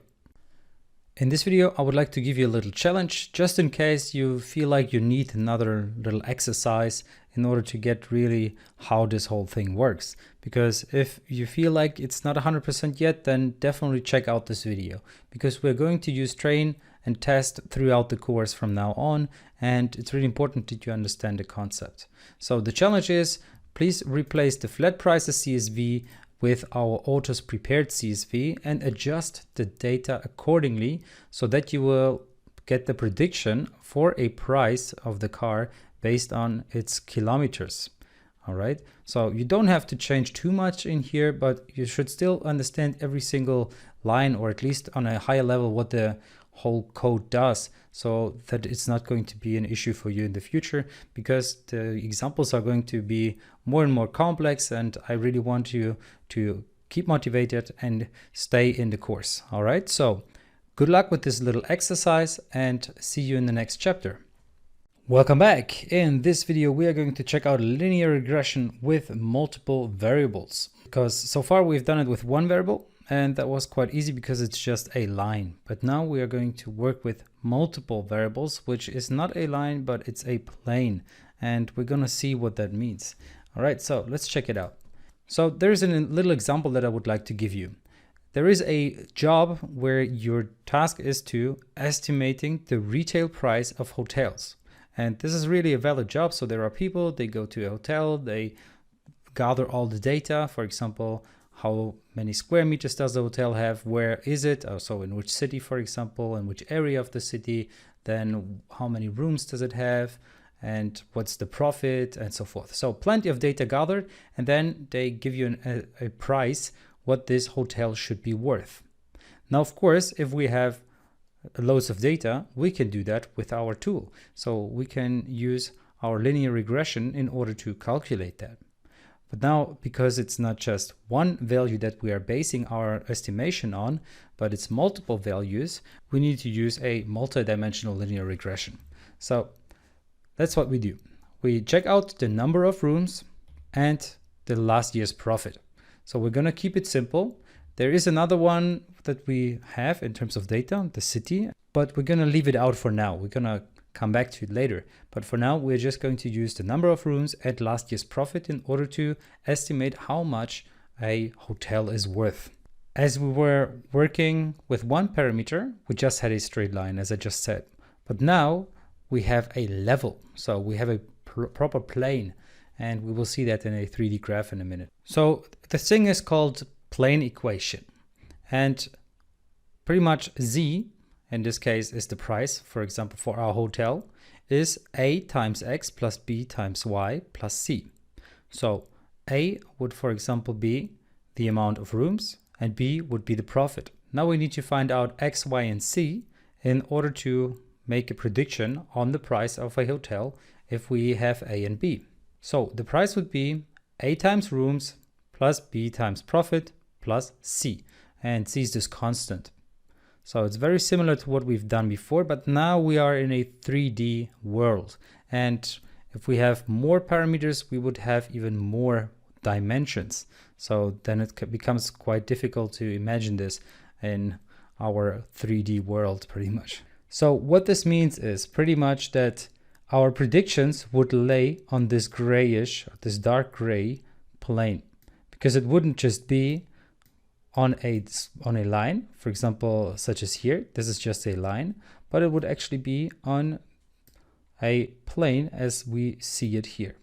All right, so somewhere on this plane or more or less around this plane would be our values. So you can see I just used z being 0.5x plus 2y plus 2. So this formula just means 0.5 times the amount of rooms plus 2 times the profit plus 2. So that would be just an example of how we could calculate the value of a hotel. Of course, it would be different values, but this is just to give you one example. So the formula that you see here is this plane here. So it's a 3D world that we're in because we have two parameters, and it's basically this plane that you can see here. Now, what if we have more parameters? So we don't just have x and y, but maybe we also have r and s and so forth. Well, then it becomes difficult to imagine because our brains are only made for a 3D world and we cannot imagine anything higher than that. Even mathematicians who work with multiple dimensions, even 10 dimensions and stuff, they just imagine it being in a 3D world and they just pretend for themselves that it's not in the 10th dimension, but they imagine it in the 3rd dimension. All right, so back to the plane equation. This is also the plane equation. You might see that when you Google plane equation. And this is really just a different way of writing the plane equation. It's pretty much the same thing that we've done before, but this would be, for example, our c. So this is our c or our constant. But then we also have all of these other characters that you see here, okay? So you see this one, that one, and this one. So these are just our coefficients. And our x, for example, here, so this x1 would be, for example, the amount of rooms. This one would be the profit. This one could be the location, so in which city is it, or maybe even in which country is it, and so forth. We could, of course, have plenty of more x's. So in here, we could have the amount of employees working for the company, or we could have the last 5 years profit, or we could have the overall revenue and so forth. So plenty of different variables that could be part of our plane equation. And the cool thing is we don't need to bother to really understand it in depth. It's really a lot more about applying it and using our great tools of R and Python for that, because they have loads of stuff that really helps us get results without having to understand it on a super deep level. And by the way, you might also wonder what this T is all about. Well, T is the hotel. So let's say hotel 1 would be Y1, hotel 2 would be Y2, and so forth. So we would replace T with 1 for the hotel 1. So we would say X11 beta 1 plus X12 beta 2 plus ... And then xtk, and k just stands for the amount of dimensions that we have, and t, as I said, for the actual hotel that we're looking at. All right, so that was quite some math. I hope I didn't overwhelm you. No worries. We're going to look at that in practice, and it's going to become a lot easier to grasp and understand, and then this whole multidimensional thing will become a lot easier. All right, so see you in the next video. Welcome back. In this video, we're going to look a little more into linear regression with multiple variables, and we need to look at some assumptions. One of the most important assumptions is the data is uncorrelated, because if it is, then we have a problem. And what does that mean? Well, the data needs to be independent of each other. Now, there are other assumptions like the theorem of Gauss-Markov, which more or less says that the linear regression gives rather good results if you make some assumptions, and at least in the theory. And as soon as you go into practice, it might look a little different, but still the linear regression with the right assumptions can deliver really good results. So if you want to know more about this theorem, of course, check it out. Something that's really important when we are looking at the linear system of equations, that the data in the different columns is not identical. As you can see here, the amount of rooms and the amount of bathrooms is the same. So we could just say we get the price by multiplying 1000 with the amount of rooms. So in this case, we would have 100 times 1000, 100,000, check. 150 times 1000 is 150,000, check. 300 times 1000 is 300,000, check. And 175 times 1000 is 175,000. Totally fine. So we could do, of course, the same thing with the amount of bathrooms. Or we could even say, okay, amount of rooms times 500 plus the amount of bathrooms times 500. So it's pretty much the same thing as we saw before, but basically it doesn't help us because we create unlimited amount of options. And that's why it's important that the different columns that we're looking at are not equal or don't have equal values. All right, let's look at another example. So here we have amount of rooms, and you could say the same thing. So room total, we would say amount of room total times 1000, and we get the price of the hotel. Now we could, of course, use the room total. So we could say, okay, room total times 1000 gives us the price. But now at the same time, we can see that the amount of normal rooms plus the amount of suites is the room total. So what we have here is redundant data. So we don't really need that data in order to calculate the price, because it really is always just a correlation between normal rooms and suites. In this case, it's quite obvious because what we see is 75 plus 25 is 100. But in other cases, it might be a little more complex. So it might be 3 times normal rooms plus 2 times suite gives us the amount of total rooms, or gives us the right equation for the price. Then it might not be obvious that there is a redundant value, but we still could get rid of that redundant column that we can really just ignore. So each time that you try to predict something, and in our case, we want to predict the price, and the elements that you base your predictions on are in a correlation to each other. So in this case, the normal rooms plus suites equals the room total. So if you try to make a prediction with this kind of data, then it becomes a lot more difficult and a lot less valuable information. So this is really one of the challenges that we have, and an assumption is, of course, that we don't have this correlation. Or, of course, we need to ignore a column or a set of data, and we would just use linear regression with the rest of the data and would still get a rather good result. All right, now you might wonder, but how do we solve all of this? Well, no worries, we're gonna look into that in the next videos, so see you in the next video. Welcome back. In this video, we are going to use linear regression with multiple variables, and therefore we are going to use the hotel CSV file, and it's in the folder, and the same folder as this Jupyter notebook. And you can see that we have a data set where we have profit, price in million, square meters, and city.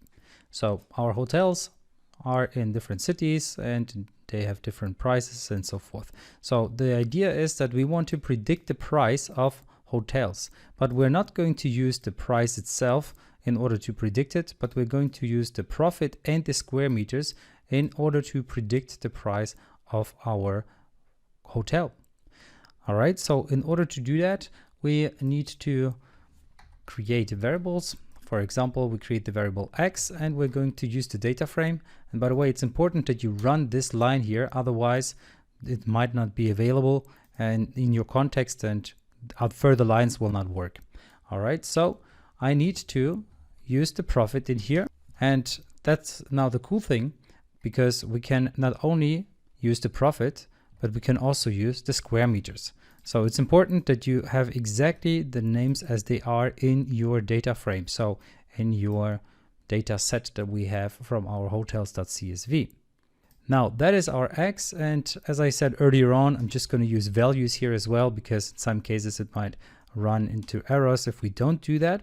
And now we can of course print our X. Let's just do that, and you can see that it's in this Numpy array format. All right, now we need to do the same thing for our Y, but the difference now is that we don't want to have multiple entries in here. We just want to have one, and that will be the price in million. Now it's important that it's this one here, so it's written exactly as it is here. All right, and there I also use values. All right, now we want to use scikit-learn in order to split our data, because we want to use test split for it. And so let's run the following code. So now I just paste it in here, so you don't need to watch me enter it. And as usual, we are importing our train test split, and we have xtrain, xtest, ytrain, and ytest. And that's generally how you do it. So that's basically always going to be the structure. And by the way, we could use a name as we like, but xtrain is just a common way to call this variable. The same for xtrain, ytrain, and ytest. So this is basically how you will always see it, and that's a convention. Now you might also wonder, why do we use a capital X here and a uncapitalized Y? Well, that has to do with X most of the times being dependent on multiple parameters. So it's not just the profit, but it's also the square meters. And that's why we use a capital X. And usually the Y should be, or most of the times is, just a single value that we are predicting. So we're just predicting the price in million in this case, though. So that's why it's used with a general lower Y. But of course you could also call it capital Y and so forth. And it's not always the case that there is just one value in there, but this is basically how the convention is. By the way, if you just want to check out what X is without these values, you can of course do that. So let's just see. So you will see that it's profit in square meters. So it just created this little data frame with those two columns. All right. So just so you see what the whole idea behind that is. And here, what is xtrain? Well, it's just a train data. So we're just in here with our array, and it just contains all of the train data of our hotel information that we have there. All right, so next what we need to do is to apply linear regression. So I'm just going to copy in the linear regression code that we've used before. So we are importing linear regression, and here we're creating a model, and we use the fit method in order to train our model based on X and Y train. Now let's execute that. And what we'll see is just, okay, there is a linear regression. But the cool thing is now we can use that. So now we can print the model dot, for example, intercept underscore, and that will give us the intercept, which is our constant. And we can also print our model dot coefficients. So we want to know all of the coefficients. And in this case, you can see we have two of them. We don't just have one. So this e minus 6 just means that we would have a bunch of zeros that go further to the left. And the same for this e minus 3. In this case, it's 3 zeros further to the left. So the dot would just move. So what does that actually mean? Well, it means that we can now calculate the value or the price of a hotel based on those values that we have here. So it would be the following: price equals, and it's this value here. So this is our constant, plus the profit multiplied with the value here. So this one, by the way, it's because it's the first entry here. So the profit with this plus, and next we have the square meters multiplied with this value right here. So that's basically the formula for the price of a hotel, and that's the model that we have created. Now we cannot really draw this in a graph because it's a 3D graph, and Jupyter Notebook isn't really great for that, but we can test how good our model is in the next video. So see you in the next video. Welcome back. In this video, we are going to check out how good our model is, because we've created this model and now we want to see how well it performs. So in order to do so, we can go ahead and use the predict method. And what should it predict? Well, it should predict the X test data. So based on the X test data, we would like to have the Y test underscore predicted result. So that's basically what it's going to do. So we use the model based on our train data, right? So based on the X train data and the Y train data. So now our model is trained, and we did that here. Actually, we did that here. And then we went ahead and wanted to see if for the test data that we have for the X values, the Y test predicted value are going to be close enough or pretty close to the actual data. Okay, so what we can do is we can go ahead and, well, we can run this, but this will not really give us anything. Even if we now go ahead in the next line, we can see these are the predicted values, and you can see that they are in a Numpy array. So it's a list by itself. So we have a list with lists, and what we want to have is we want to have it in a different format. Now what we can do is, in order to read this, we can use a for loop. So we can use a for I in range, which allows us to go through a range of elements, and in the best case, of course, through a range of all the elements in a list. And in order to go through a list of all the elements in a list, we can go through, in our case, Y test pred. So what that will give us is, it will give us the amount of elements, or it will run as many times as we have elements in our list, which is called Y test pred. So let's say we have 30 values in there, then this for loop would run 30 times. So now let's just print I in order to see what's going on. And we can see, okay, we have 38 values in our list. And we saw that earlier before, because we split the data with 75 to 25, and we had 50 values in total. That's why we get this value of 38 entries in our list. All right. But now what we want to do is, instead of just printing I, we would like to see what the test predicted at the position I is. So let me run that line, and we can see, okay, at position 0, we have the value of 15.48. Then at the value of 1, we have 19 million, and so forth. So these are the prices in million, what we're predicting here, okay? And we're predicting it for the test data, not for the data that we had in our hotel CSV. So now I would like to compare it. I would like to compare the test predicted to the test data itself. So let's just do that. Let's just print it as well in this for loop, but instead of using Y test pred, we just use Y test. So this is going to be the test data. So now we can see, okay, this was what we predicted, 15.48, and this is the actual value, 14.56. So we were more or less close. Here we're less close, here we're a little closer, actually pretty darn close in this case, and so forth. All right, so these are our predictions, and these here are our real test data. Now, of course, we can format it differently, so we could display this whole information in a different way. So what I'm going to do is I'm going to add a dash in between and an empty space, and I'm going to add those. And by this, I don't add in a mathematical sense, but I'm using concatenation here. So I'm adding two strings together. So this is here a string, and this is a string. So it's text and it's text. So it's not the actual numbers, but it's the text of the numbers.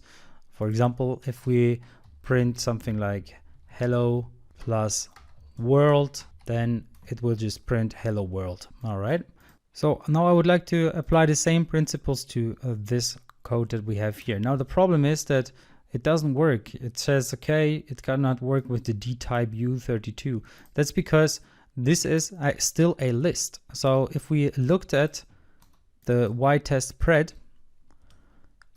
we saw that it's a list within a list. And even though we are now accessing one element of it, the ith element, it's still a list in there. So we need to actually access the 0th element, so the index 0 element. Now that by itself is unfortunately still not enough, so we need to convert it into actually being a string. So you can see that we need to take care of multiple steps here, but in the end, what we're doing here is we're creating strings from it. So you see, this is a string and this is a string. So we had the actual value and now we gotten the string from it. Now we can compare them directly. So for 15.5 to 14.6, more or less precise. Then we can see this one, they are pretty precise. Then we can see some of them are very precise and others are a little less precise. But in the end, our model seems to have grasped more or less the reality, and it's pretty good, I'd say. Now you might say, how would I know if this is more precise than another model? Well, that's exactly what we're going to cover in the next chapter. So we're going to see how to see how good a model actually is, and we'll get a particular value actually. So we can compare models to each other and decide which model to take. All right, so I hope you enjoyed this chapter and see you in the next video. Welcome back. In this video, we are going to see how we can use multiple parameters in order to predict a value. So we want to predict the price in million of hotels, and we want to take into consideration the profit in the square meters. So what we can see here is the data that we have. So we have the profit and we have the square meters, and we also have the price in million, but we don't want to take that for our model. We just want to take the square meters and profit for our model. And in order to do so, we will of course also split our data into train and test data, so we can later on test how good our model pretty much was. What's important hereby is that we use the column price in million in order to split our train and test data. So we use this create data partition again. And of course, before that, we use all the libraries and we import the data, and then we print our data. That's what we have here. And if you just want to print a particular column, you can of course use the following approach, where you just select one of those. So if they're not shown to you, you can press Control space and this should pop up. And what's important is that it's not a apostrophe, but this is a backtick, or something that you would usually see on a vowel. So for example, it's an accent. All right, so if you want to have an accent, you can see this is the backtick that you get. Okay, so you can of course use the automatic completion of RStudio, but otherwise you can of course type it manually as well. All right, so what's happening here? Well, we are splitting our data. 75% should be train data and the rest should be test data. That's what we do with these three lines here. Then we're reducing the number of cases where R has an exponential notation by running the options method and setting sipen to 100. So what this basically means is that I don't want to have the scientific description or scientific approach of displaying numbers. So instead of having this E plus 0.4 or E minus 0.2 or something like that, I don't want to have that. So I just say, okay, sipen 100, which will reduce the amount of those scientific values. Then we train our model. And in this case, you can see this is the formula, even though it's not really a formula. So it doesn't mean that we add square meters to the profit in our formula, but it just means that we want to take square meters and profit into consideration in order to predict the price in million of our hotel. And the data that we want to use for our model is just going to be the train data. So that we don't want to use the hotels data, so every data that we have, but really just the train data. And if we print that model, we will see that this is what we finally get. So we get the intercept value, we get the coefficient for our square meters and for our profit as well. Now let me run this line as well and then run it again. And you will see now that's what this option sipen 100 does. So you saw here that we have the scientific approach of displaying the data. And now we have a let's say, more readable way, or at least more or less more readable way, at least for the average eye, I'd say.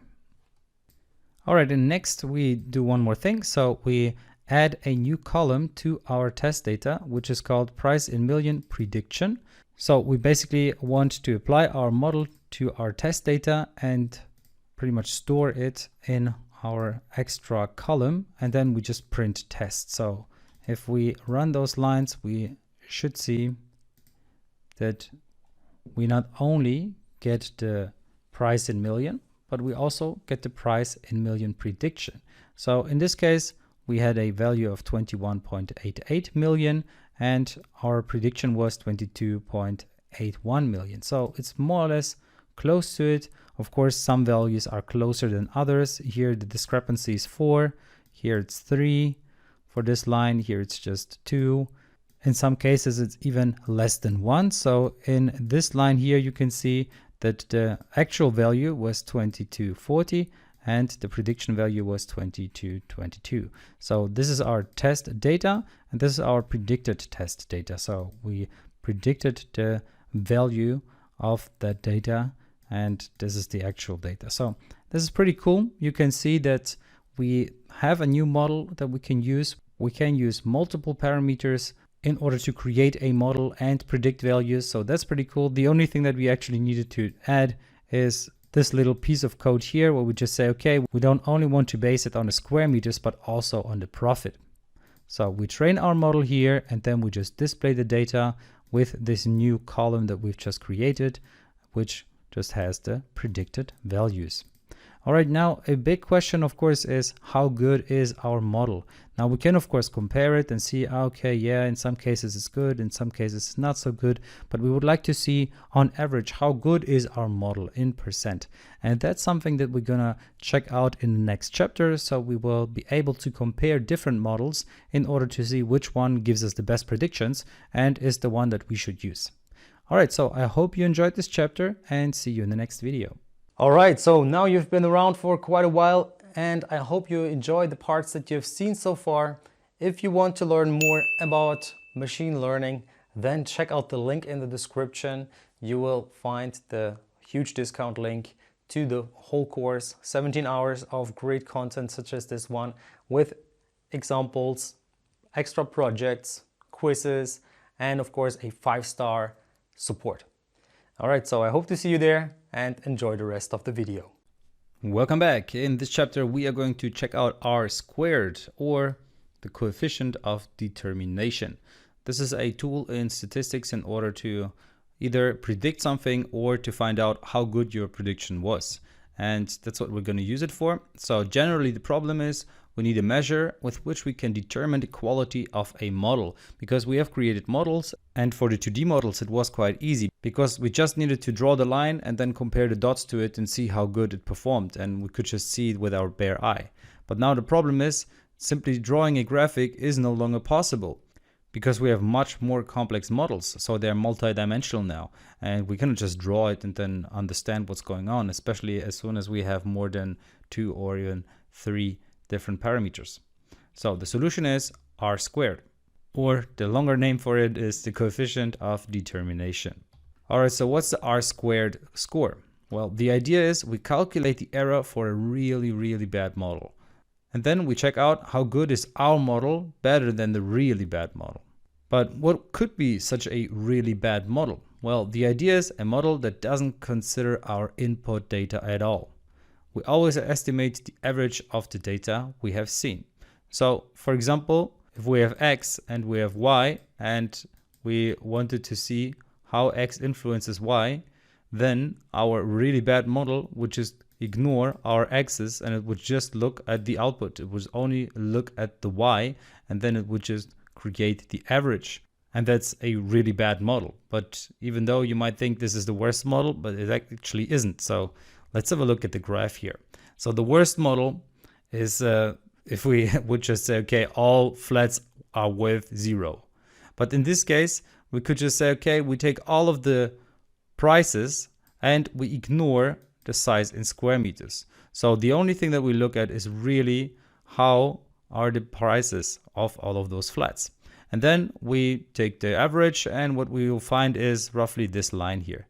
And we would say, okay, so every flat is worth 115 or 120,000 euros. So that would be a very, very basic and very bad model.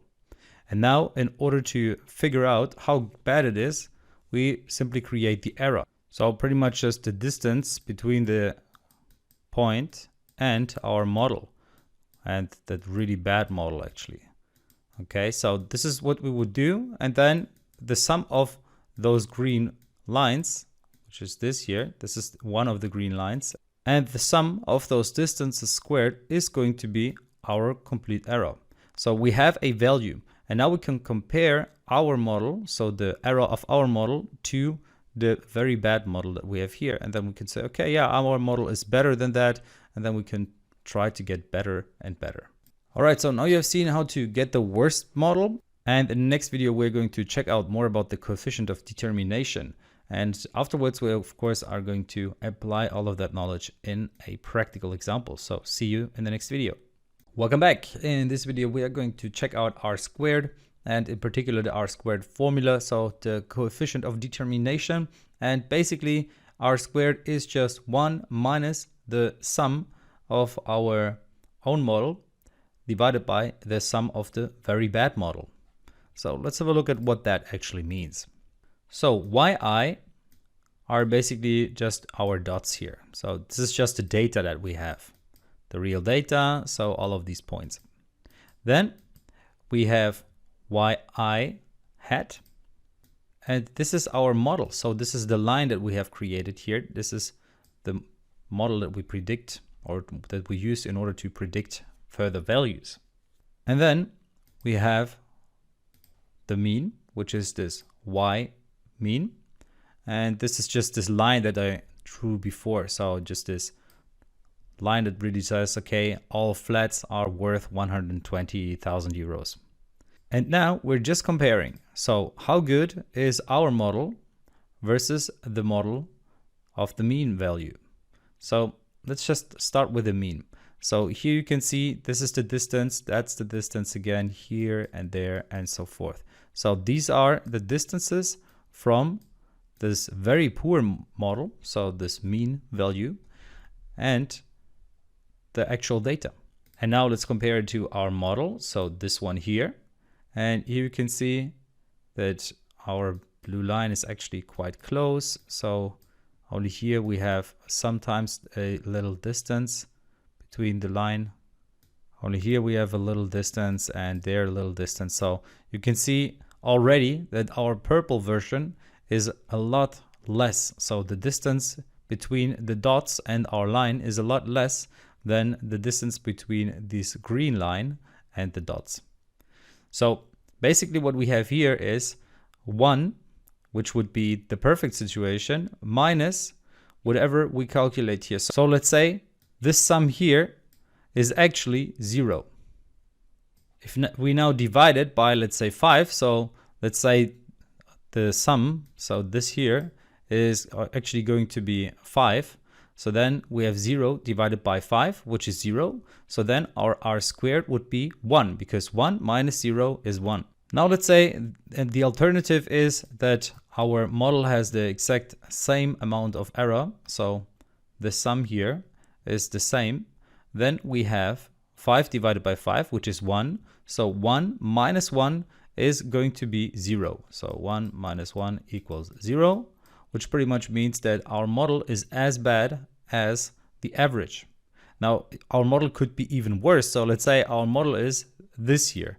Then our model will actually be worse than our green line. So it's possible that this value here, so the whole value here, is going to be higher than 1, and then our model is even worse than the average. Okay, but in other cases, and in usual cases, you would have a value. Let's say if you train your model with Python and you use the right model, then you should get an R squared of 0.9, or maybe 0.8, or maybe even 0.95, or in some cases even 0.99. So your model is super good in predicting further values. And of course, the more information you have, the better model you can choose and the better model you can create. So basically, this just means that our purple piece here, the top one, is going to be as small as possible, which means that the distance between our model and the real data is as small as possible. This then basically creates an R-squared, which is close to 1. All right, now you know how to create R-squared, or the basics behind it, and it's time to check it out in practice so you can finally see what all of that means, because what this allows us is to really predict how good our model is, and we can compare models with each other, and then we can decide which model to choose, for example. All right, so see you in the next video. Welcome back. In this video, we are going to finally calculate our score for our R-squared. Now, what we have here is we imported the hotel CSV file, which contains all of the hotel data. Then we have our X values, which is profit in square meters, which we needed in order to predict our price in million, or at least that's the goal of this whole operation here. And then we use train test split in order to split our data in train data and test data. And we have a certain percentage here, so we say 25% our test data. And then we train our model. So this is where we train our model. We use linear regression here, where we say, okay, fit our Y train based on the X train. So based on our X values, give us as good as possible Y values, and then print the model. So nothing new so far. And then of course, also we want to predict for a certain value. So in our case, we want to predict for in the whole set of values, which is our X test, which contains all of the test data that we had, and we store that in Y test predicted, which pretty much just means, okay, we take 25% of our X data and we try to predict Y data for it. And now we can go ahead and compare how good that actually performs in comparison to the test data. So that's why we had this whole split. Now we can finally go ahead and import our squared underscore score. So in sklearn or scikit-learn.metrics, you will find R2 underscore score. So that's where we have the magic. I'm going to create a new variable. I'm just going to call it R2. And this R2 underscore score method will now need two parameters. So it will need our test data for Y and our Y test predicted data, because it needs to compare how good our prediction is in comparison to the actual test data. Because once that is done, we can know how good our model was. So now let's print this, and we will see that we get a value of 0.878. So actually a okay value. So our model is okay in predicting. So you could say it's 88% accurate. That would be a way of describing it.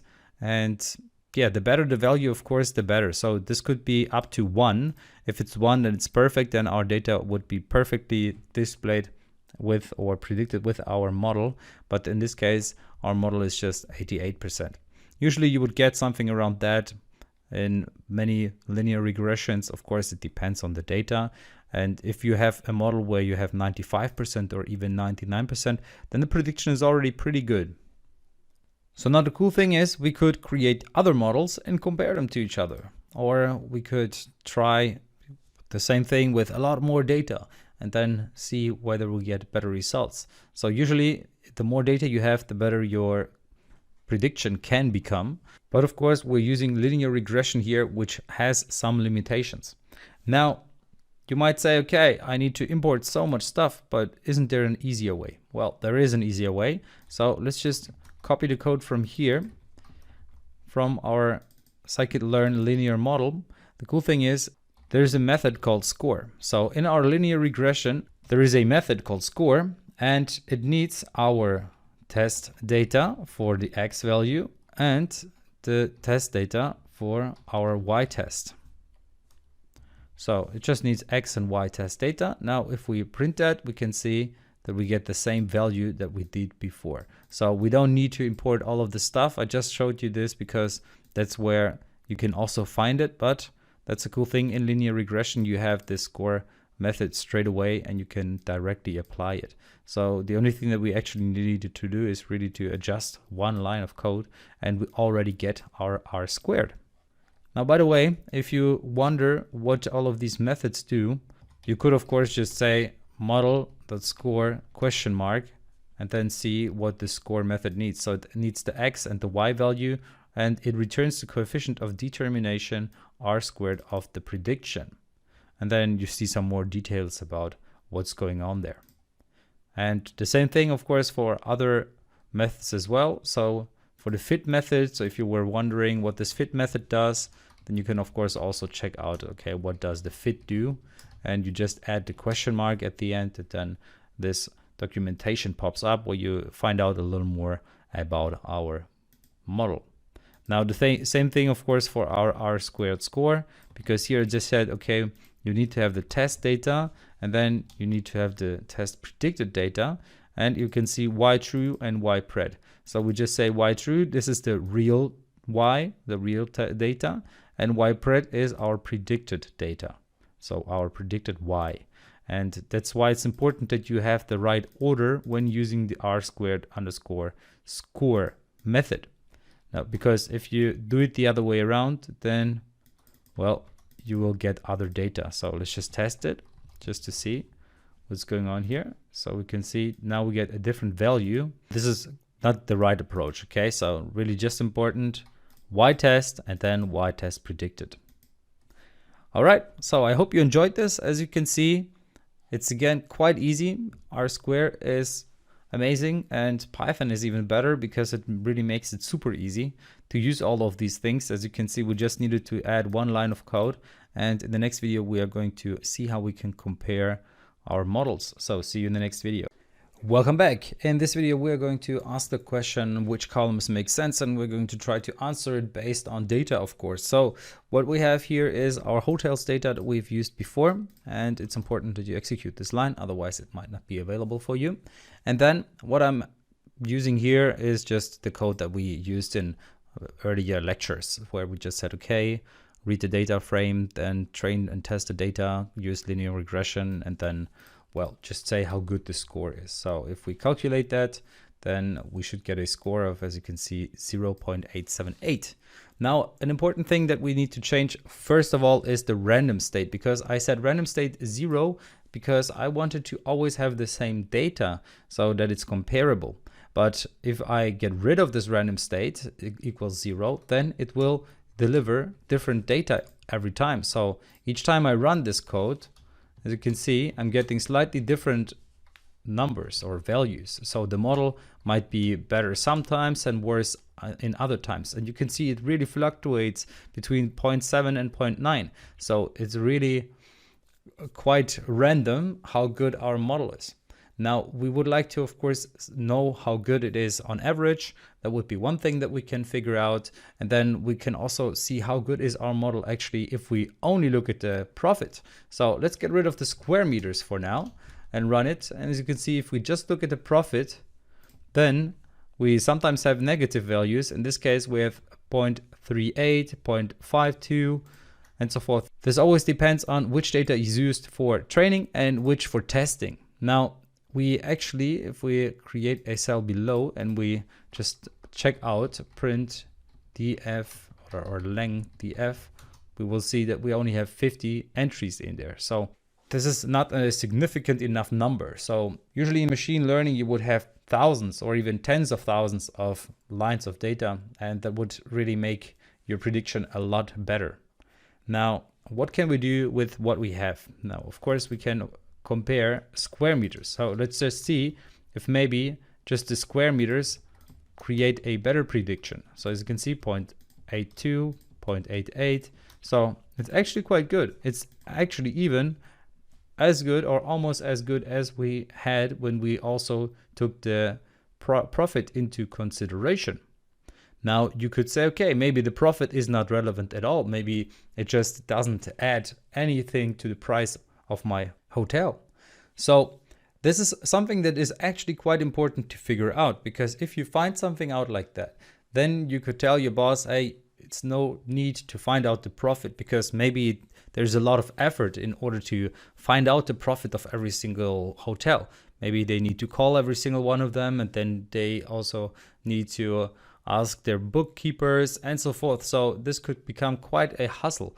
And in order to save this time, we could figure out that we don't need to profit at all. So in this case, it's obvious, but in other cases, it might not be so obvious. But in the end, it often is the case that a specific column or set of information does not add any value to our creation of a model. So to the quality and precision of our model. All right, so now what we can of course do is we can run this 100 times and store it. So instead of doing it manually all the time and running the code manually all the time, we could of course also go ahead and say we create a for loop. So for I in range, and we say, okay, run this 100 times, and we just put it into the for loop. And now of course, instead of just printing it, we just say, okay, append it to a new array that we create. So let's create a scores array. And now we use scores.append, and in here we append our model.score, x test, and y test. All right. And now what we can do is we can go ahead and print the result. In order to print the result, we just say sum scores. So the sum of all of the scores divided by the length of all of the scores should give me an average value. Now you can see the average is 8.2. And if I run it again, you can see it's almost more or less the same. So it's almost around 0.82. So now that we run it 100 times, we have a little more predictability on how good our model actually is, and a slightly better value. And that's just with square meters. So if we would like to put back the profit, we can easily do that. So let's see if profit adds any value. And as you see directly, it does not. So the values stay more or less the same, even if we add the profit.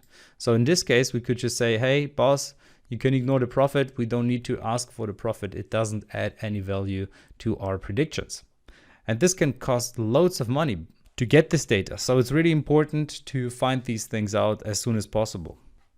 By the way, if you were wondering what's going on in this for loop, I'm just going to print it out so that it makes a little more sense.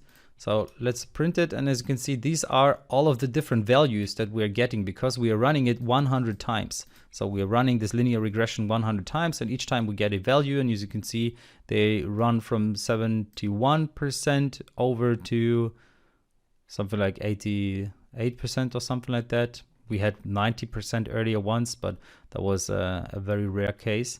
So you can see we have all of these values, these 100 values, and then we put them all together and we build the average of them, okay? And that's what this whole scores variable is for. So that's what we use this array for. And then finally, we just say, okay, the sum of all of the scores divided by the amount of scores is going to be the average. So just if you were wondering. All right, so that's a pretty cool thing. Now you saw how to use R squared in Python, and we of course are going to use this in a practical example in the next chapter. So see you there. Welcome back. In this video, we're going to check out how to calculate the score of our model. So first of all, we have the same data that we had before, where we are using hotel CSV, so the hotel data, and we have a train index here where we create the data partition. We have train with the train data and test with the other data. Then we use SciPy to not get scientific data, or that the values are not written in scientific way. Then we train our model here. And finally, we have the prediction, or we set the prediction column in our test variable. All right, so that's nothing new yet, but what we can do is, in order to calculate the coefficient of determination, we can, well, just use this summary method.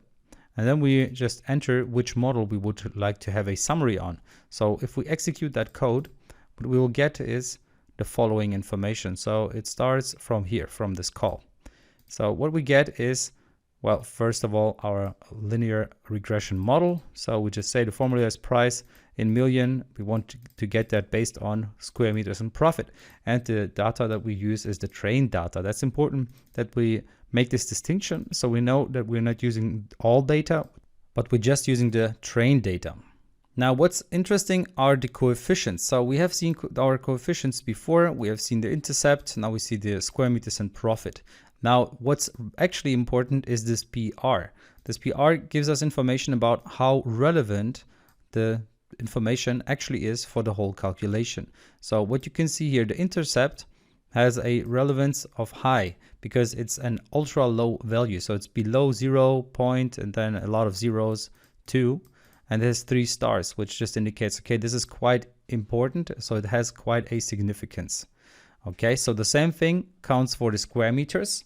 And then finally, we can see that the profit has a value of 0.05, which pretty much means that it has barely any significance. So we could say, okay, we don't even need to factor the profit in order to get a good model. So that's basically what we get from here. So that is all good and stuff, but then that's not what we wanted to know. We wanted to know the r squared. Well, we get the r squared here as well. So we get the coefficient of determination here as well, multiple r squared. As you can see, the value is 0.8547, which means that it's a rather good value. So it has some significance, but it's not too precise. Okay, so a value of 0.95 and higher would be actually pretty good, and so forth. Okay, so we can see that we have our r squared here, but I don't want to always get all of this information. I would also just really like to get the minimum information. So I would only like to get r squared.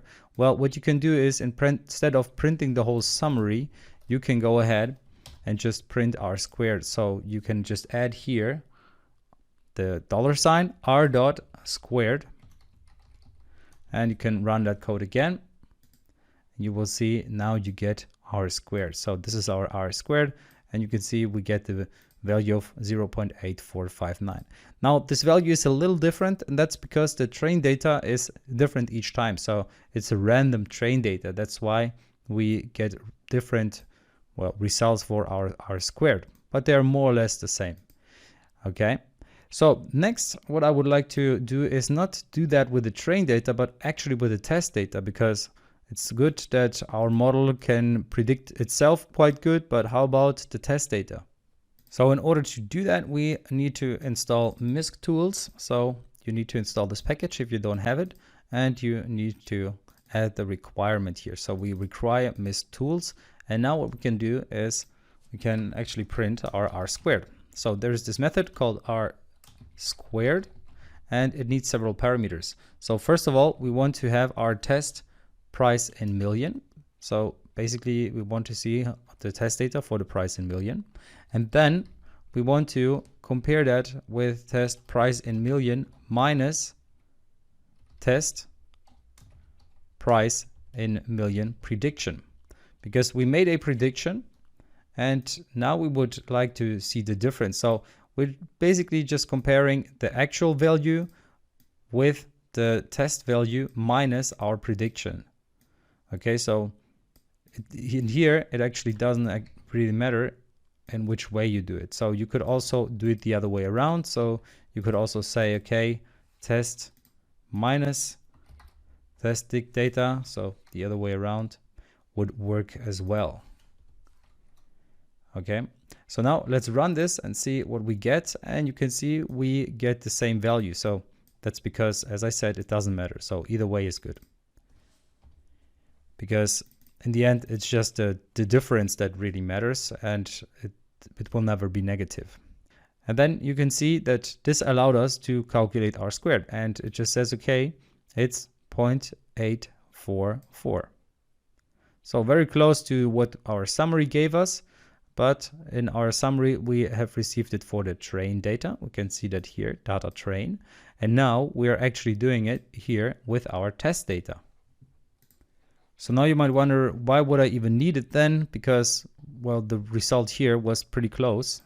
Well, the thing is, there might be bigger differences. So if there is a big difference between the r squared of our train data and the r squared of our test data, this could be a sign of our model not being well-rounded, or that there's something incorrect or not going well.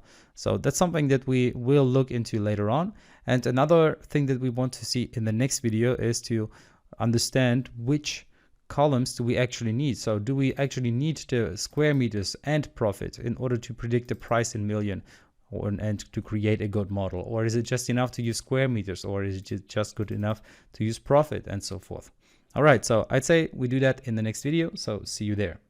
Welcome back. In this video, we're going to check out which columns actually make sense, because in some cases we might find out that we don't really need all of the columns that we used in our model, because we want to predict the price in million, right? So that's what we want to do for the hotels. And in order to do so, we use square meters and profit. Now, what if we don't need the profit? Well, first of all, let's have a look at the code, what we have here, so that we can check out the differences. First of all, of course, I have all of the libraries. Then we read the data. We use Cypen in order to not get the data in a scientific way. Then we split our data into train and test data. We train our model, and then we create this new column called price in million prediction with profit, because I want to have two columns. So I want to have one column which is with profit, or one prediction with profit, and one prediction without profit. All right, so of course at the end we calculate the coefficient of determination. But now what I need to do is I need to create a new variable here, and this one will just be no profit. So we train a new model. So first of all, we had this model where we used the square meters and the profit in order to predict the price in million. And then in the second case, I don't want to take the profit into consideration, so I get rid of it. And then of course I need to also add this new column here where I'm just going to use a no profit. And of course I also need to adjust the line here, so without profit. So this is going to be a column name, so that's important. That's why we have to be very precise when we use that later on, because what we do here is we print r squared for our test data. So we compare the price in million with the test of price in million minus our prediction. So we've seen that in the last video, and now we need to do the same thing but for our without profit. So here I'm going to say without profit. And it's important that this name here is exactly the same as that name over here, because otherwise we will run into errors. Okay, now let's execute this code and see what we get here. So we can see this is price in million, and that was with profit. And we can see it's 0.836, and then without profit it's 0.832. Now you might say, all right, so without profit is only just a little bit worse. But you have to be careful here, because each time we run this code, we can see it changes. So it slightly changes, and that is because we are randomly distributing our train and test data. So for each execution, we are using different train data, and that's why, of course, those values fluctuate a little bit. Because in this case, now you can see without profit is a little worse, before it was a little better, and so forth. So now what we can, of course, do is we can run this many times in order to create a mean value, in order to see, okay, this approach is better than the other. And that's not just something that we have seen once, but we have let it run, let's say 10 times or 100 times, and build the average from it. So let's create a for loop for now, where we will run all of this training and stuff. So for I in 1 to 10, and then in here we just put all of this code here. So we want to run this code multiple times. Now let's execute this, and we will see here each time we get different values. So you can see they're really jumping around. So 78%, 82 to 81%, here it's 85 to 85, and so forth. Now we could, of course, store the average in a different variable, and then we can compare them. So we can compare the two averages. That would be a little easier, but of course we can also just change the way it's printed, because currently it's printed in not such a nice way, but we can simply say, okay, print our profit in our non-profit version or no profit version. So r2.profit is how I'm going to call this variable. I'm just going to store the result of r squared in there. And I do the same thing for no profit. So I get rid of my print statement here, and I'm going to call this one no profit. And then of course we have to get rid of the last bracket here at the end, so that it fits. Okay, now what we can do is we can print, and here I use the paste method, which will paste it in a certain way. So it's gonna paste my data for the profit and the no profit in a certain way. So I want to have a dash in between, and here R2 dot no profit. And here it's important that I use a comma, of course. Okay, so what that will do is it will just display the data in a slightly different way. So if we run that, we can see, okay, this is the profit version and this is the no profit version. So what does that even mean? What do these numbers even mean? Well, they are R squared. We've seen that. It's the coefficient of determination. We understand that as well. But what the data actually means is the following. We don't need to take the profit into consideration, because you can see the values are more or less the same. There is really no added value because they are really pretty much on average the same. So what we can say is that we don't even need to take the profit into our model at all. It's just that data. It doesn't add any value, right? So we could just leave it out. And this has quite some important significance, because it can mean that you go to your manager and tell him, hey, boss, I don't need to have the profit data. So you don't need to go through all of the hustle to find out the profit data of this specific hotel, because maybe some hotels have it privately, or they don't want to share the information at all, or maybe they need to find it out themselves, and so they need to go to the bookkeeper, or the data is just not available and it's super difficult to get this data. So then it's a good thing to find out that you actually don't need it, because you can save a lot of money and save a lot of time. And that's really important when doing these predictions, to really double check if you actually need certain columns or if they don't add any value at all. All right, so this was an example of how you can figure out which columns make sense. In this case, it was easy because we just have two different columns, but it's going to be a lot more complex throughout the course, of course. All right, so I hope you enjoyed this. In the next video, we're going to have a little project where you can apply your knowledge from this chapter. So see you there.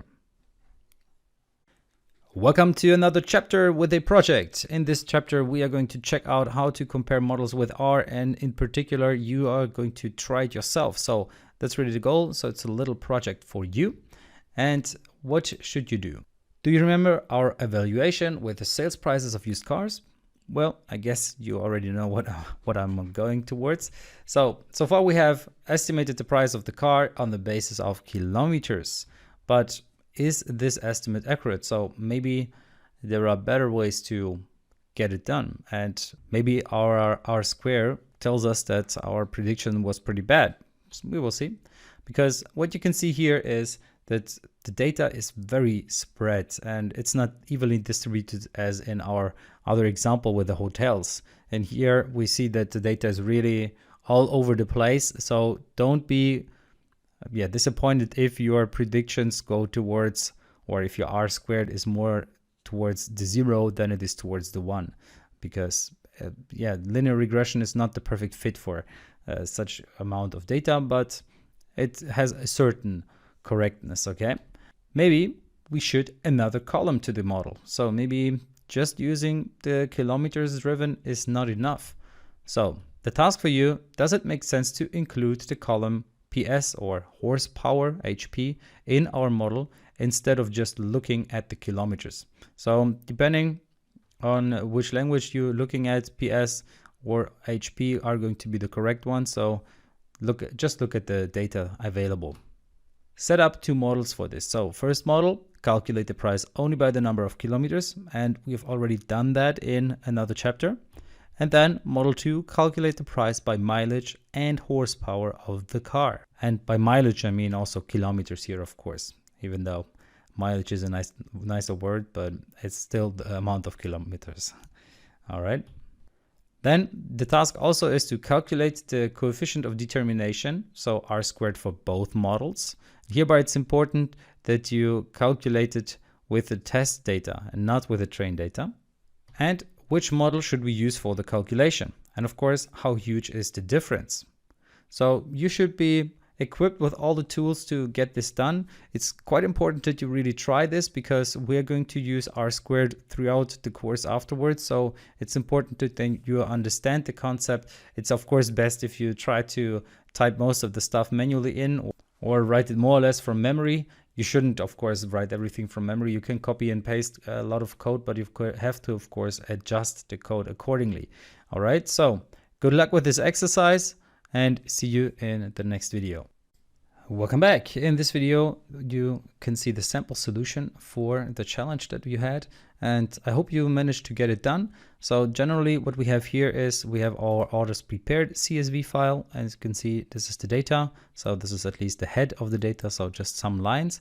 And then we train tested, and we've seen that before. So we train our model to take the kilometer and predict the price pretty much. And now we perform linear regression here. So now what we can do is we can, of course, run every single line of code here, and then finally also, of course, print the result of it. So let's print model.score. We've seen that before, x_test and y_test. So if we run that, we can see that we get a value of 0.2957. So it's not very predictable, I'd say. So it does predict the value to a certain degree, but it's not super good. Okay, so at least that's what we get when we just use the kilometer. Now, of course, let's do the same thing with our horsepower as well. So we also add the line power PS in here. Where do we get that from? Well, here there is this column power PS, which stores the horsepower. And then let's run this line. And let's also perform the linear regression. And we can see that we get a different value. So now we get a value of 63% roughly. Before that, we got a value of just roughly 30%. So our new approach is a lot more precise just by adding the power PS or the horsepower to our whole model. Okay, so I hope you could get this done, and yeah, now you see how R squared is working and how we can use that in order to predict how or calculate how good our predictions are. And we can even figure out if it's good to add another column or get rid of another column and so forth. So maybe the year of registration is also an important factor in evaluating the price. So now you could, of course, go ahead and add that as another entry. So I'm just going to do that real quick. And you can see it didn't add too much value, so it didn't change too much. All right, so this is just an example what you can do, and you can also see how easy it is. All right, so I hope you enjoyed this and see you in the next video. Welcome back. In this video, we are going to check out how to calculate the score of our model.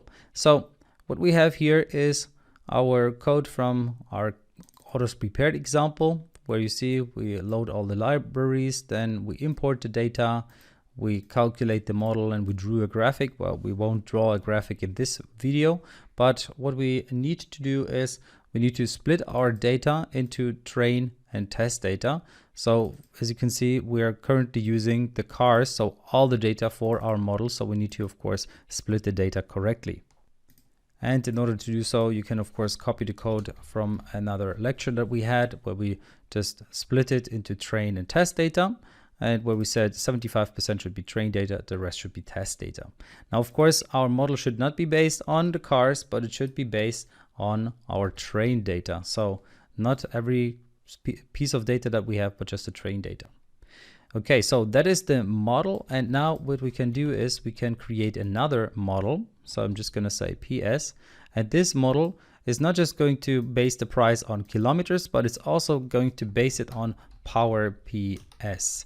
Now you might wonder, what is power PS? Well, if we look at the CSV file, we can see that there is this column called power PS, which is the horsepower of the car. Okay, so this is how we can prepare our model. We can of course print our model, but we are not going to do that now. But what we want to do is we want to create a new column in our test variable. So we have this test variable which contains all the cars, and the one that I want to have is a price prediction variable. So this one is price pred. It's going to well, that's where we're going to put the predicted price. And how do we predict it? Well, we use the predict method. So the predict method, where we give a model and we say which data we want to use, and we want to use the test data. Now we do the same thing with another column, and another column will be called HP, so price pred HP.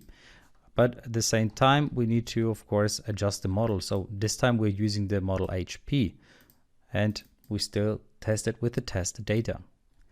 All right, so once that is done, we can go ahead and use our MISC tools, because in the MISC tools, that's where we had R squared.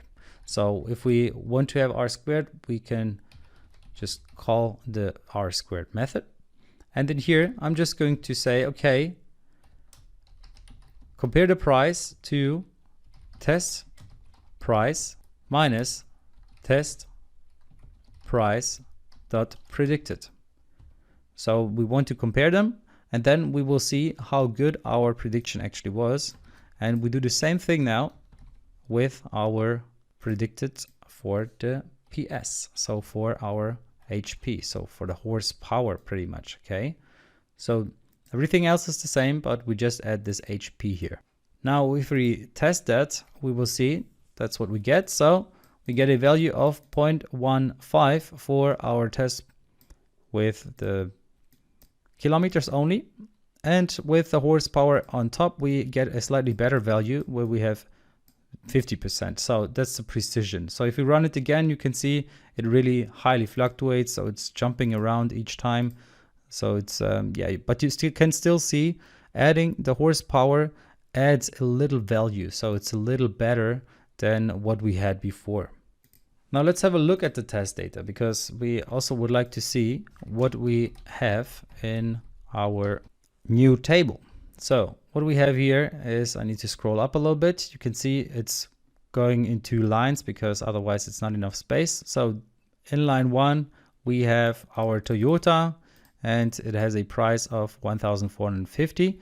Now let's see what our prediction was. Our prediction was that it would be worth 8,200. That was the one based on the prediction. And the one based on the prediction with horsepower was 4,182. So you can see it's a lot closer, even though it's still super far away. But overall, you can see that this is how the data is displayed. So this is all of our test data that we have in here. So 60 lines of test data, and the rest was of course our training data. All right, so I hope you enjoyed this project, and see you in the next video. Welcome back. In this chapter, we are going to look into data types. So there are different data types in machine learning, and it's quite important to understand the concept of them in order to apply and understand them in machine learning. So it's really important that you understand the concepts here, and especially once we go into practical examples. So there are different data types in machine learning or in statistics in general. For example, numerical data, then we have ordinal data, and nominal data. Now let's have a look at numerical data. So numerical data would be figures, for example. And so far we mainly have worked with numerical data. So the distances have a direct meaning, which means that the values are mostly continuous, and there are, for example, decimal values in between. An example for numerical data would be the distance. So 2 kilometers plus 1 kilometer is 3 kilometers. So you can basically apply mathematics on numerical data. Another example would be 4 kilometers plus 1 kilometer is 5 kilometers. Now let's look at ordinal data. So there is a hierarchy in ordinal data, but the distances have a different or indefinite size. An example would be school grades. So let's say the grade A or grade 1, depending on which country you are at, is a very good mark, or a very good grade. how about a plus a? So is a plus a going to be a b? So if you have two a's, is it going to be as good as a b? Well, I guess not. And how good is the difference between an a and a b? Or how good is the difference between a d and an e?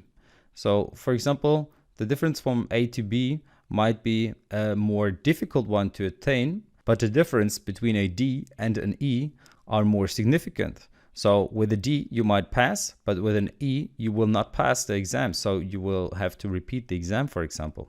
So that's basically an example for ordinal data. So you have a hierarchy, but the distances have a different size or even indefinite size. All right, now nominal data. So in nominal data, there's no hierarchy whatsoever. So an example would be, which operating system do you use? So as a Mac lover, you would say Mac is better than Windows, or is better than Android, or is better than Linux, or whatever. But is this really the case? So is this really something that we can evaluate, or at least is it directly stated by its being without using some tests and asking people and stuff like that? Well, no, it's not. The same thing for the gender.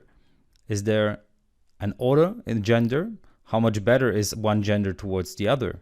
Or are they equal? Well, this is something that you can discuss in philosophy, but it's not that relevant in machine learning. So in gender, there is no hierarchy. And the course of studies. So which course is better? Is mathematics better than informatics? Or is it better than philosophy? Or would you just apply the alphabet and say whatever is first in the alphabet is going to be better? Well, I guess not. So that's really just another example of nominal data. All right, so now you have seen the different data types, so at least the three most important data types that we are going to look at into more detail in the next few chapters. And yeah, see you in the next video. Welcome back. In this video, we are going to check out how to handle our different data types, so how to deal with them. And first of all, we have the numerical data. And you can use this data directly in linear regression because we've done it before, you have seen it, and it just works. Then nominal data. Well, how do you deal with nominal data? The data must be prepared in advance. That's important because sometimes you can't just work with it as it is because you need to give some sort of value. So example, which subject are you studying? So let's say there are 3 subjects at the university that you can study, and it's computer science, mathematics, and physics. Now we could say computer science is 1, mathematics is 2, and physics is 3. And these are not values in terms of how much is a subject worth or something like that, but it's just basic values that we use for our linear regression. All right, so let's look at the starting salary that we have here by subject, and computer science is 1, maths is 2, and physics is 3. And then we have the values for their starting salary. So now we could try to make a linear regression based off of that. And if we would do that, then there are multiple different options. So let's say one of the options would be that we draw a line like this. So in this case, we have the little problem that our physics students, they are not considered in this whole calculation. Because in this case, they would be at something like 3. Or we could say, okay, we take those 2 into consideration. But then we have the problem that this one here is ignored. So in this case, only maths and physics are part of our linear regression, but computer science is not. Now, you might say, okay, how do we solve this problem then? Well, what we can of course do is to minimize the error, and then we could just draw a line like this, and that would be just the average, right? It would still be better than what we've seen before, but in this case, it still isn't really perfect, right? It's more or less okay, but yeah, we need to find a better solution. So how can we approach this? Well, we can use something called one-hot encoding. By using this one-hot encoding, we get a lot of new columns. So in this example, we have data science, mathematics, and physics, each getting an extra column. So you can see here we have data science being a 1 for this column, data science, and I call the data science question mark. Because otherwise, our model cannot work with data science, mathematics, and physics. It can't handle it. It doesn't understand what they are because they don't have a value assigned to them. But now we do assign a value by using this one-hot encoding. And we say, okay, data science is going to be 1 in the data science column, but in the other ones, it's going to be 0. And now the same thing for mathematics. It's not data science, it's mathematics, yes, but it's not physics, and the same for physics. It's not data science, it's not mathematics, but it's physics. So you can see that we have those different numbers here, and we basically just create a new column for every single value, and we just use this one-hot encoding.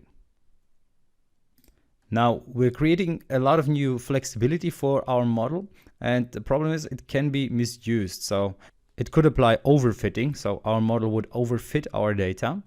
And we're going to see later on what overfitting means. But, well, that's just what we have to do when we handle nominal data. Now, it's important to state that in Python, we need to do that manually. So we need to create the columns with an extra step. But in R, it's done automatically. So R is really done for data science. You can really feel that in some cases, and here you can. Internally, however, in both cases, the same thing happens, which basically means that it's just splitting things up in multiple different columns. So in this case, we already have the knowledge about how many different columns we are going to have. In this case, we have 3, so n is 3.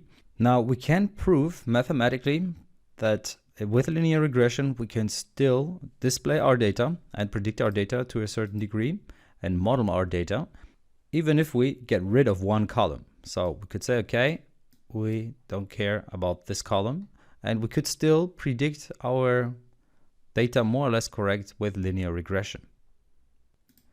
It's important, however, that we only get rid of one column. So we can only delete one column or ignore one column here. If you would like to understand the meaning behind this, so why we can get rid of one column, there is an extra video. It's optional. It's at the end of this chapter. You can check it out. So I'd say let's look at this in practice and see you in the next video. Welcome back. In this video, we're going to look at ordinal data and how we can work with it. So ordinal data, the definition is the data have a natural order. So that's important to know.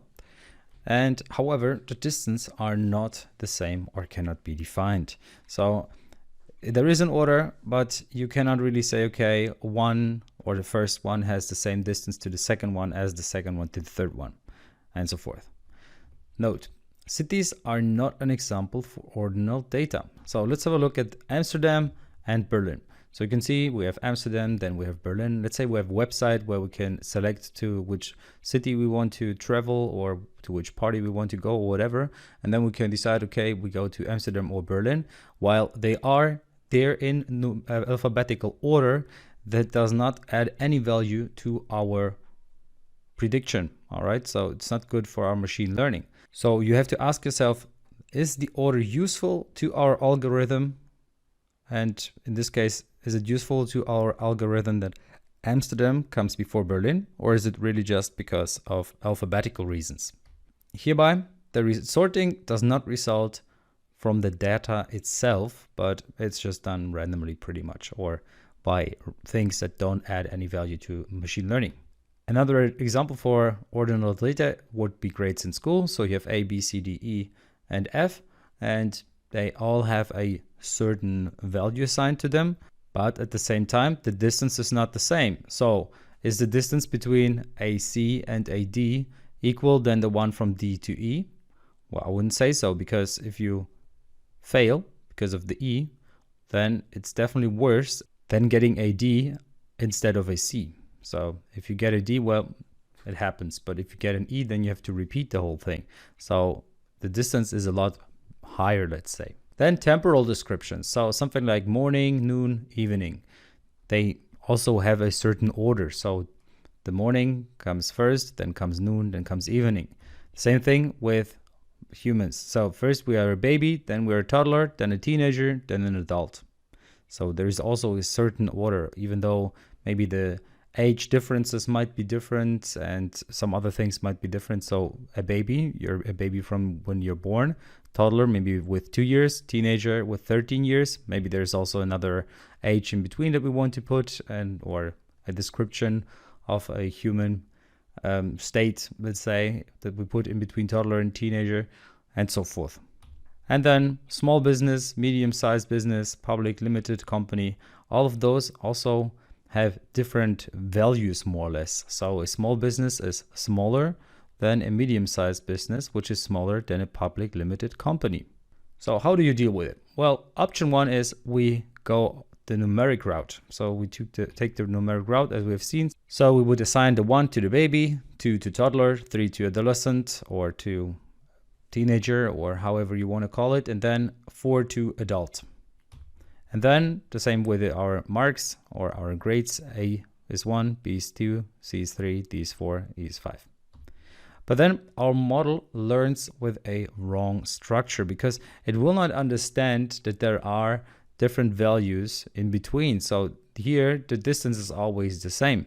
So it will always think, okay, an A is just a little bit better than a B, it's just a little bit better than a C, and so forth, even though the differences or distances would be very variant, so very different from every single step. The second option would be that we treat them as nominal data. But then we have a lot more columns. So let's say we have 50 cities in our website where we can select, or from our Dropbox where we can select from, then we would have 50 columns in our model. And this could lead to overfitting, and then our prediction would also become pretty useless. So more dimensions means more parameters that need to be trained. And the more dimensions you have, the more computing power you will need. So what you can of course do is you can do both models and then just compare them to each other in order to find out which one predicts your values better. So we're going to look into that, of course. And as I said, option one would be to use the numeric approach. And the other one is to use a nominal data approach. So I'd say let's check it out in practice. So see you in the next video. Welcome back. Now it's finally time to put all of the knowledge from the last videos into practice. So what we have here is our hotel CSV. And if we look at hotel CSV, then we see that we have this city column, which we have not taken into consideration when using linear regression yet. And that's something that actually might make a lot of sense, especially in our case, because we're looking at hotels, and there the location is very important to the value, because in some cities the location will be worth more than in others. For example, Munich is a lot more expensive than Cologne in terms of property prices in Germany, and this also should have influence on the prices for the hotels themselves. And we will see that that's actually the case, and we need to, of course, apply linear regression for that. And we need to prepare our data, which we are going to do in this video. So in order to prepare our data, we can do something called get dummies. So in PD, so in pandas, there is a method called get dummies. And in there we first enter our data, which is our df. And then we need to enter where we want to use the one-hot encoding, which column we want to use for this. So columns equals, and the column that I want to look at is city. So it's this one here. Now, if I just use this one and export it, we will see that now we have this approach that we've seen before. So this one-hot encoding, where if the city is Berlin, then in this column it's 1. If the city is Cologne, then there's the year 1 and so forth. So all the others are zeros then. So if it's in Berlin, it cannot be in Cologne or Munich. So then they are set to 0. So if you have that, you actually can see something straight away, because now you can see that combined those three will always be 1. So the result of those three connected to each other will always be 1. So if we sum them up, and this means that one of them is redundant. So we can get rid of one column completely. Because if Berlin is 1, then we already know that Cologne and Munich will be 0. Or if Berlin is 0 and Cologne is 0, we know that Munich is 1. If Berlin is 0 and Cologne is 1, we know that Munich is 0. So that's why we can go ahead and just cut this line off, because it's redundant now. All right, so what we can now, of course, do is we can now test it. So let's store the value in df, because before that it's not in df, it's just, well, it was just plain data floating around. And now if we execute that again, and we can get rid of this line here, we can see that here we have our city Munich, city Cologne, and city Berlin all in there. All right, so now we have this new data frame, which we just created. So the cool thing is now we can go ahead and create our Y.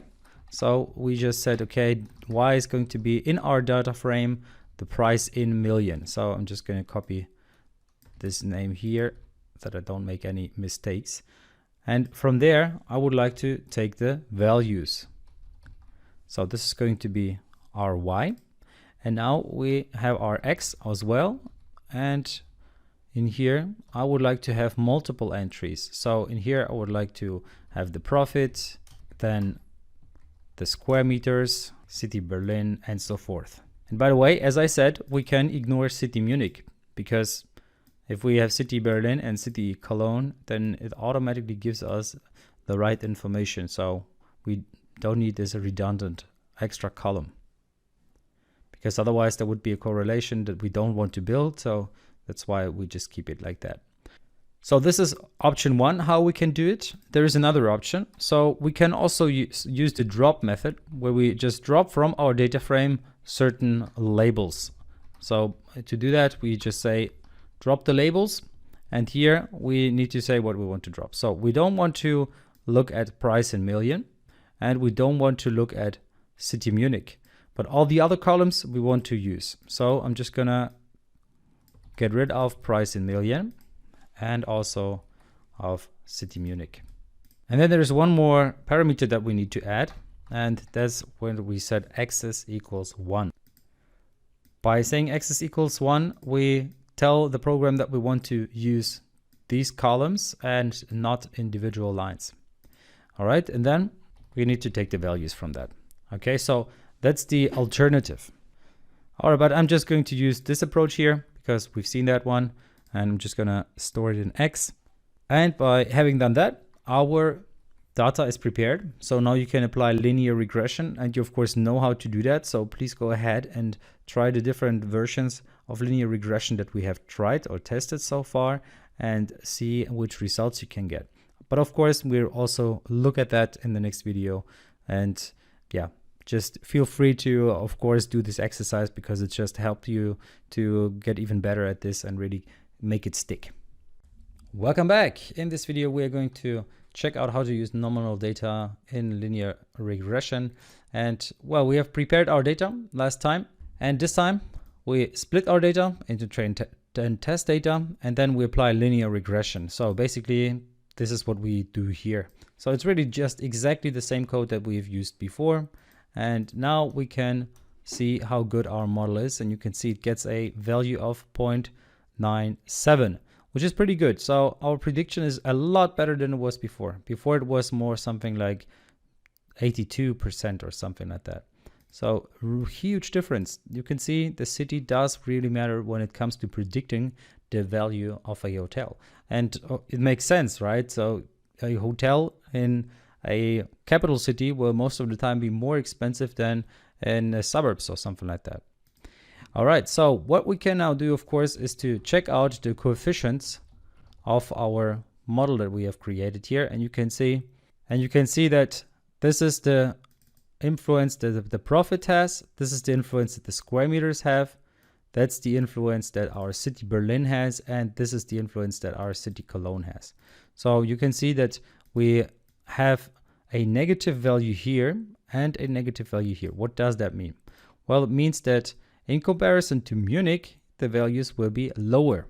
So it takes Munich as a baseline, because we have gotten rid of Munich here. You can see city Munich is not part of our data in the sense, but it's still there, of course. So if we look at our predict method, so model predict, and we check out, let's say, a hotel that has 10,000 euros of profit. It is 300 square meters big, and it has a city, or it is in the city of Munich. Then you see it would be worth 10 million, 10.7 million. Now, if it was in Cologne, however, it would only be worth 4 million. If it was in Berlin, you can see then it would be worth 7.4 million. And now you can, of course, compare multiple hotels to each other. So I'm just gonna compare 3 hotels. One of them will be in Berlin, the other one in Cologne, and the third one will be in Munich. So let me run that, and you can see the hotel that is in Berlin would be worth 7 million, the one in Cologne 4 million, and the one in Munich would be worth 10 million. At least there's a prediction for price in million for our 3 hotels, which are exactly the same except for their location.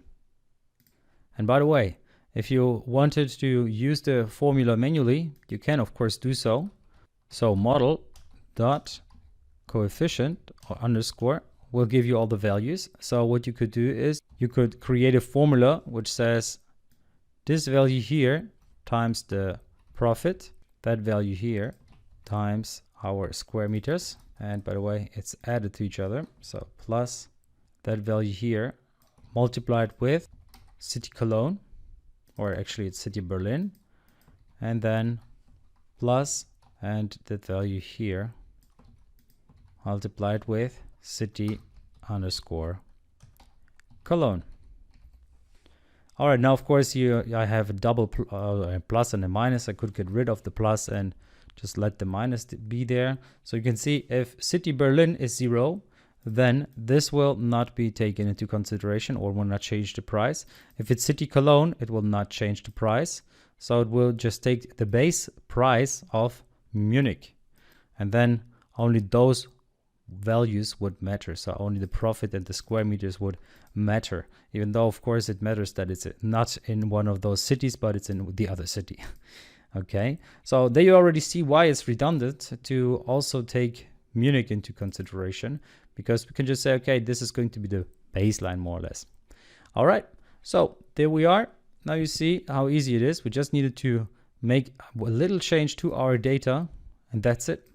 The rest was exactly the same. And that's really the beauty about machine learning, that you can let the model as it is. As long as you have the right data, you will get better and better results. All right, so see you in the next video. Welcome back. In this video, we're going to check out how we can use nominal data and linear regression in R. And therefore, I'm using the code from a prior lecture. You can see that we're basically loading the libraries. And of course, we need to set the working directory at one point. Then we read the data. We split it into train and test data. We have our options here, which we use in order to not have the scientific approach when it comes to displaying data. Then we train our model and predict the data. So up till here, nothing new. But now the cool thing is we need to only make some minor changes in order to have a big influence onto our results. So before we had an R squared value of roughly 0.8. Now let's see what we can get if we change our data up a little bit. So first of all, I want to print something here, which is going to be str hotels. And let me run this line of code. And you will see str hotels gives us some cool things, some cool information. So it gives us the profits of all the different entries in our hotels. You can see the price in million, square meters, city, and so forth. Now, you might wonder, what is this str? Well, it's not the string, but it's actually something else. So if you search for str in your help, you will see that this is actually compactly display the structure of an arbitrary R object. So it's, well, str stands for structure and not for string, because strings, as they are in other programming languages, are called characters in R. All right, so that's just a little side note here. So why am I even showing you this? Well, there's one thing. You can see the city column is not an integer and it's not a number, but it's a character. So it's a CHR, which is the shortcut for character. And there we have Berlin, Munich, Cologne, Munich, and so forth. So we have these cities and it's just those 3, right? And now we would like to predict our value of the hotel, not only on square meters and profit, but also on the city. So how do we do that? First of all, we make a factor out of our cities. So now they are characters, so it's like strings, right? but we would like to have them as vectors because then R can work a little better with them.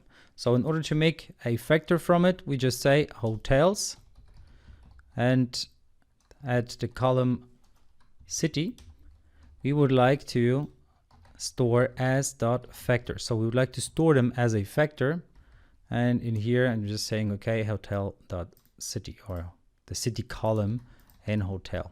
So if we run those lines, we will get a slightly different result here. So let's run it again, and you will see now it's a vector. So the city is now a vector and not a character anymore. So it says with 3 levels. So there are the 3 levels: Berlin, Cologne, and dot dot dot, which is Munich.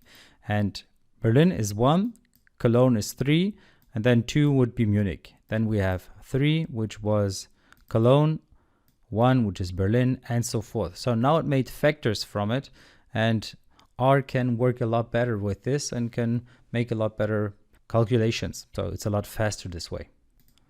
So maybe you might wonder what this vector is. So a vector in R is more or less like an enum in other programming languages. So if you have ever used other programming languages, only that it can do some more things. But basically, if you understand what an enum is, that's going to be fine. And if you don't understand what a vector is, then I would highly recommend to check out the documentation on this. Okay, so what we can now do with this is we can also check out the summary, because there we will see something even clearer. So let me execute those 2 lines again, and you will see that now Munich has a value of 41, Cologne has 61, and Berlin 84. So what does that mean? Well, that's the amount of values that we have in there. So we have 48 hotels in Berlin, 61 in Cologne, and 41 in Munich. Now, if we check this out once again, without doing the factoring, so without having this as a factor, so let me run this line, you will see that now we get slightly different values. So you can see now it just stores them as characters and it doesn't store them as a vector, obviously, because we haven't run this line of code. So generally, if you are working with nominal data, or with categorical data, I would recommend to make it a vector. So once again, if we make a string from it, the really cool thing is what you will see is that you actually get them as vectors, and this will give you this information. So you will know how many different levels you have. So pretty much how many different entries for a specific column. And in this case, it's 3 entries for the column city. All right, and now we only need to make one minor change, and that is to adjust our formula. Because before, our formula, when we trained our model, was just predict the price based on square meters and profit. But now we would also like to add the city in there. And if we run our code now, we will see that our R squared is a lot better. So now we have a value of 96. Let's run it again.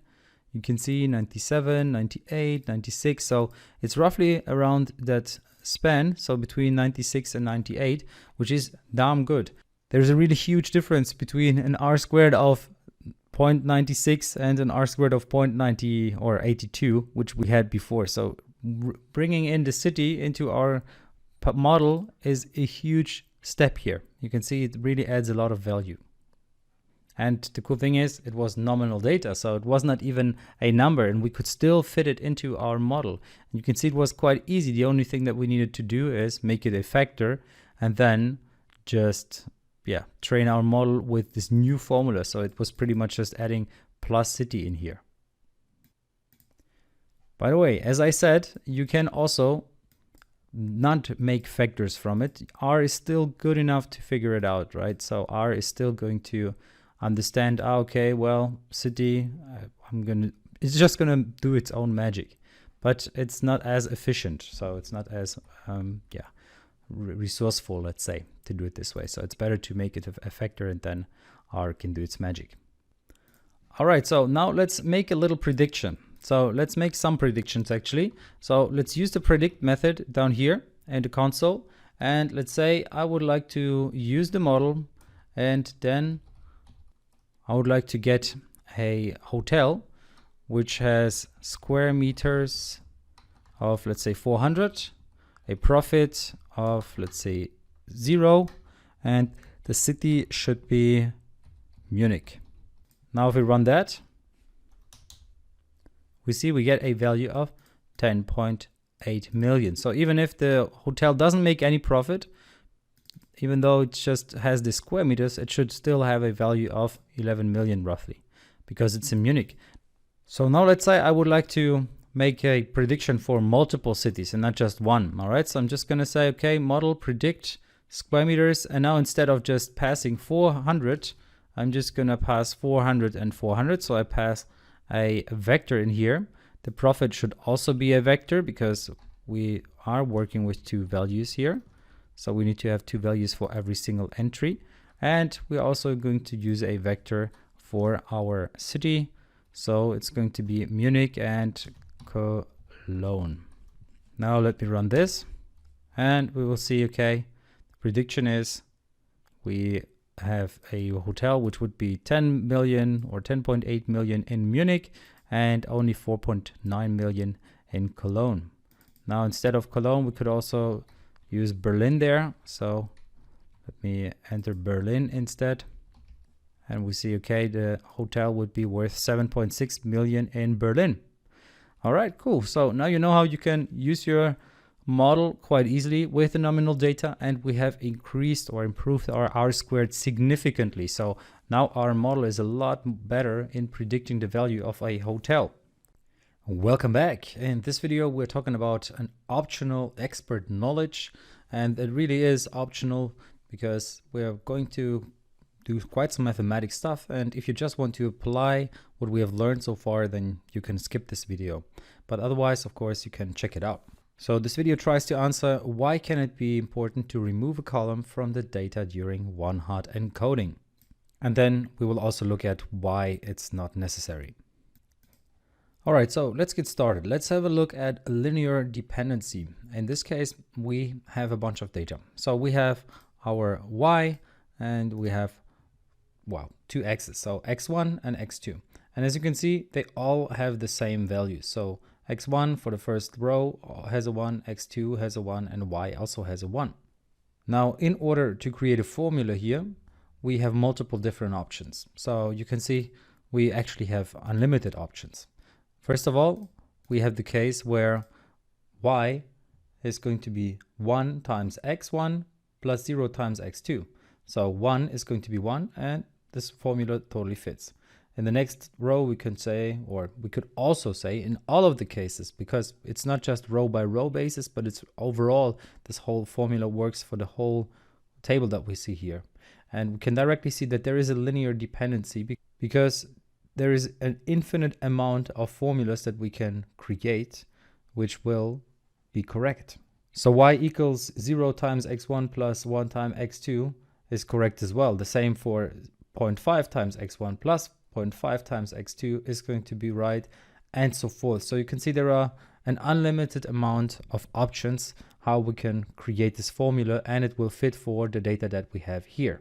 And this is really an actual problem because we cannot create a formula, one unique formula that works, but we have an unlimited amount of formulas. All right, let's have a look at another example. So in this case, our x2 is double as much as x1. So it's always exactly double.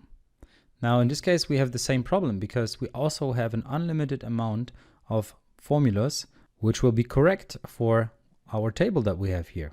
Just really quickly, let's have a look at the values here. So our y column can be calculated by saying 1 times x1 and 0 times x2.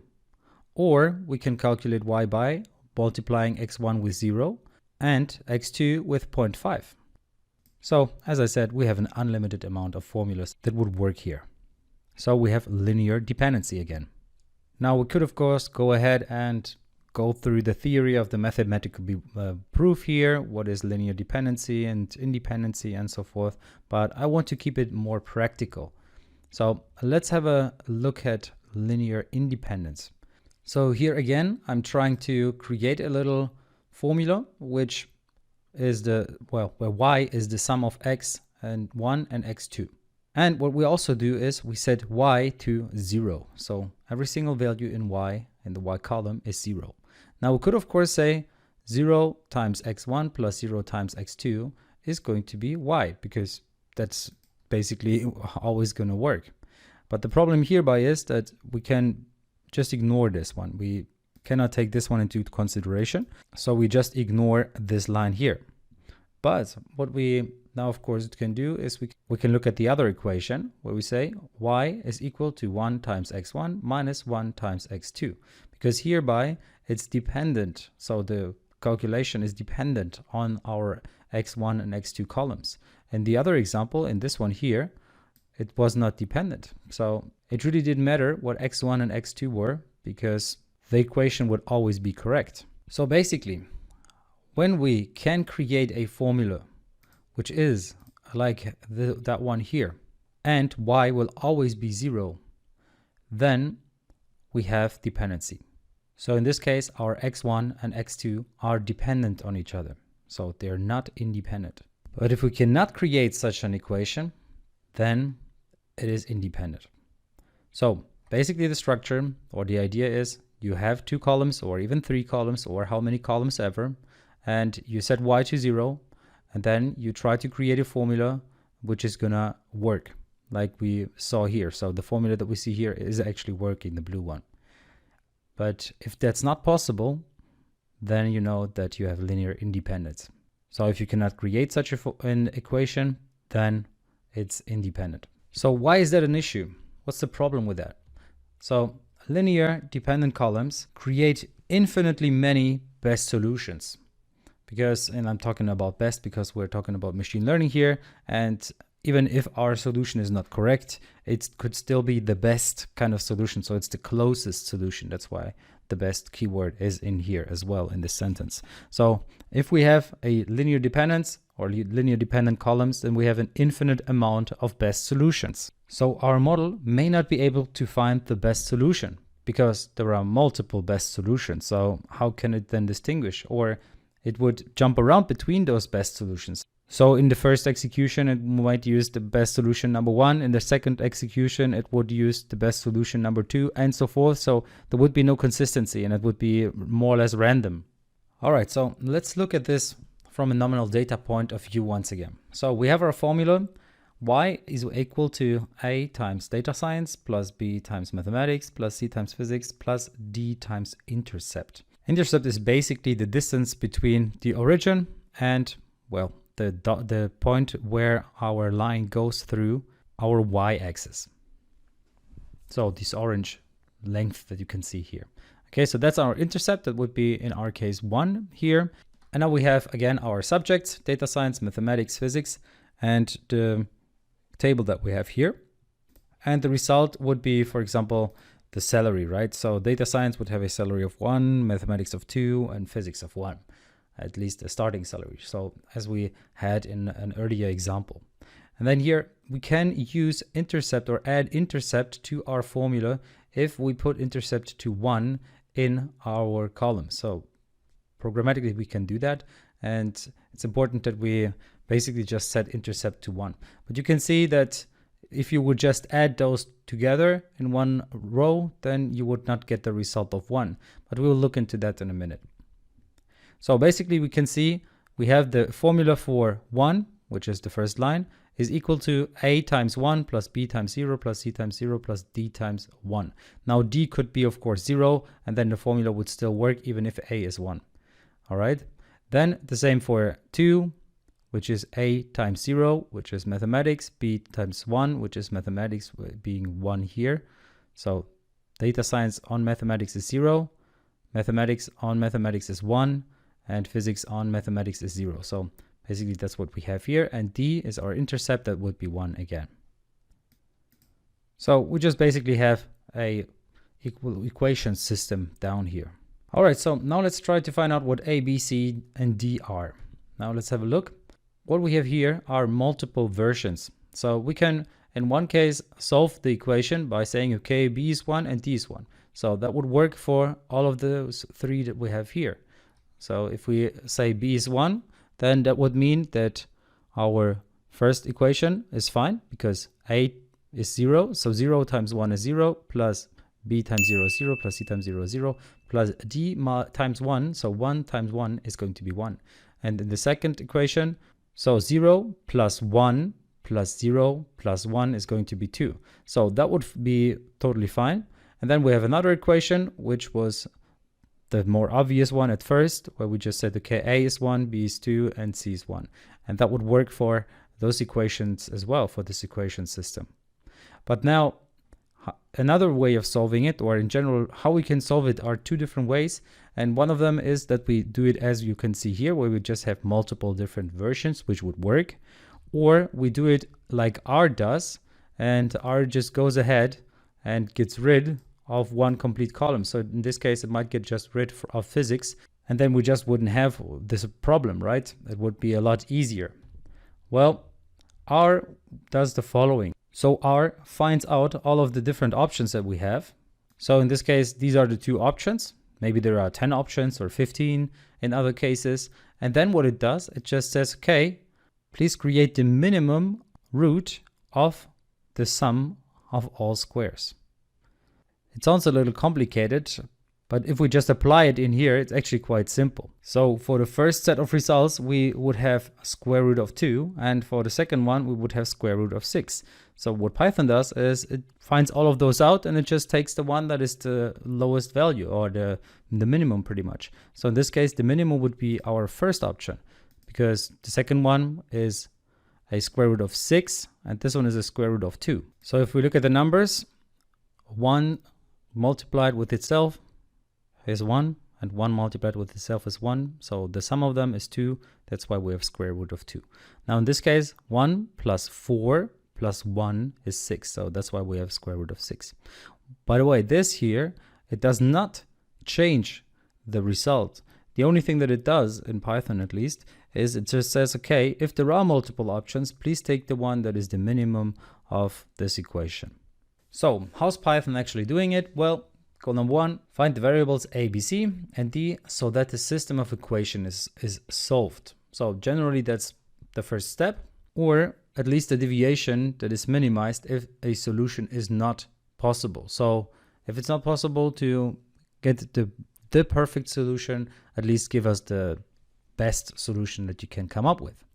Then goal 2 is to attempt to minimize a, b, c, and d. So take the one that gives us the smallest number in the square root pretty much. And this will result in a unique a, b, c, and d value. So then it will in the end just be one equation that we're working with, and one formula pretty much, or one set of coefficients, and that's exactly what we need. All right, so a lot of theory. I hope it wasn't too much. And yeah, in the next section, we're going to check out polynomial regression. So see you there. Welcome back. In this video, we are going to check out polynomials, because in this whole chapter, we want to work with polynomial regression, and we want to create models which use polynomial regression. But in order to do so, we of course need to first of all understand what a polynomial is. So let's dive right into it. Here we are back in GeoGebra. And we have used polynomial regression already. A special case of it, however, which was basically the polynomial of an first order. So a straight line is a polynomial of the first order. We can see that here because x has the first degree. So it's not a second degree x that we are using in our formula here. So basically I have these 3 points, a at 1, 1, b at 2, 1.5, and c at 3 and 2.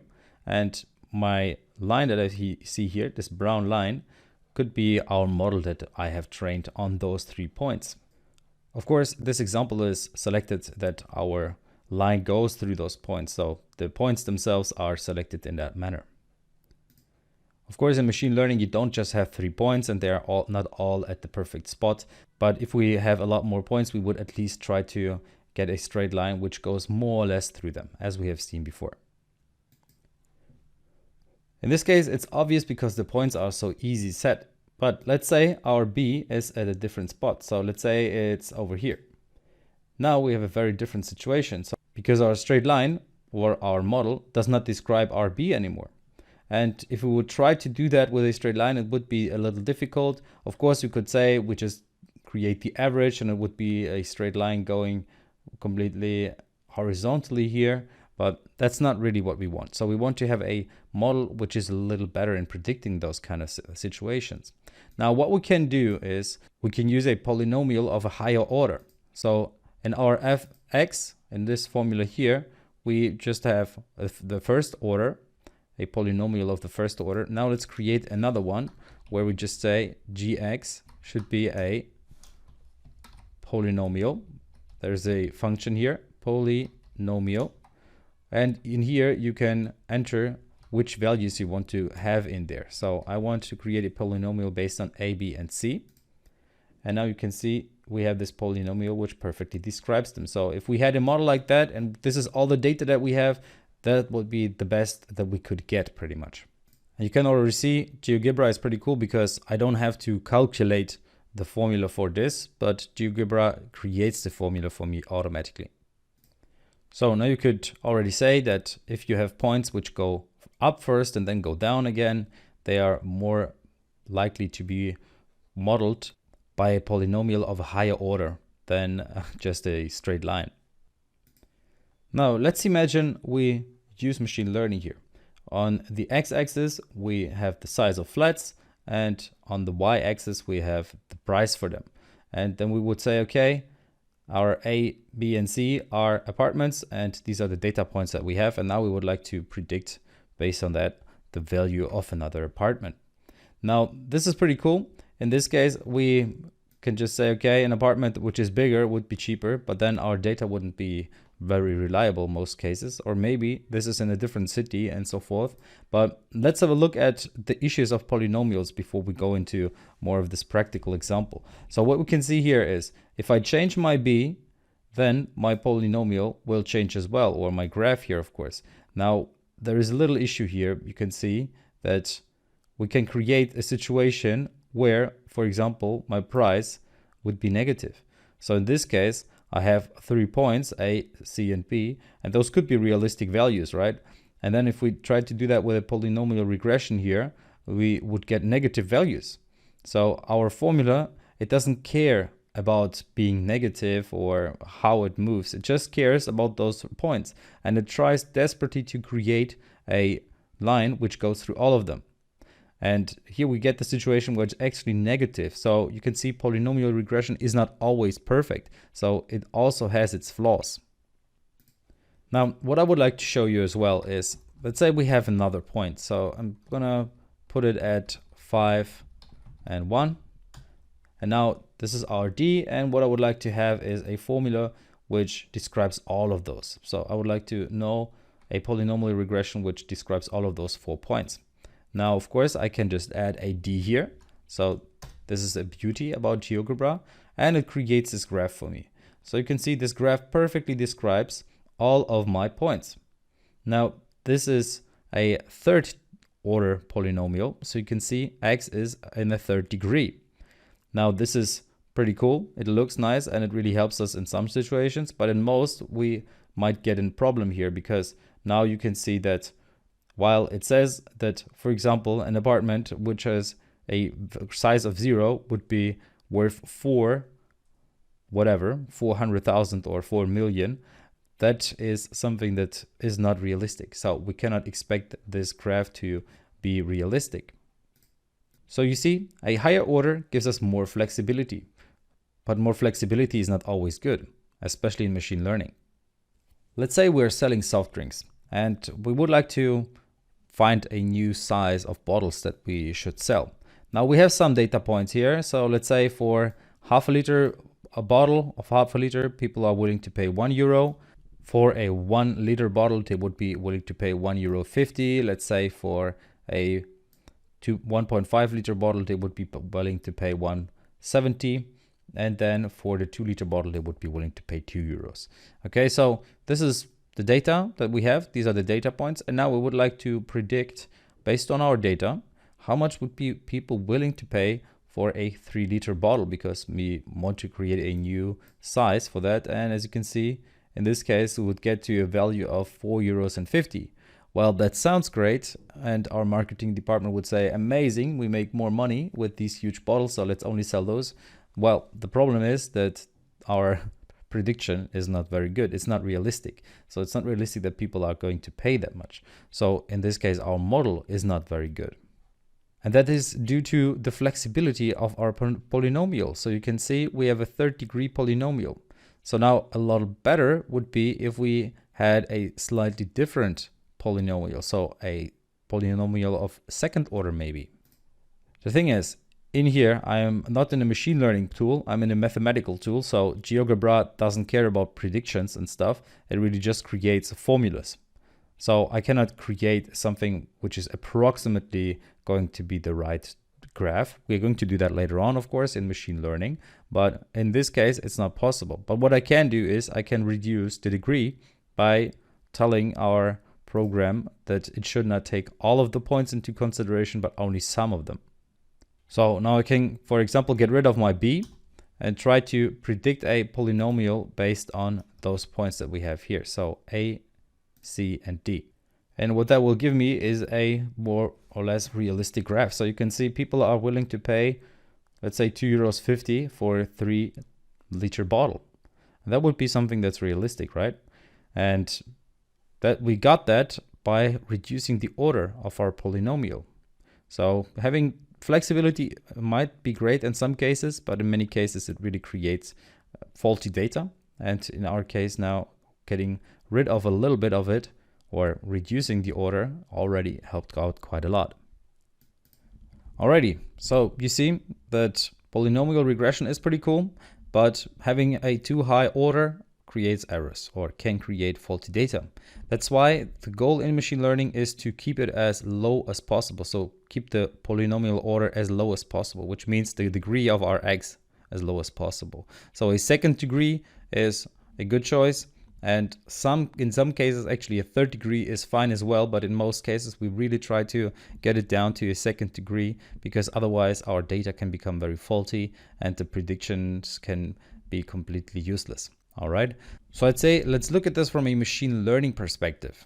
Now that you know what a polynomial is, let's have a look at how we can use polynomial regression in machine learning. The idea is the following. We give our model polynomial terms. What we need to do is we need to prepare our data in order to do so. So first of all, we prepare the data by creating polynomial terms, and then we apply linear regression on it. And by this, we can pretty much apply polynomial regression. So let's have an example here. We have an example of the second degree polynomial. So a times x squared plus bx plus c. And we have those two data points, x is 1 and x is 3. Now, this is enough in order to learn our b. So we can, based on this data, get our b. But in order to get our a, we need more data. And what we can basically do is we can just say, okay, our second column will be x times x. And that will give us an additional value, which will allow us to predict our a or calculate our a. So we basically just say x times x, and we create a new column where the result of it is stored. So here it's 1 and 3 times 3 is 9. Now, of course, we can also add the intercept in order to calculate our c, but that's done by our model automatically, so we don't need to do that ourselves. So in this case, we have two columns, x1 and x2 with the data. And what we can now do is we can just say, okay, we'll create another column where we square x1, then one where we multiply x1 with x2, and one where we multiply x with it 2 with itself. And then, of course, we can also have an intercept, and this leaves us with the formula that you can see here. So what do we have that all for?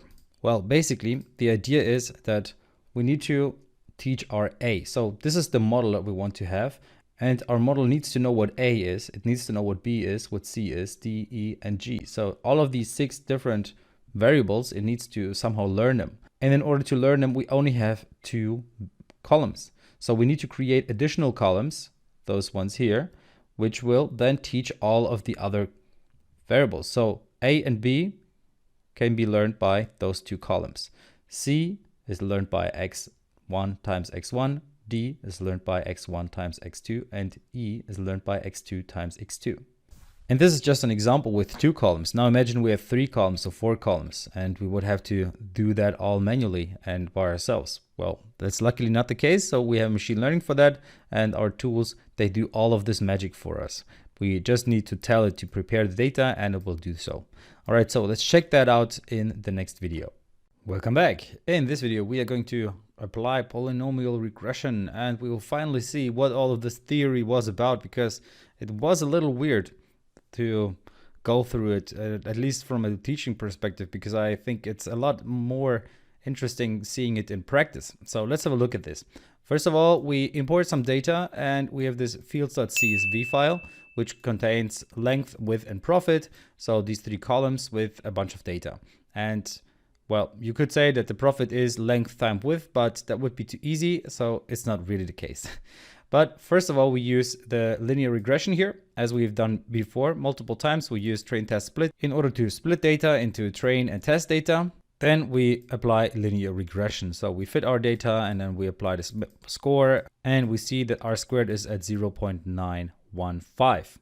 Now that is great, but let's have a look at polynomial features. So there is in scikit-learn, there's another cool little method that we can use, scikit-learn.preprocessing. So we need to pre-process our data, and we need to do that by doing the same thing that we have done in the video before. So where we have actually seen the theory behind it. Now let's do it in practice. So polynomial features is what we want. Now, if you want to know more about polynomial features, you can always just add the question mark afterwards and then execute the code. And the documentation comes up. You can see that we have degree 2. So the polynomial features by standard are, or by default, are 2. All right, now let's have a look at this in an actual example. So let's create an object of our polynomial features. Polynomial features, I'm just gonna copy it. The first thing I do is I fit the data. And what do I fit it to? Well, I fit it to the train data. So similar to what we've done with our model here in linear regression, this time we're using polynomial features in order to apply polynomial regression. So we fit our data first, and we don't need to do that. There is another way to do it, but it's best if we do it this way, at least in my opinion, because later on we will see the alternative. Okay, so we fit our data first. And then what we need to do is to transform our train and test data. So why is that necessary? Well, let's see, because that's actually the pre-processing that we're talking about. So pf.transform x train. And what that gives me is a bunch of data. So you can see we have 6 columns here, or 6 sets of data. And this comes back to the formula that we have had with the 6 different variables, so A, B, C, D, E, F, G, that we've seen in the last video. And what we have here is the G, so this is the intercept, and we can get rid of the intercept by adjusting our polynomial features here in a minute. So we're going to do that. So what you can see here would be, for example, the first entry would just be the length, the second entry would be, for example, only the width, and so forth. But in order to really make sense of it, let's have a look at the powers, because in polynomial features, we can see that there is an attribute which is called powers underscore, which is generated.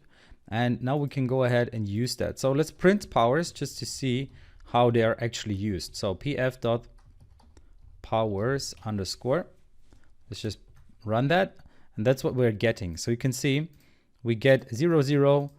So what we are saying here basically is take the first column and multiply it by itself to the power of 0. So it just means that it's just going to be 1.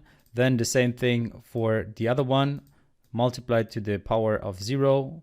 And this is basically this first entry here, which is our intercept. In order to get rid of this intercept, we can just add a line in our polynomial features, because as we've seen, it has multiple different options that we have here. So interaction and include bias. And the one that we are looking at is include bias. So let's set that include underscore bias to being false. And if we run that, we can see that the first entry is gone. So now we only have 5 entries left, and you can see that here as well. So it's only 5 entries left. So the first entry is basically just going to be the length to the power of 1. And the width to the power of 0. Then in the next row, so the next entry here, it would be length to the power of 0 and width to the power of 1. Then length to the power of 2 and width to the power of 0. Length to the power of 1 and width to the power of 1. And then finally, length to the power of 0 and width to the power of 2. So this would be that value here. This one would be this value here. Then this one would be that value here, and so forth. Okay. Now you can see this is already quite some extensive stuff, but imagine we want to have another degree. So let's say instead of having 2 degrees as the basic or as the standard is, as the default is, we want to have 3 degrees. If you run that again, you can see that it has to have all of the combinations. So 1 0, 0 1, 2 0, 1 1, 0 2, 3 0. And then 2 1, 1 2, and 0 3. So all of the different combinations, and you can see we have a bunch of more data in here with this ... which indicates that. Okay, so if you have more degrees, then you have a lot more columns that you need to generate, and that's basically what the program does for us automatically, and that's pretty cool. But we are going to use the second degree because, as we said, a third degree can create too much flexibility and can create errors hereby. All right, so now that our data is prepared, more or less, what we need to do is to store it somewhere. So let's store the result of this PF transform with our train data. And let's store that in a additional variable here. And I'm just going to call this one xtrain transformed. And then we do the same thing with our test data, because if we do it with the train data, we may not forget our test data. So I'm just going to do that here real quick. By the way, another side note. So what you have here is this fit method. And I told you that we could skip that if we do a certain other approach, because there is another method called fit transform. So we use the transform method, but there is one which is called fit transform. So if you look up things in the internet about polynomial regression, it's possible that you will find this approach rather than having the fit method and then using the transform method separately. You can do both at the same time by using fit transform, but I'm just using this fit method straight away so that we can keep it very basic with just the transform method. So it's really a preference thing. So whatever you prefer is fine. So once again, you can comment that out and just call this one fit transform, or call those two methods here fit transform, and it would be the same result. All right, as I said in the presentation, what we now can do is we can apply linear regression. So let's just copy this code here and apply linear regression here, because that's exactly what we want. And of course, we need to change the data. So instead of using our train data, we use our transform data. And here, instead of using the test data, we use the test transform data. Now let's run it again, and you can see we get an R², which is a lot better. So we are close to the 1. It's almost 99% here. And in comparison, we had 91.5% before. So now you might wonder which column was relevant for this increase in performance, because our new model is so much better. And why is that? Well, if you want to know more about that, well, that's exactly what we're going to check out in the next video. So see you there. All right, so now you've been around for quite a while, and I hope you enjoyed the parts that you've seen so far.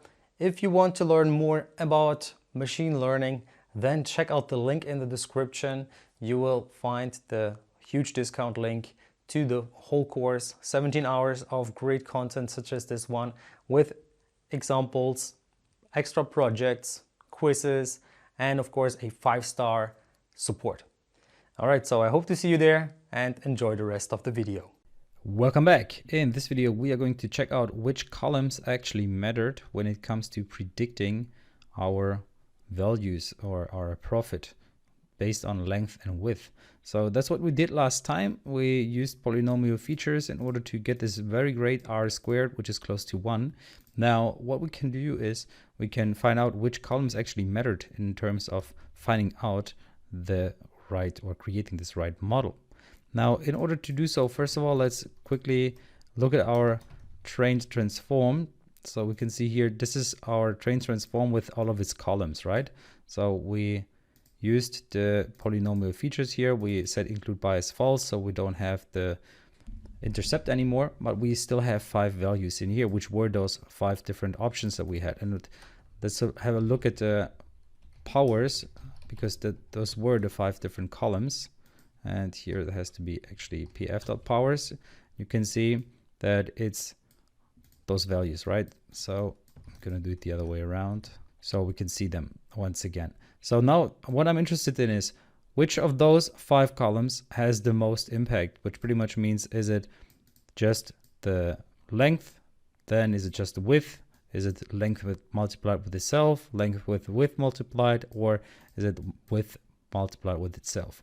Because these are those different columns that we have here. So column 1, 2, 3, 4, and 5. All right, now what we can do is we can filter our data. And we can do that with an approach that looks as follows. So whenever we have a list, and this here is a list, so we can see this array contains a list of values. What we can do is we can filter it by using colon, comma, and then in square brackets, we say which columns we're interested in. So if we say something like this, okay, then we're interested in all of the columns. So column 0, 1, 2, 3, and 4, because we know we have 5 columns. And here we say, okay, we're interested in all of them. But what we can do now is we can actually filter them. So for example, I'm not going to do it here yet, but I'm going to do it at the bottom with this transformed here. Okay, with our train transformed. Now you can see we have all of our columns, and this approach here, we will look into that in more depth later on. I'm just already using it in order to make this point clear in polynomial regression. As I said, the technical background behind this method we will see later on. But now what I can do is I can, for example, only look at 3 columns. Now if we run that again, you can see that there are only 3 columns. So this already directly changed our whole thing, because we now filter them. We could just say, okay, I'm only interested in 0, 1, and 2, which means only those am I interested in. Then I can, of course, say, okay, I only am interested in the first 2 entries, and you can see, so it only displays the first and the second column here. All right, so what we can do now, of course, is apply the same approach to our transformed data for the train and test data. So let's just do that real quick. So let's take this and apply that here at the top. If we run it again, we can see there's no change, of course, because we don't filter anything out, because we just say, okay, filter and leave everything in. But now let's say we get rid of our last column. We can see, okay, no change, or almost no change, still 89.8%. Now let's say we get rid of our column 3. All right, same thing, no difference. Now let's get rid of 2. And then we see, okay, our R squared is a lot worse. Now what is 2? Let's print that real quick. pf.powers underscore. Then we will see, okay, 0 and 1 are those 2. And 3 is that one. So it seems this column here is important. So let's put that column back. So let's get 2 back. But now instead, let's get rid of the 1. So let's see if that has an impact. And we can see, well, it still doesn't have an impact. So the only columns that are actually important are column 0 and column 2. So it's only those ones. And what are column 0 and column 2? Well, it's actually those 2, where we're saying width to the power of 1 multiplied with length to the power of 0. Because this here, the width is our first entry and the length is our second entry. So this one here. And this column here, where we're saying width to the power of 2 multiplied with length to the power of 0. And we can see that those 2 are the actual ones that are interesting and important. So why is it width and length in that order and not the other way around? Well, that's because I used in my data frame, I used width as the first entry and length as the second entry. And in the last video, I explained it the other way around, but that has to do with the order in which it's displayed in the graphic. So don't be confused about this mix-up. So in the last video, I was always talking about length being the first entry, this one here, but it was actually the width, and it has to do, of course, with the order in which we put them in here in our X value, so in our data frame. Okay, so just so you know where they actually come from. So now you can see we can create pretty complex models here, and we can use very powerful tools. And of course, the data that we're using here, so our whole dataset field.csv was prepared by us so that we get this kind of data or get these kind of results. So of course we prepared them here in the video, but Giannis, my co-host, and I, we actually prepared the fields data in a manner that we would get these kind of results. So this is not fully realistic data, let's say, but the impact of polynomial regression can be that big.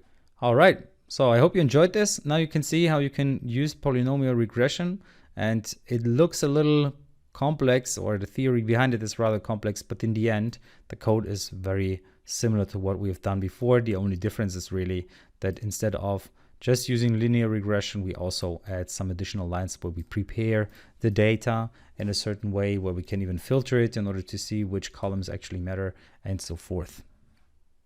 Welcome back. In this video we're going to see how to apply polynomial regression in R. So in the presentation before, I told you that we have our data, then we need to create polynomial terms and then apply the linear regression. Well, the cool thing in R is that we can do it in one go, so we don't need to create the polynomial terms separately. So this is not an additional step, so to speak.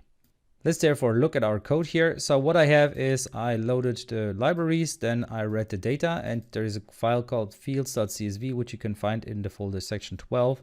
And the CSV file basically contains the profit based on length and width, and now we need to find out what the formula is, or at least we need to predict the profit based on length and width. So these are the information that we have, and well, what we basically do is we set seed 42 so that we don't get random data every single time, or that we don't get different data every single time or different results, but always the same. So we always keep the same random values, let's say.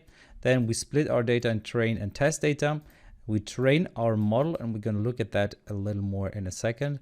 And then we basically just check out how good our model is with R squared.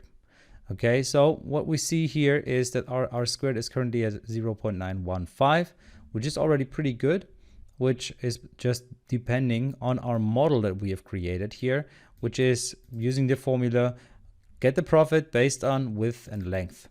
So it's not summing it up. That's important because we're not talking about an actual equation here. This is just a formula which says okay, based on some sort of width and some sort of length, prepare the profit or predict the profit.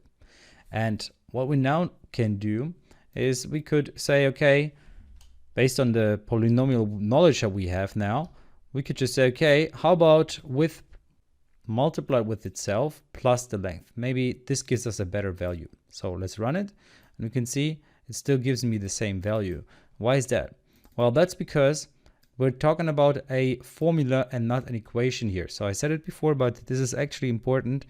And in R, a formula is a little different to an actual equation. So when there is one width instance, it's just going to ignore the second one. So it doesn't care about the second entry because it says, okay, I have looked at the column width already. I don't need to look at it again. Now, what about just saying, okay, let's square it like this. So let's say width squared. So let's try this. And we can see we get the same result. So no changes whatsoever. But how do we actually get it done? Well, there is an approach where I can use this I, and in here I can just say width square. So with this I, we've seen it before when we change the color to red, for example. And we just basically say, okay, this is an expression, so please use it as 1. And now instead of just using width or width times width, we just say, okay, this expression here is going to be width squared. So if I run this again, you can see suddenly I get a much better R squared. So my results are significantly better than they were before. Now we could of course try to improve it a little further, or let's say we want to multiply that with length. So let's just say we'll see what happens here. And we can see that now we get another coefficient, and you can see the different coefficients here. And the new coefficient is this thing with length, so the combination of width and length. And it says that it has a minor impact. So you can see 0.9. So the lower this value here, the bigger the impact. You can see that length has a very minimal impact, and that our width squared has a very high impact on the profit. So once again, what is the difference here? Well, now we're looking at a column called width squared. So it just uses it as such, at length, and at a combination of width and length, which is this one here. And you can see it calculates the impact each time. So this PR value that we get here calculates the impact onto the actual profit.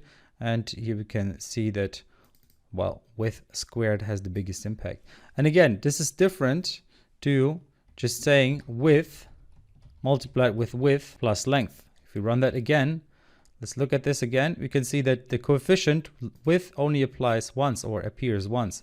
It doesn't appear twice. So there's no width times width here. Now, our case here, it's very basic. It's very simple. So we can just test it around, or test around a little bit with width and length at the different combinations, and then see what has the best impact or what works best, and it's fine. But we don't want to do that manually all the time.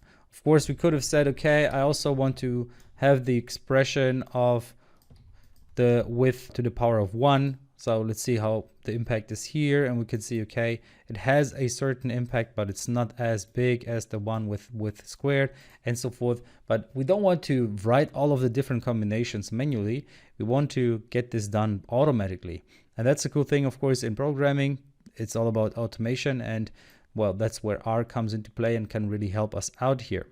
All right, so this is just an example for what we can do. And of course, something to also consider, the data is prepared. So I prepared the data in a way that it would look like this. So we would actually have this correlation where the width would be much more important than the length. And yeah, even though usually you would say, okay, well, to a certain degree, of course, length times width would be the most important value. So the overall space that somebody buys is more important than the width itself. But of course, we needed to have a cool model where you can actually see that it's important to not have this very basic correlation that we have had before. So let's see how we can use polynomial regression automatically without having to create those formulas manually or adjust them manually. Welcome back. In this video, we are going to check out how to use polynomial regression in R without having to do all of this stuff manually. Because in the last video we saw we needed to create this expression where we said, okay, take width squared, and I already showed you pretty much the solution to it. And now let's have a look at how we can actually do it in R. So there is this function called poly, which is pretty powerful. And here we can just say which value we want to take, or which column we want to take. In our case, I would like to take the width, and then after the comma as a second parameter we can say which dimension we want to have. So I just want to have a second dimension or 2 dimensions, so just squared and not to the power of 3 or something like that. All right, so now if we run that, what we will see in the summary, so we can first of all see R squared is pretty good, but then in the summary we can see we get a poly width to 1 and poly width to 2. So what that means is this is the poly where we can just say we take the width to the power of 1, and this one is the one where we take width to the power of 2. And you can also see here our impact that they have. They have a very high impact, you can see, because the number is pretty small. And one little side note, while poly squared or poly width 2 is actually taking the squared value, it's, to be more precise, it's taken an optimized squared value. So it's not exactly or precisely the squared value. But then what you also can of course see is the impact that it has. Well, what we can now of course do is we can just say, okay, let's do the same thing with our length. So let's say poly length squared. So let's check this out. And then we will see that we now get poly width to the power of 1 and width to the power of 2, length to the power of 1 and length to the power of 2. And what you can also see is that length to the power of 1 and length to the power of 2 have no impact whatsoever, or a very small impact on the profit of our field. Now what we can of course do is, instead of just using an add sign here, we can also use the multiplication sign. This will not multiply them, but it will create a bunch of new columns. So let's check this out. As you can see, it's created a bunch of columns here and a bunch, well, a pretty long formula more or less, where it uses the width to the power of 1 to the power of 2, then length to the power of 1 and to the power of 2, then width to the power of 1 with length to the power of 1, width to the power of 2, with length to the power of 1, and so forth. So you can see also the impact that they all have, and we can still see that the two first entries that we found with width to the power of 1 and to the power of 2 have the highest impact on the polynomial regression or on our R-squared, so on the result that we get. Now, of course, as I said, I've prepared the data so that we get this kind of result. So it's basically just width, or the profit is width to the power of 1.9 or something like that. So that's why we get these kind of results here. What you of course also can do is you can change the dimension here, or the degree that you want to use. So poly width to the second power is possible, but we can also say something like, let's say, the fourth power. And then we see, okay, our R-squared is still pretty good. 0.981 is still good. So even having a fourth dimension is not going to be a problem, or an x to the power of 4. But now let's have a look at x to the power of 10, or a 10th dimension, or a degree of 10. So let's see. And we can see that R-squared is super bad. Now it's even minus 11 million. So it's a negative value now, because our polynomial regression had too many degrees in there, or too many dimensions. And that's why it started to make completely useless data, or create useless information.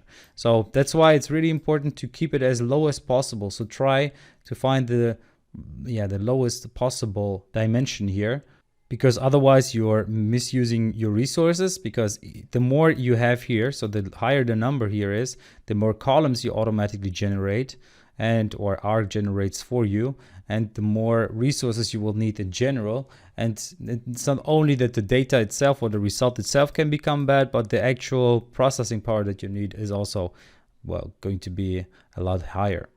All right, so that's a little example of what you can do with R-squared. Of course, this is prepared data, as I said, but let's have a little project with real data in the next chapter. So see you there. Welcome to another project. It's diamond data that we have, and now it's time to predict the value of a diamond. So practical example, we have a bunch of diamond data. The weight of a diamond is often given in carats. But now let's assume we don't have a scale. Can we also estimate the value by length, width, and height of a diamond?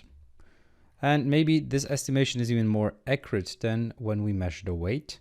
So these are the questions that we have, and we have a bunch of data to prove it. So we have 50,000 or so records, a bunch of records at least, of diamonds and their prices, and a lot of additional information. And this is real data. So this time it's not prepared or adjusted or changed or anything. So it's just real data that we are using here.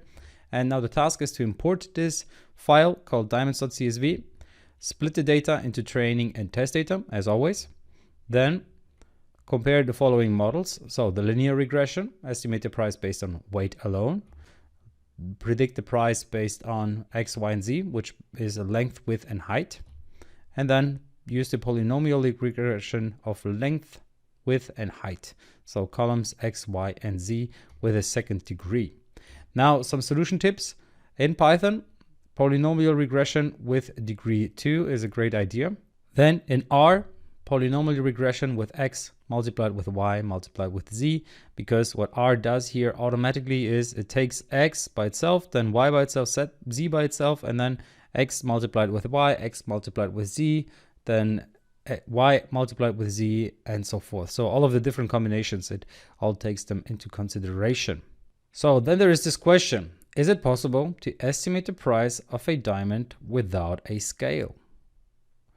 And another hint, the data contains additional columns. It's not just carat, length, height, and width. It's also some other columns that are interesting or might be interesting. You're of course welcome to keep playing around with the data in order to find out whether there is a better way to predict the value. So there are ways where you can get up to an R-squared of 0.96 or so. but this is really depending on how far you want to go and how far you want to push it and which columns you want to play around with and so forth. But this is really an example where you can just apply everything that you learned so far and just to really see how far can you get it, how good can you become in predicting the value of a diamond. And of course, if you find cool results, you're welcome to share them in the discussion area. So now let's go ahead and pretty much get it done. I hope you can get it done yourself. Just apply what you've learned in the last chapters and see you in the next video.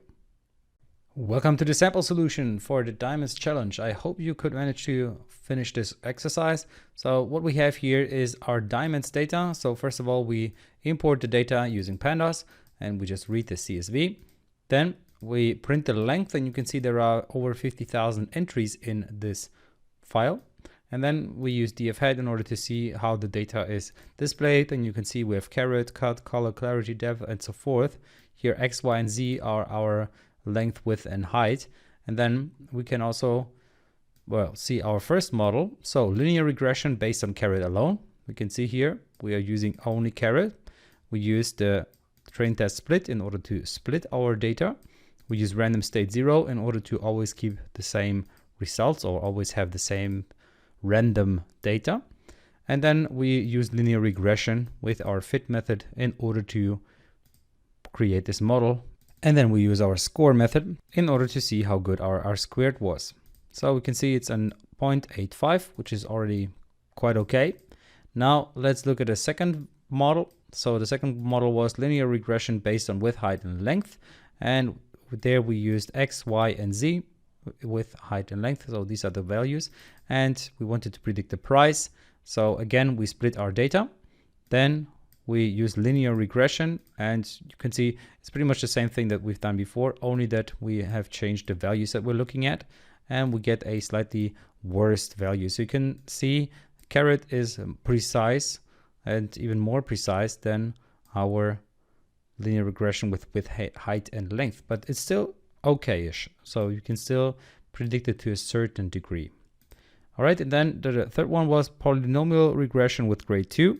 So we now do the same thing with X, Y, and Z, and you can see we also get a pretty good value here of 0.86. So it's almost, well, it's actually even better than our first model.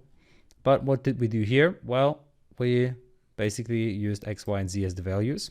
Then we used polynomial features in order to use the second degree polynomial approach. We transformed our data, so our train data into X-train transformed, the same with the test data.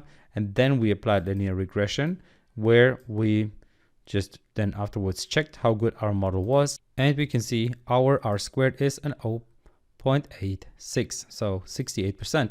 So it's already quite good. Now a little something about the random state. So if we get rid of this random state, when we run the code again, you can see that we get different data every time. So sometimes it's only 63%, sometimes it's even a negative value, as you can see here. So that's really something interesting and one could say weird. We're going to look at the implications and on why that is later on. But for now, if after running it several times, you can see that it most of the times ends up at 0.7 or 0.8, then you can already expect that your result was correct. Okay, so see you in the next video. Welcome to the sample solution for the Diamonds Challenge. I hope you finished the exercise and you could, and it worked out for you. In case not, you can of course check out this video. So first of all, we need to get our data, and we do that by reading our diamonds.csv in or importing it. If we print our diamonds, let's just do that real quick. We will see that we have the data imported. So price, X, Y, and Z, depth, clarity, everything is there. And we can see we have 53,000 elements in our table, or 53,000 diamonds that were sold, or the values of them. So quite some amount of diamonds.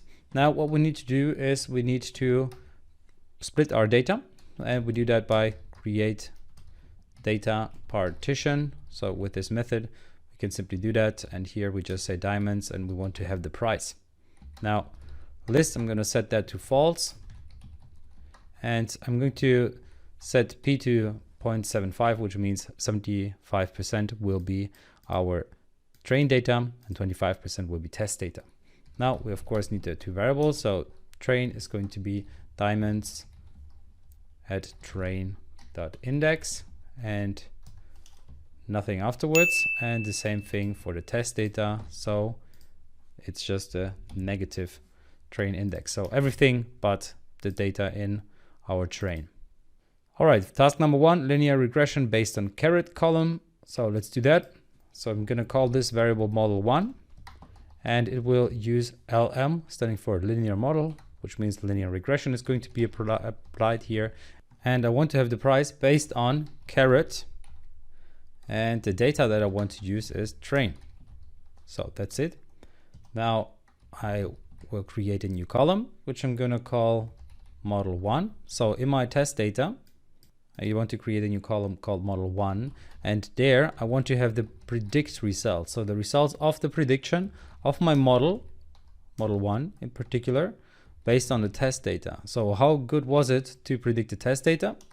And then we can check out our squared in order to see how good the prediction in percent was. So we take the price that we had in the test data, and then we compare that to test price minus test model 1.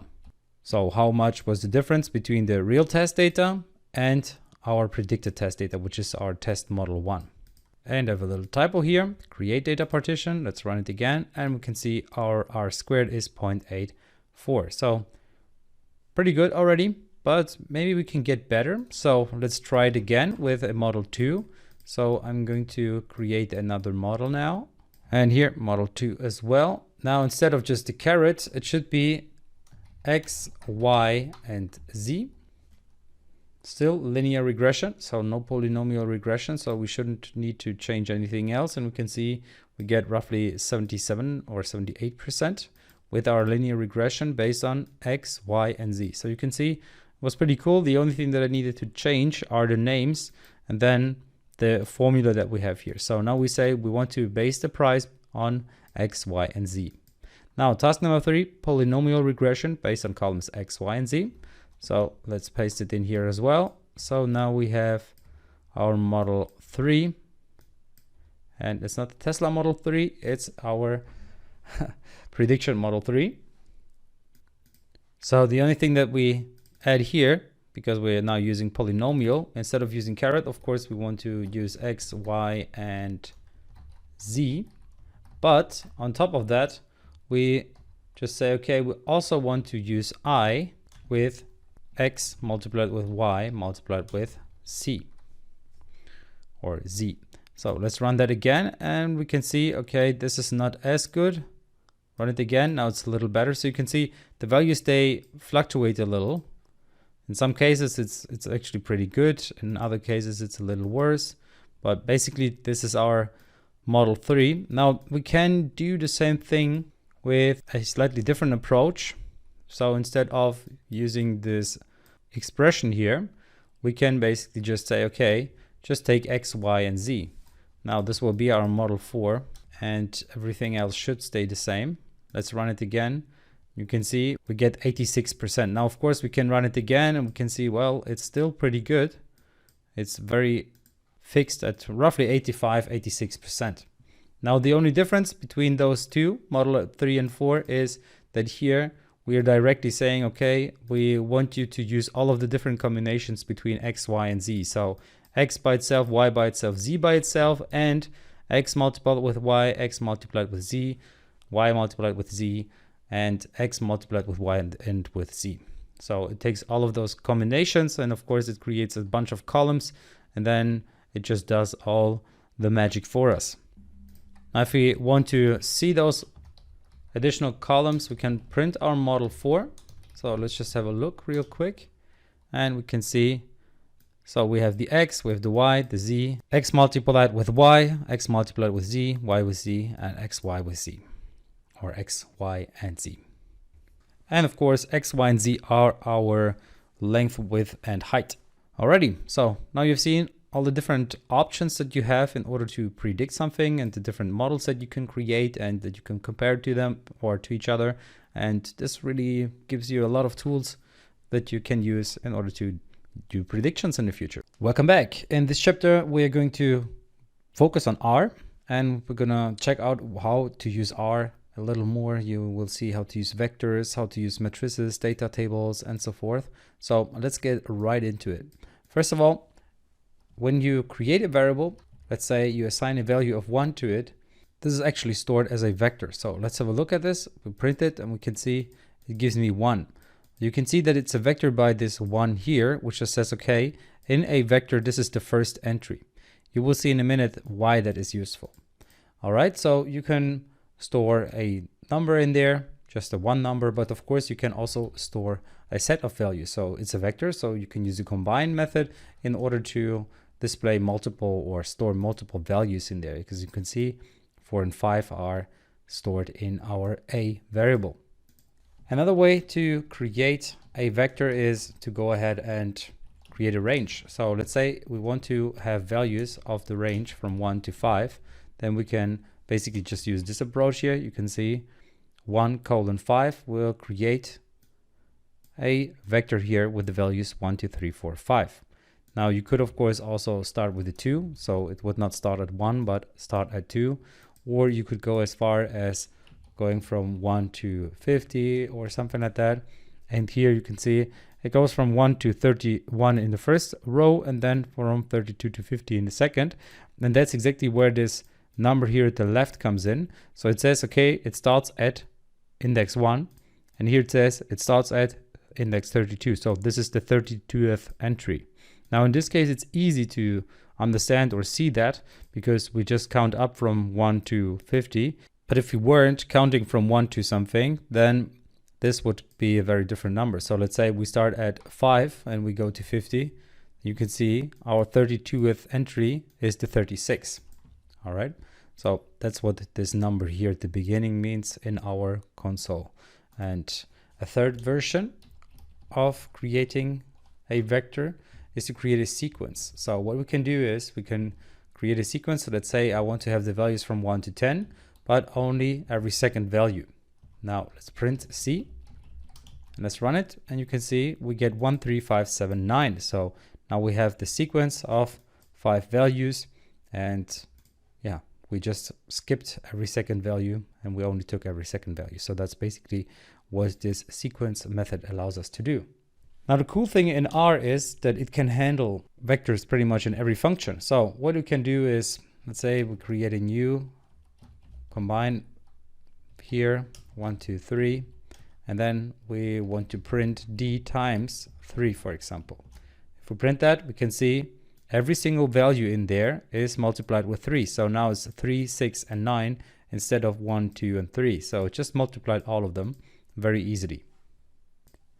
There is something to consider, however, because it's important to understand that, of course, you can go ahead and do something like what you can see here, hello world, where you have different types in there.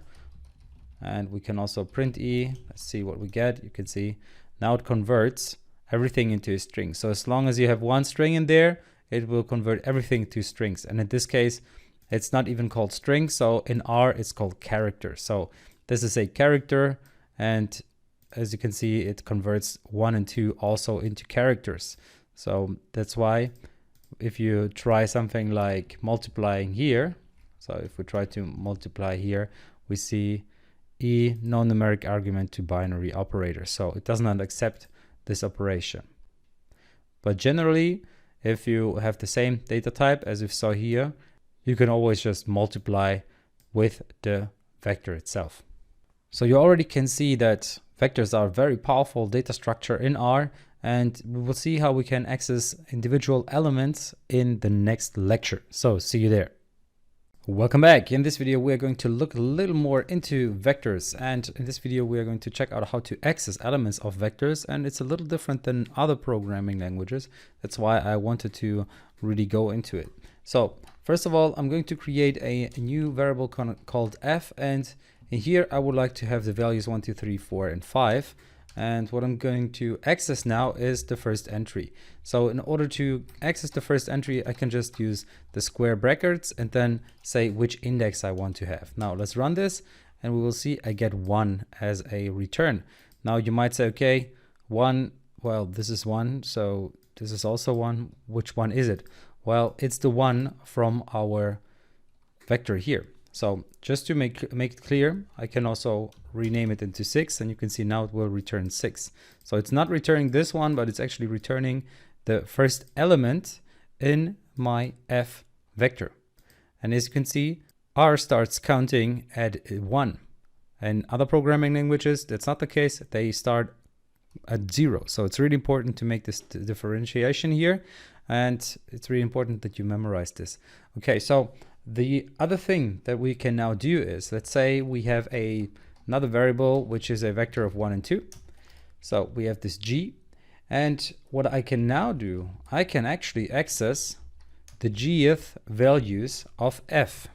Now this sounds a little weird, but what it actually is, it is just the first and the second entry of my f vector, which has the value of 6 and 2.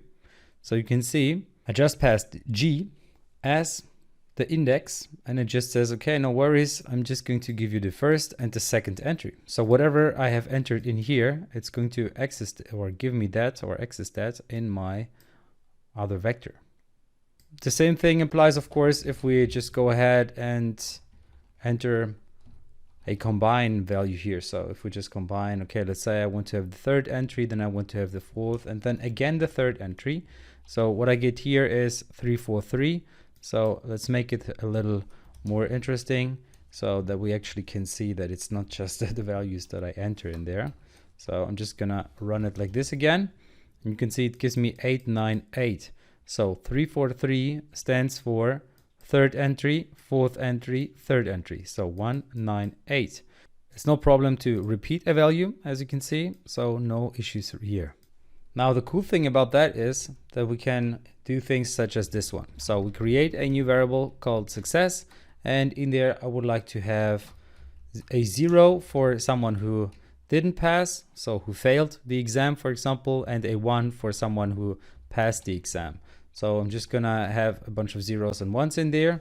So this is basically my success variable containing who failed and who didn't fail. So the success now just contains, okay, this person failed, this person passed, failed, passed, and so forth.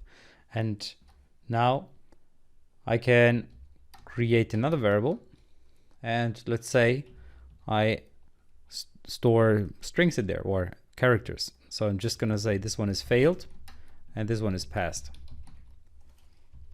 And then I can do some cool as this here, where I just say success. And now what's important is that, as you know, it starts calculating with 1, so it's not at 0.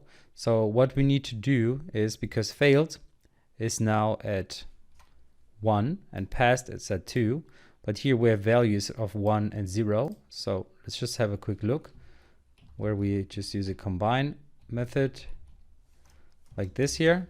You will see failed, passed. So this is this 1, 2, 1, 2. And you can see here we get it in the format 0, 1, 0, 1 and so forth. So what we need to do is, if we use success here, we need to also add 1 to it. And that will just add 1 to every single value, as you already have seen here when we did the multiplication. All right, so now if we run that, we can see failed, passed, failed, passed, failed.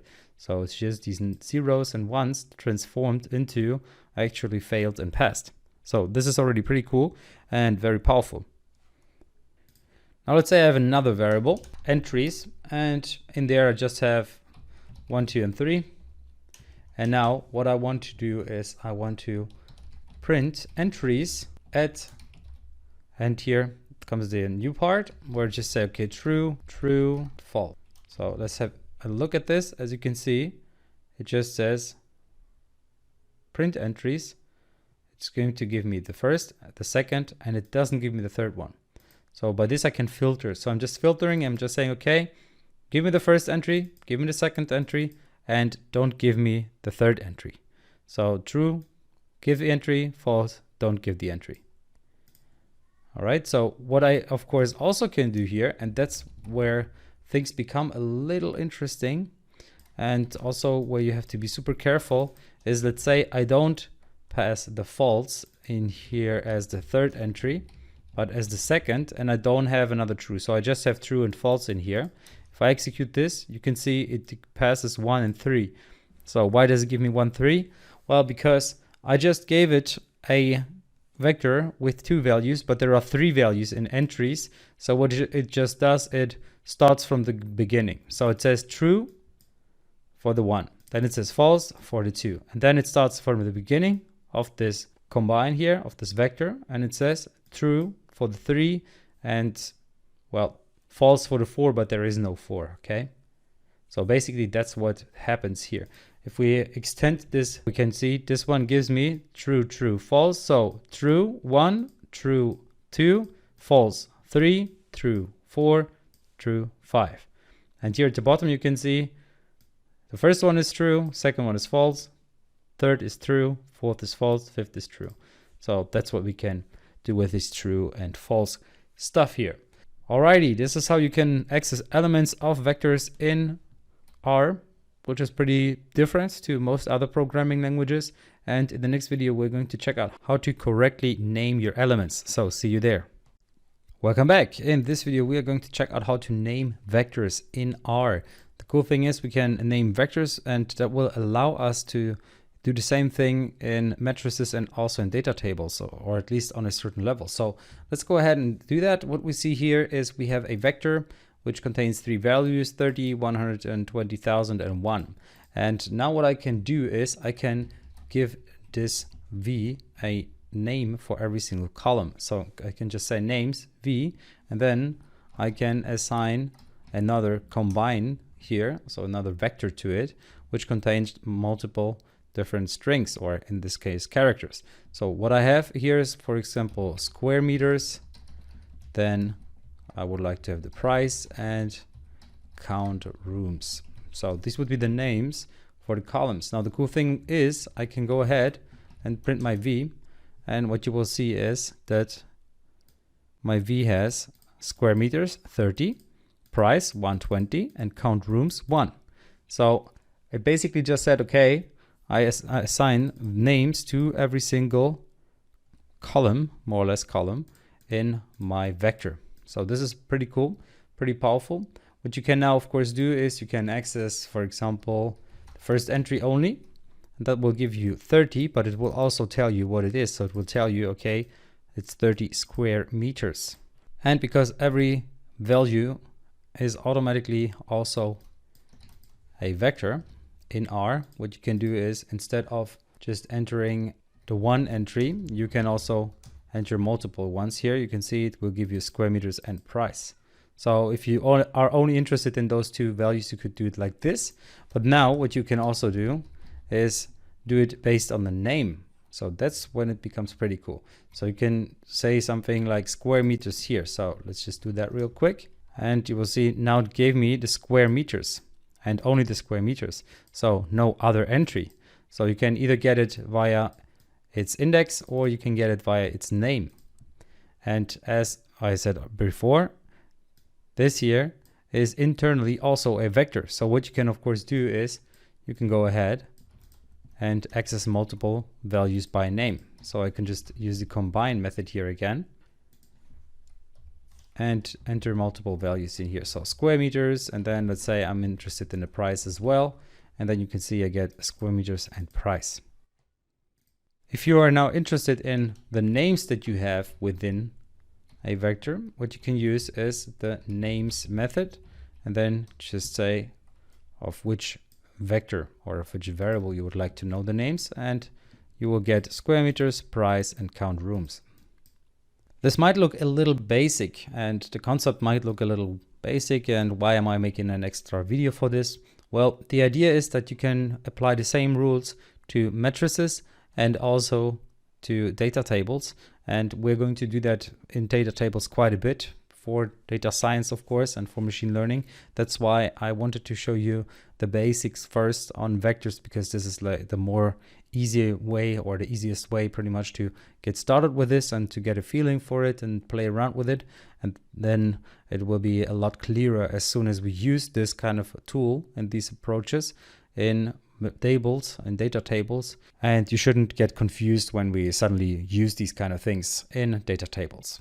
All right, so I hope you enjoyed this video. And in the next video, we're going to check out matrices. So see you there. Welcome back. In this video, we are going to look at matrices. So we have worked with vectors before, and vectors are one-dimensional matrices. And now we are looking at two-dimensional matrices, or pretty much two-dimensional vectors. Well, either way, let's create a matrix. I'm going to call it M, and it's going to just be a matrix. And you just need to use the keyword matrix.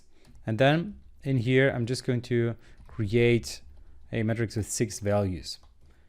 And the number of columns, this is another value that you can set, or parameter that you can set, is going to be 3.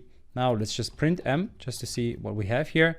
And we can see we have 1, 3, 5, 2, 4, 6. So in the first row, we have 1, 3, and 5, and the second one, 2, 4, and 6. So what it does by default is it fills the values by column. So the values that I had in my vector has been set into these columns. So 1, 2 first, then 3, 4 in the second column, and so forth. So if you want to do it by row, then you just need to add by row to be true. So if we run that, you can see the difference here between the two. So in this case, 1, 2, 3, 4, or 1, 3, 5, and then here 1, 2, 3, 4, 5, 6. All right, so the cool thing now is you can access multiple elements of such a matrix. So you could just say, okay, give me not the whole matrix, but only give me the second row.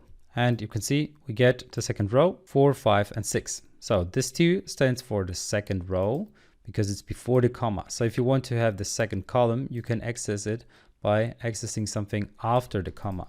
So let's have a look at this. In this case, I'm just saying, okay, 2 after the comma, and that will give me the second column. So you can see it's the second column here, 2 and 5. So you can also see it here. It's displayed in R directly. So this is column 1, column 2, column 3, row 1, and row 2. So this is just basically before the comma is a row, after the comma is a column. So if you want to access a particular element, you can just say print 2, 3. So now I'm accessing 2, 3. What will that be? Well, second row, third column. So it will be the 6. So let's print that just to see if it's true. And we can see we get print 6.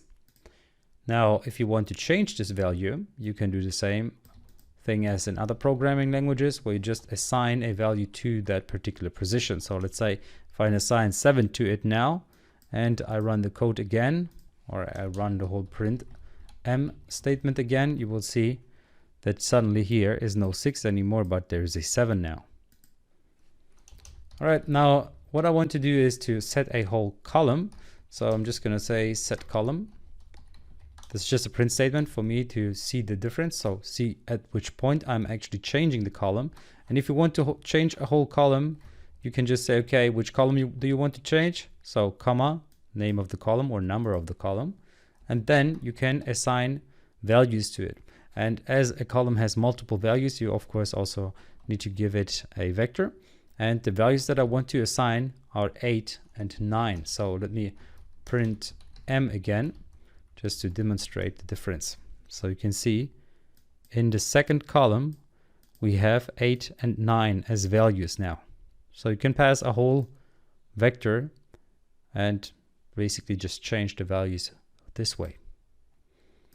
All right, now I'm going to do something else.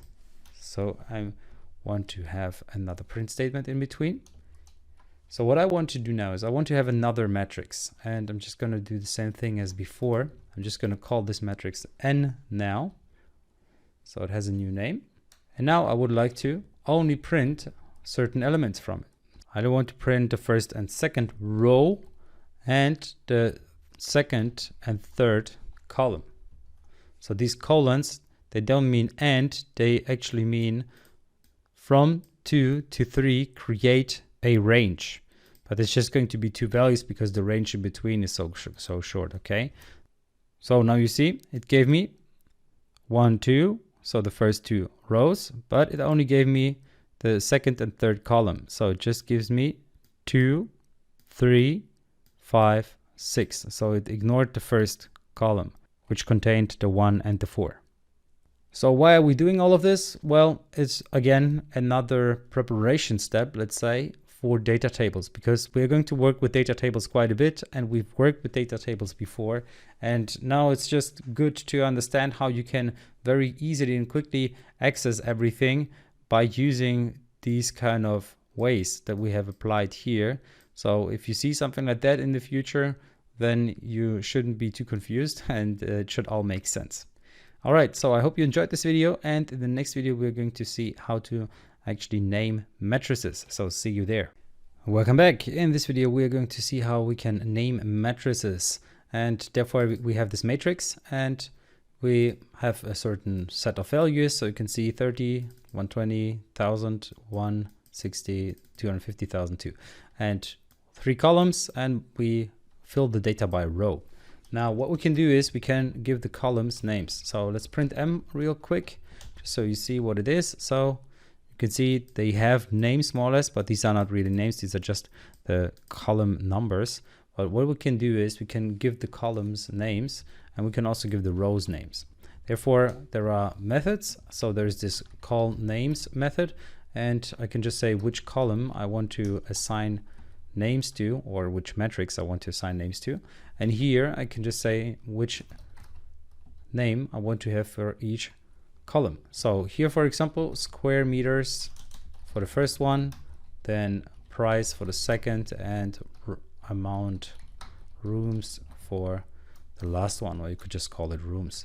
So now let's print M again, and you can see we have square meters, price, and amount rooms here. Maybe we'll get rid of this amount rooms.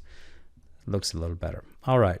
So the cool thing is now you can do the same thing for the row names. So there is a row names method, and you can also just say, okay, I want to assign names such as apartment 1 and apartment 2. So if we run that again, you can see we already have the structure. Apartment 1 has 30 square meters, has a price of 120 and 1 room. Then apartment 2 has 60 square meters, 250,000 euros, and then amount of rooms 2. All right, so that's basically how you can do it. It's very easy. You just have to assign the names. And why are we doing this? Well, we do that in order to later on do a lot of this stuff with data tables. So let's have a look at how we can actually access only certain columns, because that's really what we will be interested in when we go to data tables, because we want to filter data sometimes, or we really just want to take some columns into consideration when doing machine learning and so forth. So how do we do that? Well, from our matrix, I would like to access a specific column. So you can see the row, I leave it empty. And then in column, I would like to get the square meters and price. So I'm just gonna copy it from here. I don't want to look at the rooms. I just want to have the square meters and the price. And if we look at that, and actually I need to close it here. If we look at that, we can see that it only gives me square meters and price, and it doesn't show me the amount of rooms anymore. So we can very easily with this approach get rid of certain columns or just filter them out. The same thing for rows. We could use a range here to only display a certain range or only apply something to a certain range and so forth. So this is very quick, and it really helps us a lot when filtering data. All right, so see you in the next video where we will look at data tables. Welcome back. In this video, we're going to look at data tables, and pretty much everything that we've done so far in this chapter was just to prepare us for this video in order to look into data tables a little more. We have worked with data tables already, and data tables are basically an extension for data frames, and data frames are built in, but data tables have to be added via this library. So now I'm using this diamonds.csv file, and it contains loads of the diamonds data, and let's just print it so we can see. And as you can see, well, it contains a lot of data.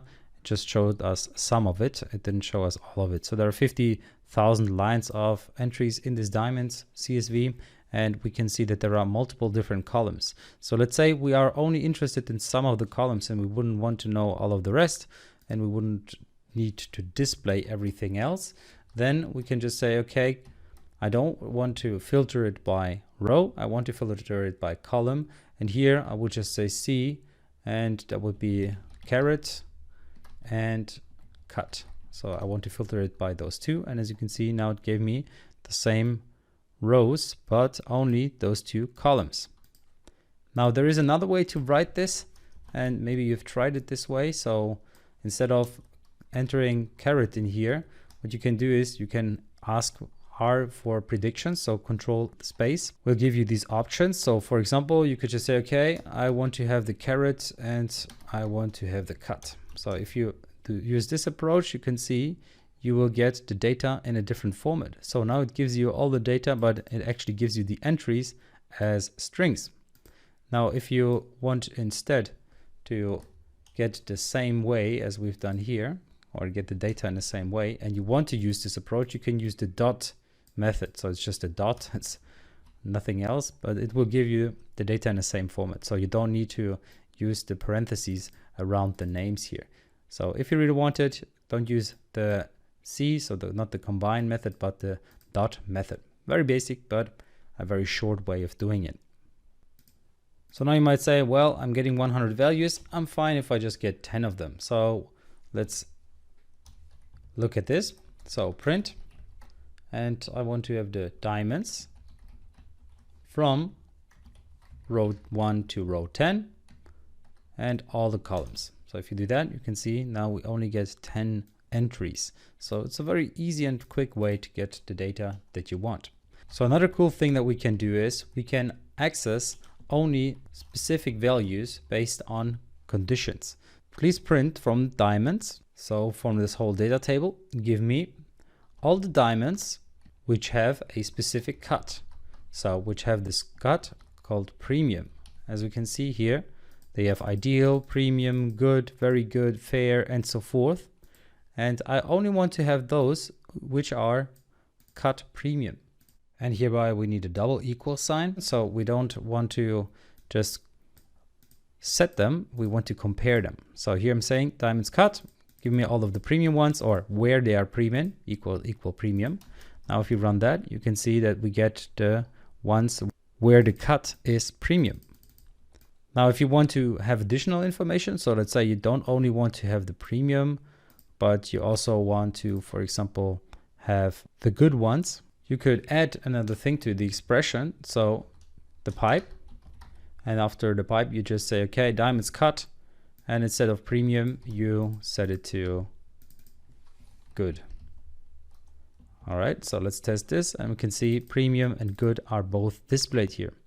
And by the way, if you were wondering what is this prime or this diamonds dollar cut sign, well, we have used it before, but internally it's the same thing as saying diamonds and then give me every single row from the column cut.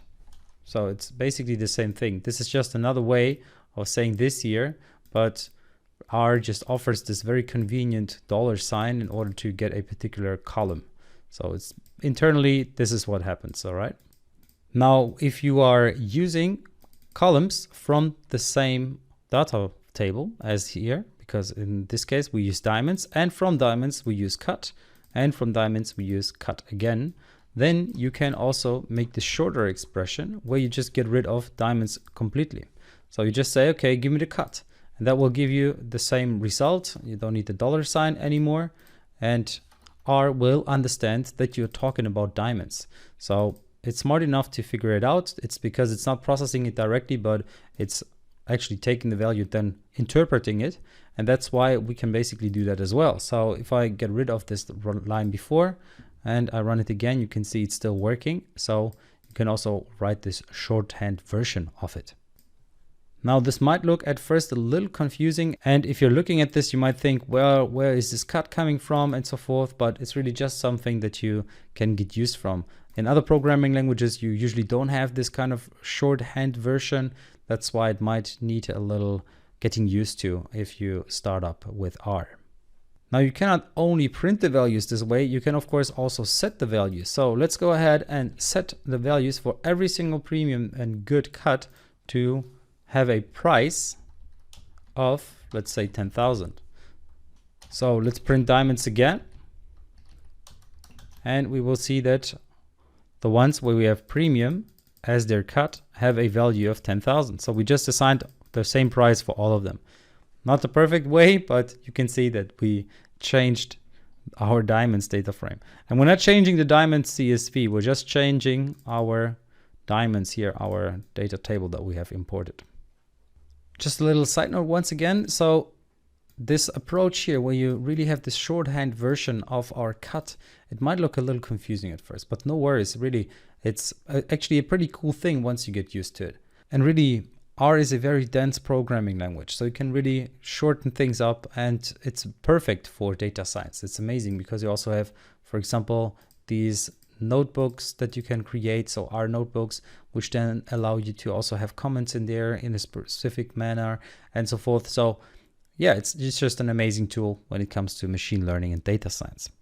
All right, so I hope you enjoyed this chapter. Now you should have a little better of an understanding of how to use vectors, matrices, and data tables. And of course, we're going to use this extensively in the future. So see you in the next chapter. Welcome back. In this video, we're going to look at the concept of vectorizing calculations in machine learning. So we have the problem that Python programs have a blatant overhead. And that has to do with the different types that it has to remember for every single variable. So for example, a variable could be a string, an integer, a float, and all the different other types. And that creates a big overhead. And in order to solve this, we need to use something called Numpy. So the example here is we have multiplication with 2 on normal desktop processor. So if you want to multiply, let's say, a big vector all at once with the 2, then you have to check for every single variable, is it the right data type? So is it, for example, an integer? And if it's not, then you cannot do the multiplication with it, and so forth. So if you checked out the R part of this course, then you saw that R is taking care of that automatically and is super powerful and strong and fast with it. But Python is not without the right frameworks. So here are the different commands in assembler if you want to do such a multiplication. And you can see there is mul, imul, mullsd, and so forth. So mul would only do one multiplication at once, and then it would do the next multiplication and so forth. Pmul would, for example, take care of multiplication of 4. Well, it would do 4 multiplications at once and so forth. So you see that you have a long sequence of multiplications if you want to do that, for example, with thousands of values, right? So that's really inefficient, and that's really the problem. So that's where Python must determine internally which command to use. So which of those commands that we just saw in assembler. And in addition, the data must be requested from the RAM. So it's constantly requesting it. And this creates a bunch of additional overhead. So the idea is basically we want to go to the post office once with 1,000 letters instead of going to the post office 1,000 times with just 1 letter. So that's really what we want to achieve. And the idea is all data is stored in memory one after the other. All data has the same type. And so the computer knows, oh, here come 1,000 integers, and now it can do the calculations in a much faster and more efficient way. And in order to achieve that, we can use NumPy. And that's a pretty cool framework that we're gonna use in the next videos. So see you there. Welcome back. In this video, I would like to give you a little excursus on NumPy. And the idea behind NumPy is what you've seen in the last video, so that our program can work with bigger data without needing too many resources. So that's basically what we want to achieve here.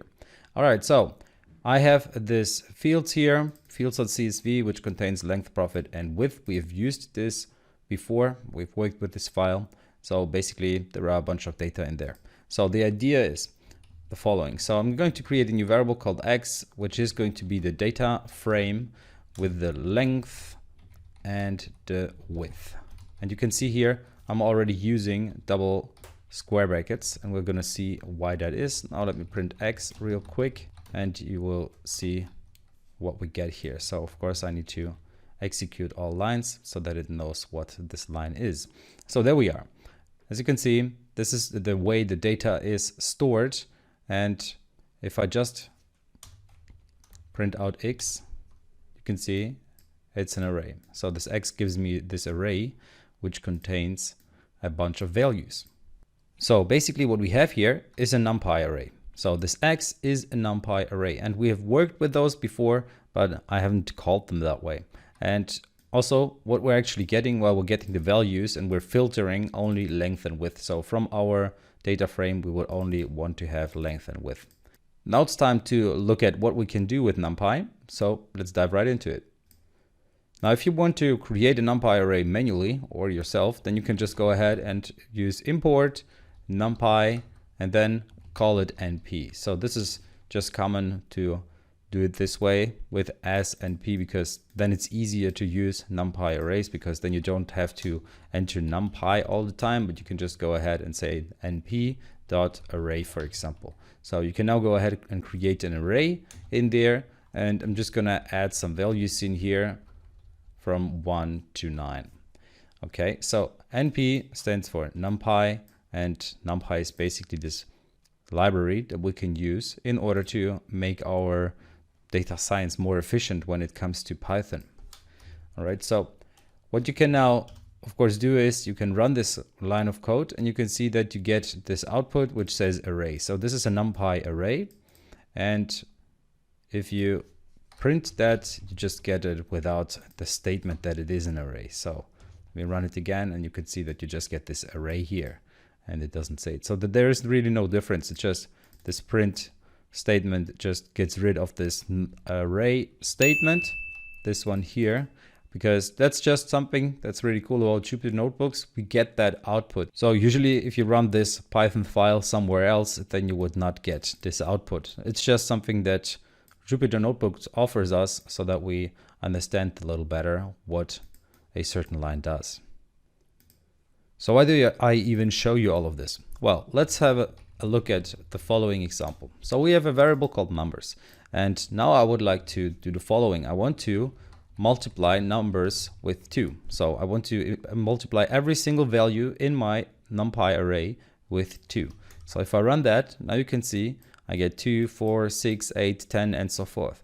And now I can do that straight away, so I don't have to create a for loop or any way of iteration or something like that. I can just go ahead and do the multiplication directly. That's because with NumPy, Python can go ahead and store the data more efficiently and can do this multiplication also more efficiently. And we're talking about something roughly around 50 to 100 of a factor, you know, it's like super much faster. And it's simple in this example because we're just talking about 9 values. But imagine we have hundreds of thousands of values. Then you don't want to sit there for 2 hours and wait for Python to take care of it. You can just do that with NumPy, and it does it in a couple of seconds. Of course, I'm exaggerating a little bit, but I just want to make the point clear. So NumPy, super efficient. All right, so that was just one example. Of course, you can also do other mathematical operations here, -2 or whatever, and it's done super quickly. All right, another important aspect of Numpy is the following. So let's say I have this numbers and I would like to print the first entry of my numbers array, NumPy array. So I can just go ahead and do like this, and you can see I get the first entry. And by this I mean the entry at index 0. If I wanted to have the entry at index 3, then I would get the 4 here, because as you know, Python starts counting at 0, other than R, which starts counting at 1. So most programming languages start counting at 0, and Python does so as well.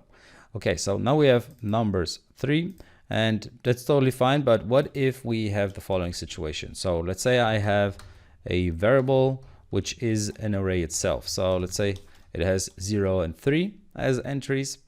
And now the cool thing, what I can do is I can just pass E here. So I just can say, okay, I would like to have the index E for my numbers array. And if I do that, you can see I get an array with 2 values. So I get 1 and 4. So basically what I did with this is I filtered the E elements from my numbers array. So E is 0 and 3, which means it takes the entry at index 0 and the entry at index 3, which is our 4. And now what I can do is I can also do that directly in here. So instead of using my extra variable that I had here, and by the way, it doesn't have to be called E, you could call it F, or you could call it whatever. And now I can go ahead and filter it directly in the same line.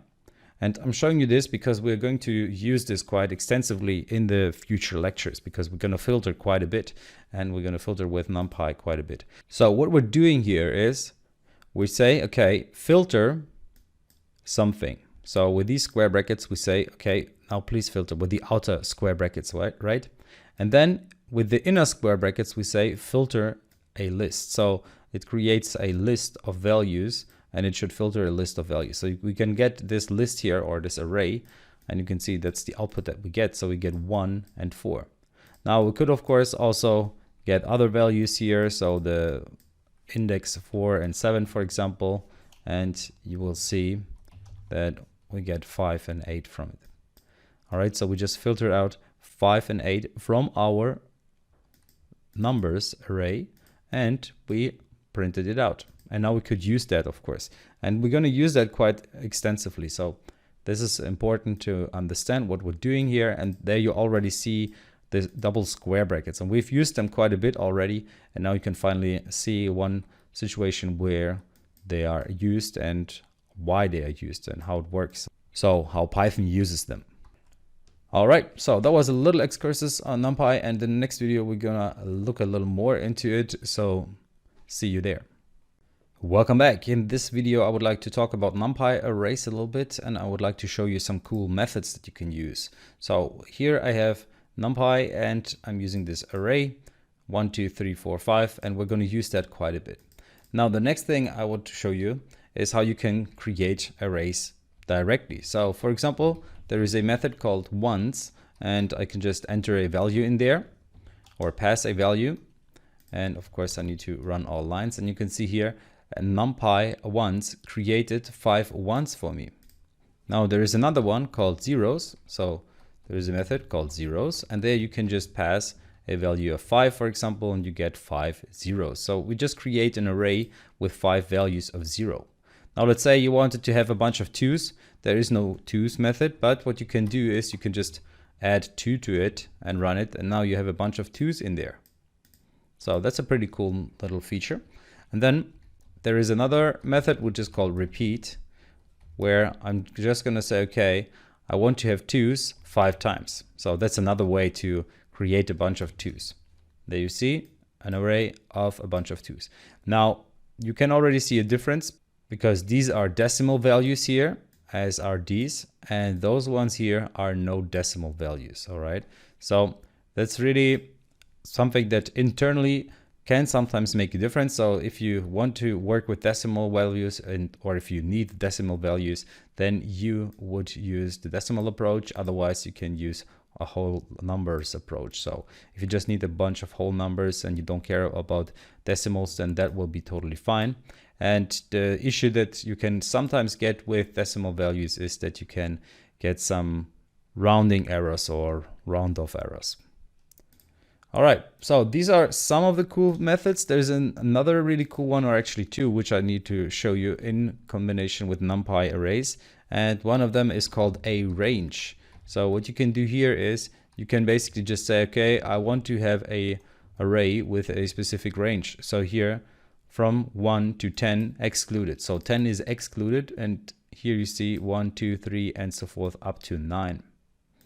Now what you can of course do is go ahead and create a range with values up to 100 excluded, so 99 values in there. So this is pretty powerful. And now instead of getting every single value, if you only want to have every 5th value, you can do it like this. So you can see 1, 6, 11, and so forth. So it's going to skip 5 values, and then it's going to show the next one. And then of course you can do the same thing if you just wanted to have every 2nd value in the first 10 numbers, excluding the 10. Now there is another one, np line space, or lin space without the e, linspace. And what that does is, let's say you want to have values from 0 to 2019, but you would only want to have 10 values. So if you run that, you can see that it just splits the difference between those two in 10 parts, and it shows you those. So here the array has 0, 224.333, and so forth. So that's basically saying split 2019 into 10 parts and then store them in an array, or create an array based on that. And you can see we're not storing it anywhere because we're not creating an additional variable here, but we could basically do that. All right. And of course, these are stored as decimals as well as floating point values. Now, you might say, damn, so many different methods. Am I really supposed to memorize all of those? Well, no worries. You don't need to. You can, of course, always check out this document, or in general, the documents that I offer you. But basically, what you can do is just go ahead with the course. And then if you just think of, or if you need something where you think, okay, man, I saw this method that could do something that like I needed. So then you will be very quick at Googling it. So this is just to give you a certain sense for what you can do with NumPy. You don't need to memorize all of these methods, but we will use some of those again and again, and then you will get a feeling for them automatically. So no worries, no need to learn everything by heart. All right, so I hope you enjoyed this little excursus onto NumPy arrays. You can see they're pretty powerful, pretty cool stuff, very easy to use, just using some methods, and it does all the magic for us. And we will see what else NumPy can do for us. So see you in the next video. Welcome back. In this video, you will see how you can very quickly use NumPy arrays and the methods, or some of the methods that we've seen in the last video. So what I'm doing here is I import NumPy and I use matplotlib.inline or inline in order to basically plot stuff here in Jupyter Notebook directly. And of course I need to import pyplot here. So what I do here is I create an NP range, or I'm saying, okay, use the arrange method. So let's have a look what that does. You can see it just creates values from 0 to 20 excluded. So the 20 is excluded. And then I'm just saying, okay, plot the X value and the Y value. So the Y value is X squared. So what we do with this here is we square a value. So let's say 4 squared 2 will give me 16, because 4 squared is 16. So 4 times 4 is 16. So that's basically what we're saying. We just say, okay, give me for every single value the square or the squared value as a result for the Y coordinate. So that's how we create this graph. Now, of course, we can change whatever we arrange here. So let's say I just have 10 values. Now you can see it's not that precise anymore. It's not that nice anymore. Let's say we only take every second value. You can see our graph gets worse every time. So the points that we use are only 3 points. So here from 0, 3, 6, well, and then the 9 here. And what you can of course also do is to make it more precise. So 20 and 0.5. So if we run that, you can see you get this smooth little line here. So you can very quickly create these kind of graphs based on the data. And you can see that we just said, okay, we want to have a range of 0 to 20. And then we want to have also the squared value for them as well. So basically what this NP arrange method does is it says, okay, go from 0 to 20, and then what should be the distance between every single data point. So in here, I'm just saying, okay, every 0.5, I would like to have a data point. So it will give me 0, 0.5, 1, 1.5, and so forth. And then that's what we're getting here also on the X coordinate. So you can see a NumPy is super powerful, and we had very few lines of code in order to actually create these kind of results. So it's pretty cool. And we're going to see how we can actually use that in practical examples later on as well. Welcome back. In this video, we're going to check out matrices, and you can see NumPy can do matrices too. So we have an NP array, and as you can see, we did that manually. So we created an array manually where we said it's going to be a 2D array, which is a matrix. So you can see here 1, 2, 3, 4, 5, 6 are added in there. So we did that manually. But now the cool thing is Python can help us with that, especially NumPy can help us with that. So let's say we store our array from here in a matrix or in a variable. And I'm just gonna say, okay, please store that value in there. And now I would like to know the shape of it. So I can just call this method called m.shape, or it's actually a property. And you can see it gives me a tuple. So it says 2, 3, which basically means that we have 2 rows and 3 columns. So if we look at this, we can see row 1, row 2, and this is column 1. So 1 and 4 are column 1, 2 and 5 are column 2, and 3 and 6 are column 3. So we have 2 rows and 3 columns. So we can get the shape hereby directly. Now, the cool thing is we can use things such as we have done before, where we used this ones method, where it would just go ahead and create a bunch of ones for us, let's say 5 of them. Or let's go ahead and do that with a tuple. So let's just say, okay, I want to have a bunch of ones with 2 rows and 3 columns. So you can see you can either pass one value, such as, for example, the 6, or you can pass a complete tuple here. So this is just one value, and here I'm passing a tuple. So the tuple is basically just another way of, well, having a collection of data. So you can see with 2 and 3, we just say 2 rows, 3 columns, and there we are. It created it for us automatically. Now the zeros method can do the same thing. So here we can also pass a tuple, and you can see it creates all of those zeros for us. Now we also saw this arrange method. So a range, so it creates a range for us. Let's say we want to have 6 values, so from 1 to 7, and you can see we get all of those values 1, 2, 3, 4, 5, and so forth.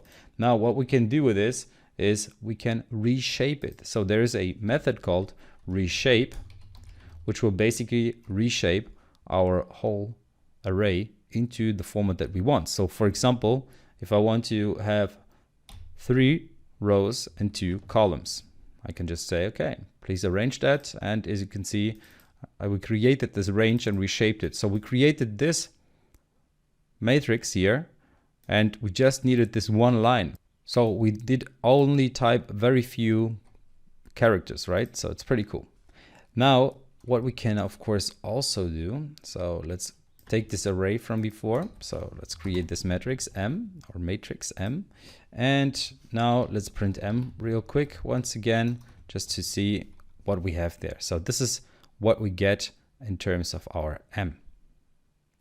But what if I want to have this in a vector? So I want to have the data in a vector, and I don't want it to be in this two-dimensional array or in this matrix.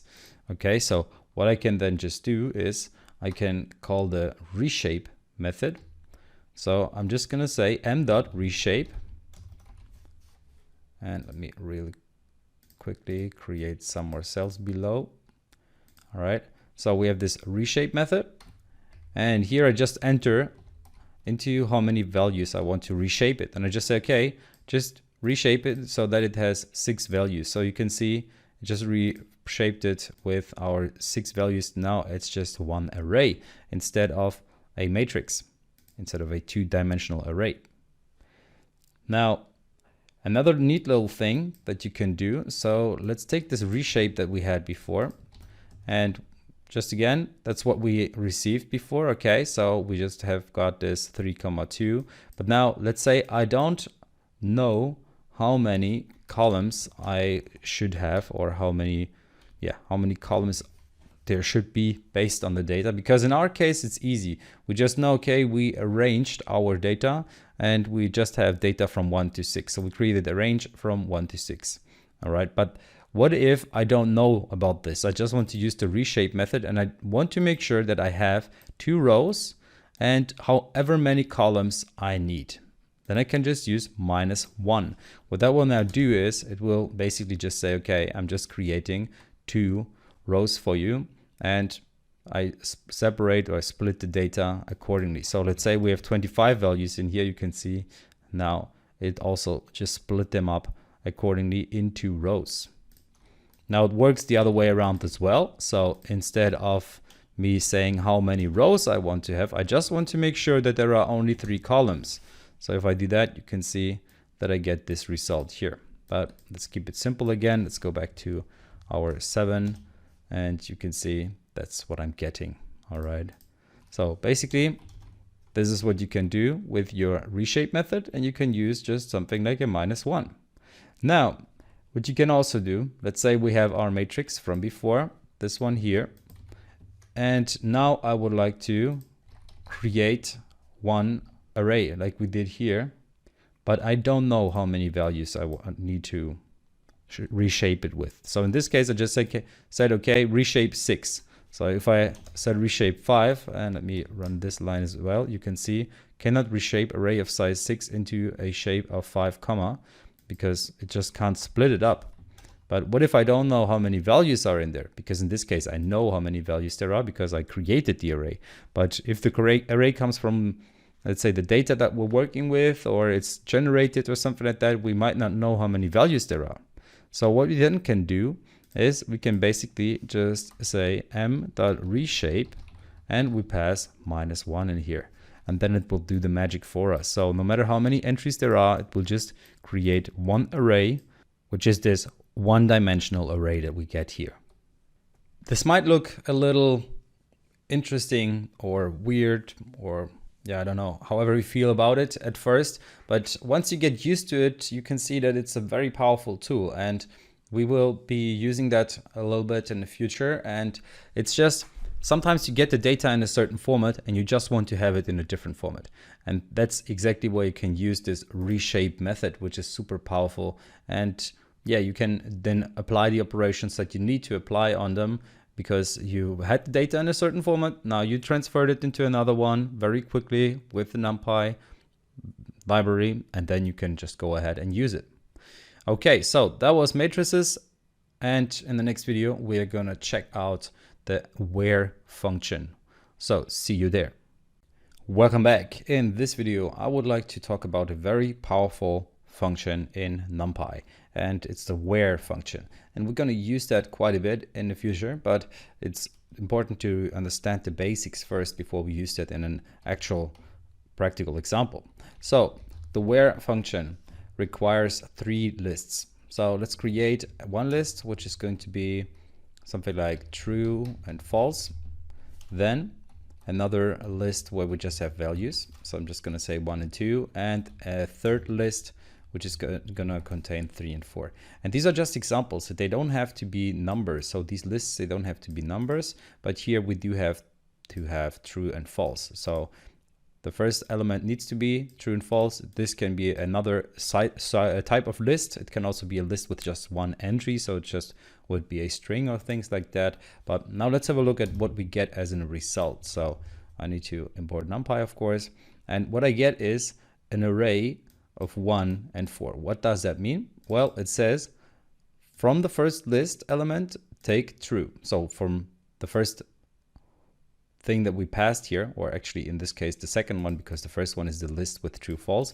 But from this list, take the first entry, true, and then false, which means don't take the next entry from the same list, but take it from the next list. So in this case, from this list here, so it gives me 1 and 4.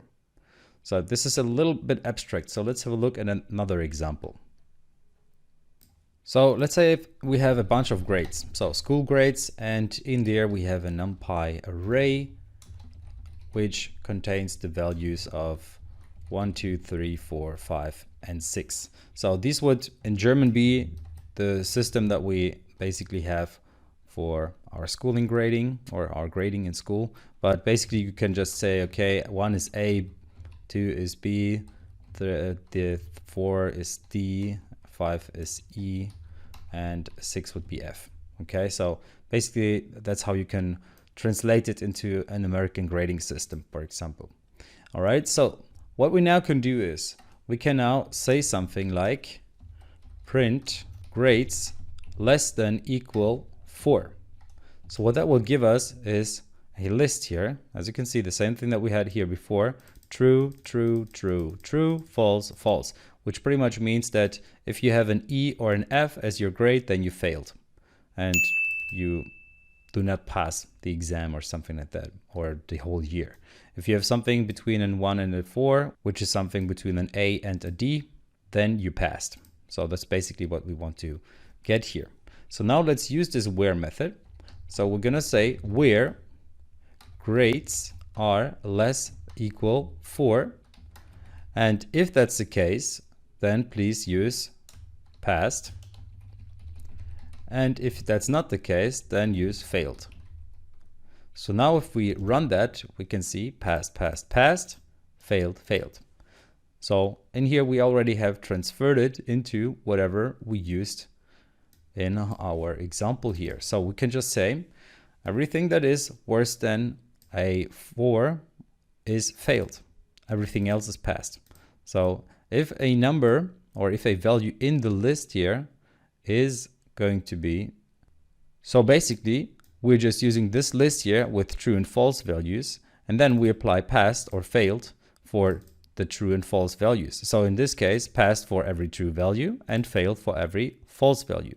So we just create a new array here, which contains the same amount as we had for our true and false list here, which is generated by us by just saying grades less equal 4. Okay, this is another abstract example, but it really explains you the basic concept of it, because now we're going to look at a more complex example, which is a lot more powerful. All right, so what I did here, I imported pandas ASPD, then I used this data frame, which is our diamonds.csv file. We have used this file before, we worked with it, but what I want to look at here are the colors, for example. So I have the color and they rank from J, which is worst, to D, which is best. So we have color E, E, E, I, J here in between, or in our head example. So in the first 5 entries of our diamonds CSV. But what we can do now is we can, of course, also split that up. So what we can go ahead and do is we can say set the color of our elements to np.where, and here we pass df color equals D. So here we say an A becomes a 1 and everything else becomes a 0. So how do we do that? Well, we just say, okay, df color equals D. So if it's a D, then make a 1 from it. If it's a something else, then make a 0 from it. So in this case, if it's something like E, F, G, H, and so forth, then make a 0 from it, and otherwise make a 1 from it. So if we now execute this line and we run df head again, then we will see that our colors are a bunch of zeros now, because all of our ones, well, we didn't have a single 1 in here, so a single color D in here. That's why we don't get them here. So basically what we just said is we changed the color from a letter to a number, and we just said we only want to separate the D's from everything else. Because why would we do that? Well, let's say our D's, which is the best value, let's say they are so far away in terms of the pricing, so that we want to look at them separately, because we want to, let's say, create a model for all the worst values, so the worst colors pretty much, and then we want to have a separate prediction or separate model for all of our D's, because otherwise it will completely skew our data or completely destroy our model and would not allow us to create a good model. I'm not saying that it's the case in this example, but I'm just saying that there could be situations where you have it like that, and then it's a nice approach to just say, okay, we're just going to split things up into ones and zeros. So we're just looking at the ones with 1, and then we're looking at the other ones which are at 0.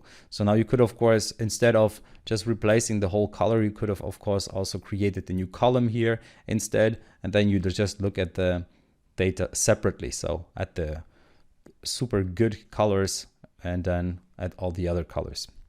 Okay, another example for this. Let's say we want to rename something. So we have this cut, which is a premium cut, and now we would like to call it premium plus plus or something like that. Well, how would we do that? You can, of course, go ahead and pause the video and try to do that. But generally what we would do is we would use the where method, where we just say, okay, we pass the df cut equal premium. So we want to know where the cut, and actually the cut is a string, so we have to be careful here, where that one is premium. So if that's the case, we want to rename it premium plus plus. And if that's not the case, so if df cut, so in this column cut, we have something that is not premium, then we just say take the initial value. How do we do that? Well, we just say df cut, because we're looking at every single entry, and then it just says, okay, in this particular entry we had that entry, or in this particular row we had a particular entry, so we just keep it. So we just keep the same. Now, if you want to set that, you of course need to also set the cut like this. So now we're saying, okay, set the cut where premium was with premium plus plus, and everywhere else with what it was before. So if we now run this line of code and we look at our head, now we can actually see a difference. So you can see now our cut went from premium, as we had it here, to premium plus plus. Okay, so now you just saw some examples, 2 examples in particular, where we use this where method. And you can see that it can do quite some advanced stuff, and it does that super quickly. So we didn't need to wait for it to go through these 60,000 lines of code or something like that. By the way, if you were wondering what this df color is, or why we could just pass it here, so just in case, I want to show you real quick. So if we run that, you can see we get a bunch of false and true values. So you can see here false, true. So there are some cases where it's true. In most cases it's false, but that's not the point. What is the point is that we can basically get a bunch of true and false values for all of our entries by using this approach, where we're just comparing whatever is in a particular column and line.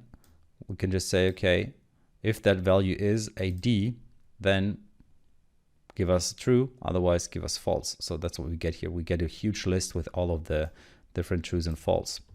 Okay, so that was just why we can just pass it in the where method, because as you saw before, we need to have something that is like a list for true and false, and then we can just set the values. We can either pass a list here as well, or just one value for each. All right. So you can see pretty powerful, this where method, and we're going to use it later on. So I hope you enjoyed this video where we just saw how powerful our NumPy is. Now in this video, or in general in this chapter, you have seen what we can do with NumPy and why it is useful to use NumPy when it comes to data science. Okay, so see you in the next chapter.